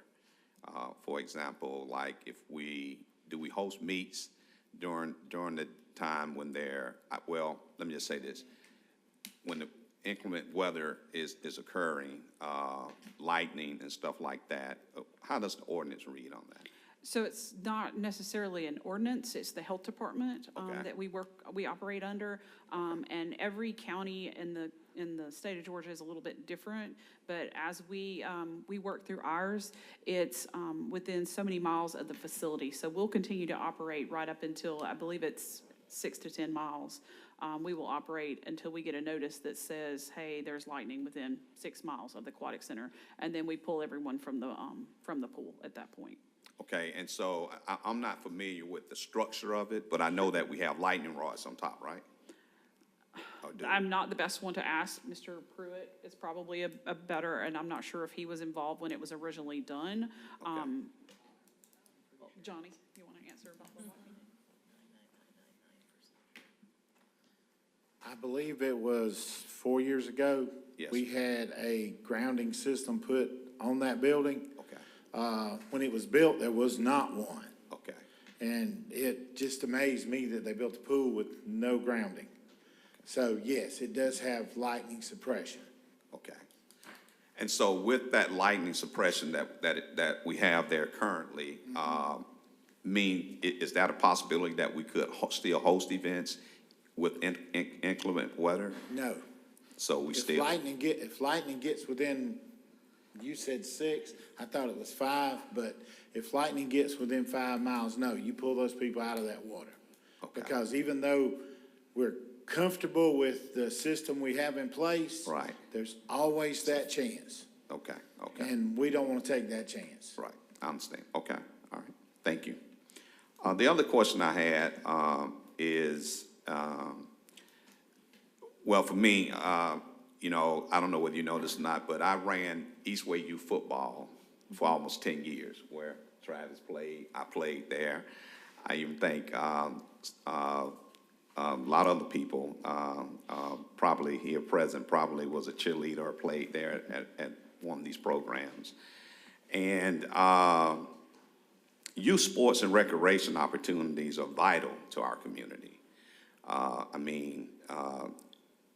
When I was growing up here in Columbus, born and raised, grew up in the housing projects of Warren Williams, we used to have what we call recreational teachers on the playground. And we used to have the green buses. I don't know if everybody remember those. We used to drive around to different rec centers and play against each other whether it was flag football, basketball, you know, horseshoes, or whatever the case may be. So it's very vital to our community, youth sports. And I would just like to know, I know that when I ran Eastway Youth Football, we had a partnership with the city where we would maintain and run the programs, but the city would come out and help us with the maintenance and things like that. I know that currently over at Edgewood area, which is next to the soccer complex, their concession stand area is in need of some repairs and things. And I was going to get with the president over there to see who can I point her to help her get it up and running, maybe get it some remodeling done therefore. And I know that out at Shirley Winston Park, there may be some stuff there that needs to be done as well. And so I was wondering, and then also East Columbus baseball field. What are the plans for the city? Is that location is part of in your budget of going in to help with the fields and get them back up and running, and working with the league presidents there as well? So I'm going to go back for football for just a moment. So if it's a city facility and it's a city building, then the league needs to notify us if there's upgrades or something that needs to be changed. We've just done that we do it every season with every league and every organization, whether it be baseball, football, softball, whoever. And then we'll look back to our friends back here in Public Works because they handle it. We're just the pass-through for the work orders. But we make sure, excuse me, we make sure that it gets passed through to them, and we work with them very closely, whether it's their department that does the work, or we have an outside vendor that comes in, a contractor, to do the work. But we just need to be aware if there's a concern. We had an example, I'll use Shirley Winston for a moment. There were some electrical concerns in the concession that we needed to address. But we don't go in the concessions. We don't even have keys to the concessions. We want there to be no, question that we have access, or any of our staff have access to the materials and supplies that the leagues have purchased. And so we don't necessarily know if there's a problem unless they let us know. I know as far as football goes, we've already done evaluations from a lighting standpoint, and we've worked closely with Public Works to get ahead so that when we get to football season that we're good to go. But anything beyond that, things that we couldn't see, they need to very quickly go ahead and let us know so we can get with Public Works to get it addressed as soon as possible. And then regards of the baseball fields, I think it's one of those things that, yes, there is a request. It goes in our budget for things such as that to do upgrades. Sometimes it's equipment related, and sometimes it's contract related, where we just need to come in and take the lip off the ball field, add some more dirt, and make changes. Okay. So yes, sir. And also, over at Boxwood Rec, I had the opportunity last week. They had a back-to-school drive that they was doing, giving out book bags and supplies, school supplies to the children in the area. And had an opportunity to speak with the recreation director there. And she was telling me one of her biggest concerns there, we got guys driving through on four-wheelers. And of course, I was going to get with Chief Mathis on trying to help us with that. But you have a gate there. What is your, when the facility is open for business, what is the policy on locking that gate while they're there to keep these four-wheelers from coming through? We don't lock it when we're open to the public because we get a lot of elderly in that area. There's often elderly individuals who frequent Boxwood. So we wouldn't want to close the gate because then that would limit their access. Plus, there's no parking.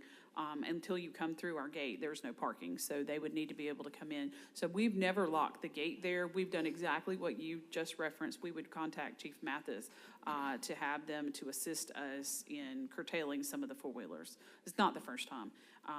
Periodically, they'll be out there as they are in other parks. We'll get with Chief Mathis, they'll crack down, they'll help us, and then the next thing we know, they've popped up somewhere else. So it's just due diligence between us and the police department to make sure we stay on them, so they don't do that, because that's not something that we need. They go out and they destroy the fields, which we have a soccer, if you're not familiar, please check out. We have an amazing soccer program out there that Yes. uses that complex as well, Yes. that we've partnered with now for probably about 10 years.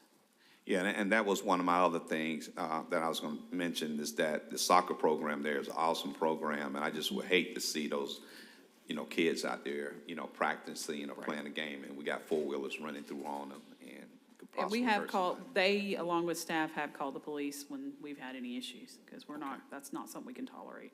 Okay. Yes, All right. sir. Thank you. All right, Mr. Pruitt, I think Councilor Davis. Right, had before a you question. leave, Director Browder, just back one question. You mentioned about preparing for the upcoming seasons, all lifeguard related.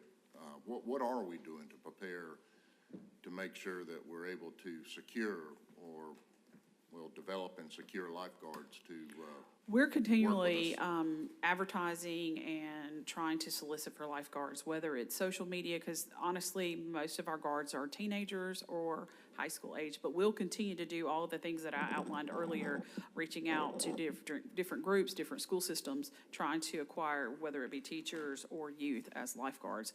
We'll continue to do that. That can't change for us. are there any training programs out there available? Yes, so I wasn't gonna say it, but when Counselor Tucker was calling earlier, the reason that people are coming or that lifeguards are leaving us and going to other organizations is because we do a great job of training them. We do a great job. There's no cost to them. We train them. We do everything that's necessary to prepare them to be that #1 lifeguard. And then they leave us and they go other places because we do a great job. Or the staff does a great job. It's not myself, but the staff does an amazing job. But we'll continue to do that. So yes, we continue to offer classes. People will, so for an example, if you had a high school student that wanted to all of a sudden become a lifeguard, they call the aquatic center or they call the department and ask the question, hey, where can I get certified? We refer them directly to the staff that we have that does the training. And then over a period of time, a class is set up and they're trained and certified. What normal hours, what would be the hours normally for a lifeguard? What do you mean, lifeguards to work? Oh, it varies. So we have a morning shift typically that comes in at about 5:45 a.m. Depending on how many hours they themselves, we work with them as well, depending on their schedule, especially now as we go back to school. We'll have some that do work study or co-op or whatever their school district calls it. They may come in and work the morning and work till right before lunch because most of the schools require that they be there at lunch. 4 or 5 hours? Yeah, something like that. Or they're coming in after school and working 3 to 8. They're working the hours on the weekend.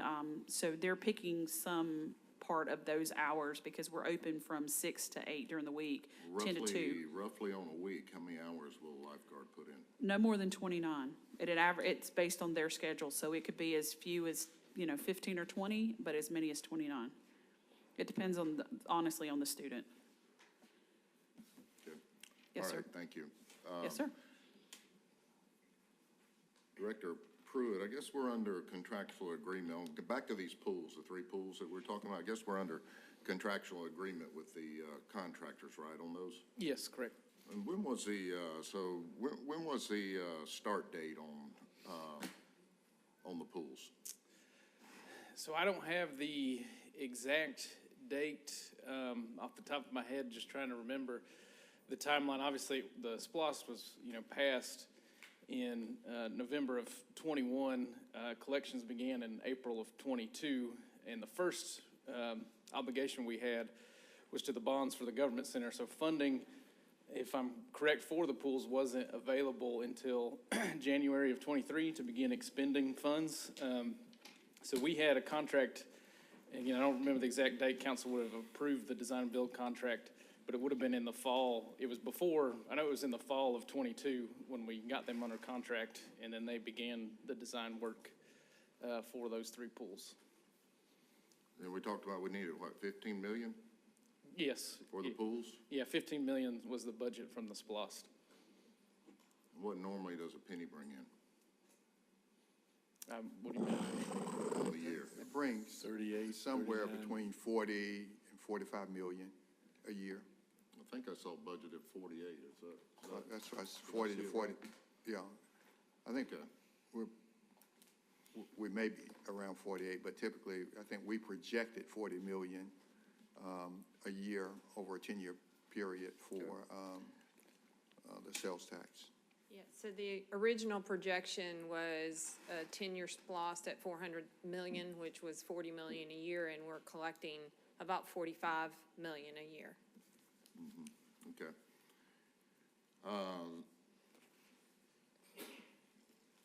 When was the, I'm sure these are all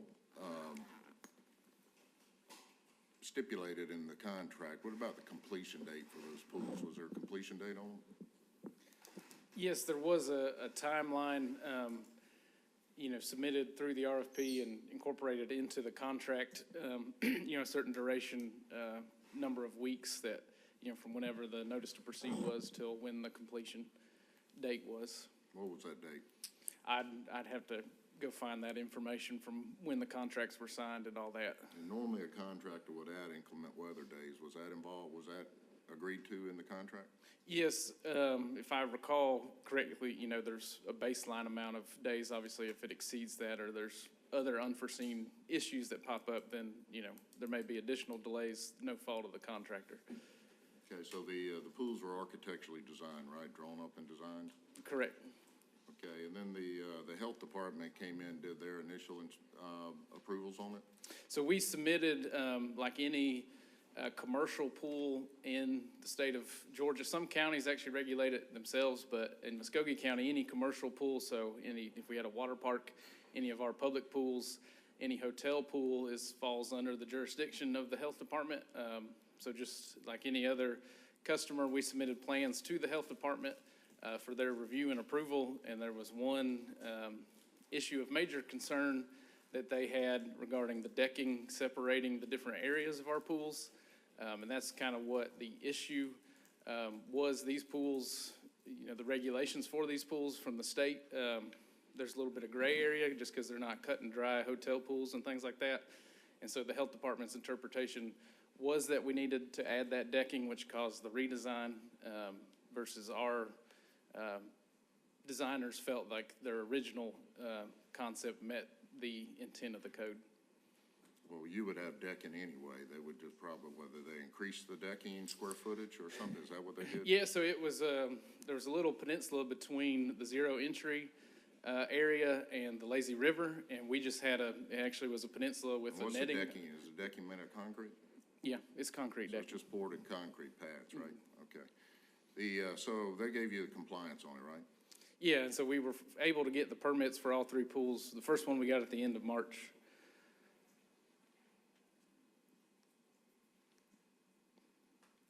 So you just submitted them to come and give you a permit, right? Yeah, so we submitted again starting back in November, or the end of October, I believe. That was when we originally submitted the drawings, and so working through the comments and revising the plans took until March to satisfy the health department. Why 24. Why would that take place if everything was signed off in compliance? So again, it was a difference in, again, the health department interpreted the code differently than the design team did. And so when the original plans were submitted, the architects and engineers had signed the plans, which is no different than what my department does on a daily basis, to where an architect submits plans. Obviously they feel that they've met all the requirements of the code, and then the authority having jurisdiction looks at it. And again, the health department's opinion was that the original design did not meet. The code. Right. It's pretty simple when it comes to pools. Well, they call them. Outside of life safety and handicap matters, okay? Right. But those are a lot of that stuff is add-on type stuff. Again, these with the different features these have, with the slides and the lazy river, they fall into a different, I can't recall the term that they use in the code, in the pool code, right off the top of my head, but they fall into that special category. And so there's a little more interpretation and gray area with those pools that is up for the health department. I just want you to know I'm struggling. It was intriguing to listen to Councilor Thomas's questions, but I'm just struggling with November to March. We're a municipality, we're a city entity. We work with the state on a regular basis. 3 months to get a permit, when normally, look, I would go out of business if I had to wait that long to get a permit from the health department, and I've never had that issue with them before. These things should be worked out on the front end. So I'm still struggling with this matter with the health department taking so long. And then I'm also struggling, I think during the budget session, it was stated that inclement weather days also had an impact, but we've had some good weather too. So that concerns me, and I just wanted to verify that and just check some of these. So we are, in these contractual obligations, spelling everything out, what the expectations are of the general contractors. Correct. Okay, all right, thank you.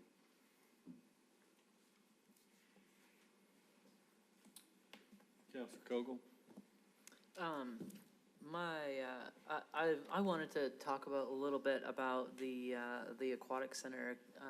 My daughter swims on the swim team, and we've been involved with the hurricanes, and I'm a previous swimmer myself, so I have a little bit of knowledge, and a retired lifeguard, I guess. So the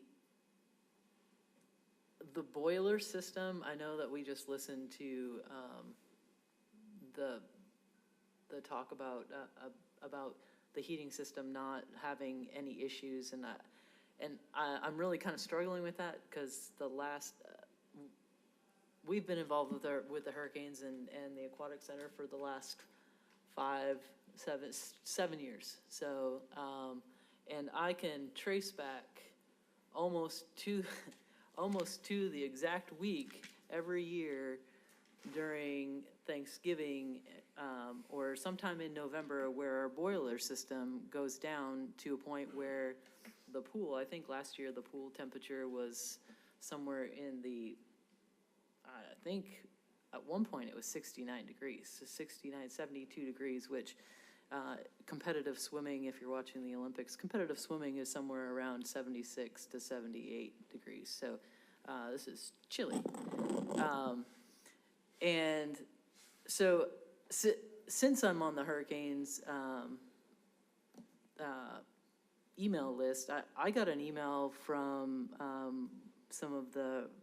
from the board president, I guess, a couple weeks ago, that says that Parks and Rec has shared with us that they've submitted a request for emergency funding to the city manager to repair the boilers and the associated equipment and pipes. The significant overhaul to the pool's equipment should address the identified problems that they believe are causing the issues with reliable heating during the winter. And as you can imagine, it is a hefty bill totaling the upwards of $100,000, and the equipment takes approximately 3 months to arrive once ordered. It's imperative that the process begins this summer, and they have been unable to secure funding for this emergency request. We're asking that you throw your support behind this request by reaching out to your city council members and asking them to support the request for secure funding and prompt action. And so, in my position, sitting up here, I was a little bit taken aback by this, because this is something that I hadn't heard before, and we continually ask about the heating, and that we're told that everything is okay. And I'm concerned for the upcoming winter, where we're going to have to shut down our pool again due to boilers that are not operational. And so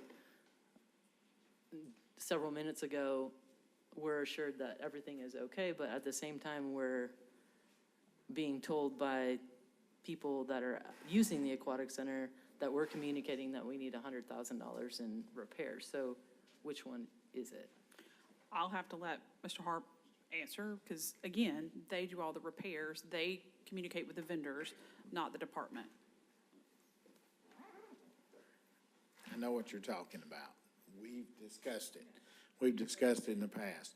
But after getting qualified people to look at everything, it was determined that we can repair what we have. And as she said, we have brought the pool up to temperature. And we have other repairs scheduled for when they shut down, so that we should have no issues this winter with the temperature in the water. We should, or we will not? I cannot promise you we will not. Are we at a point where we need to replace the whole system? Are we going to keep piecing it together piece by piece, or do we need to find the funding to replace the boiler system? And there's one boiler. That's all we have. There was no redundancy built into this system. There's one boiler, there's one giant pump. Right, So so even my if- question is, do we even need if to we put replace in it, a- or do we need to piece it back together? Personally, I don't think we need to replace it. Because on a scale of 1 to 10, that boiler's probably running about 8.5. I mean, it is 10 years old, 11 years old, so no, it's not perfect. But it's probably better than anything we could buy today. And so all the parts are readily available. We're accumulating all of the normal parts that go out. The igniters, the thermostats, you know, the circulating pumps. We're building a stockpile of these parts so that if one goes down, we don't have to wait 2 weeks to get it or 3 weeks to get it. We'll have it on hand. Now, we just replaced the pump, the circulating pump. Now, if that pump breaks, we'll have to shut down and order a new one.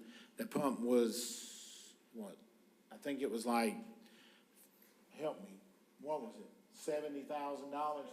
Yeah, to get that pump replaced. So it's too expensive to buy one to sit over in the corner for it to just sit there. What's the life expectancy of the boiler? Of the boiler, And the 25 pumps? years. The pump is hard to say, because what happened to it last time is, like I told you earlier, we had a water flow problem, so the pump ran dry. And when it ran dry, it has the impeller just destroyed itself from getting hot. And so that's what caused us the last issue. When they shut down in August, we do have plans to make some other upgrades to hopefully avoid any problems this winter with the water temperature. But I can't stand here and tell you there's not going to be one. I don't have that crystal ball. The other question that I had was in reference to the lightning policy of, I was up at Georgia Tech this past weekend at the Georgia State Championships, and I know at UGA and several other major pools in Georgia, as well as any other major pool in the U.S. I know that they have a lightning a policy that falls on the meet directors for major events. And so I had talked to some of our and this has been kind of an ongoing issue with previous coaches over at the aquatic center, where they express frustration coming in from other major pools where we are holding swim meets and we're unable to promise the teams and the other entities that we won't shut our pool down during a storm. Now, you know, let's just say if there's a hurricane, that's a completely different story. But at all of these other meets, and even, I mean, I think you can even go back to the Paris Olympics right now where it's storming. None of these other entities, if it is storming, do they shut down the meet in order to wait for the lightning pass or wait for the storms to pass. And so I know we've lost a lot of revenue in Columbus due to entities like NCAA coming in to wanting to host some swim meets, and even this past time with the NAIA, there was a lightning delay, I believe, and so they do have some concerns about coming back to Columbus, because there is the potential where they have to either delay for the whole day or they have to shorten the meet, which if you're talking about a championship is not possible. And so I think that we need to really take a look at what the other entities do in the state of Georgia. I spoke to the meet director over at Georgia Tech this weekend, and their lightning policy at Tech does fall on the meet director to make that call. And so it does fall under their insurance policy as well. But I do think if we're talking about bringing in appropriate revenue to the city for these major swim meets, and we want to be an attraction for major swim meets like this and more athletic events, we do need to as a council, we do need to take a look at who makes that call. Is it Parks and Recreation, or is it the meet director, who that falls under, so. So I might have to defer to the city attorney's office for this because many years ago, we tried to get and I don't know I'm not an attorney, so I can't think of what the word was, from the state that would allow us to continue to have a meet, even though our facility is designed in the way it was. Right. And we were not able to receive that from the state. They denied us. So then that puts the liability back on the city itself because we're self-insured. So it was deemed at that time that that we were not willing to accept that liability should something happen, when we were made aware that we needed to close because of the facility. And I defer to the city attorney's office if I'm incorrect, but that's what was found at that time.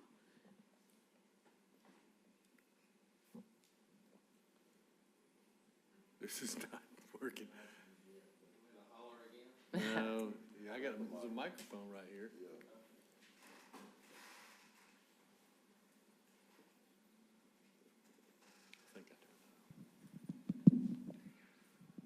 Several years ago, we had the issue she's talking about popped up, and we sent in a request, I think a written request to the state asking for a lightning waiver or waiver of the lightning cutoff requirement, and they denied the request. So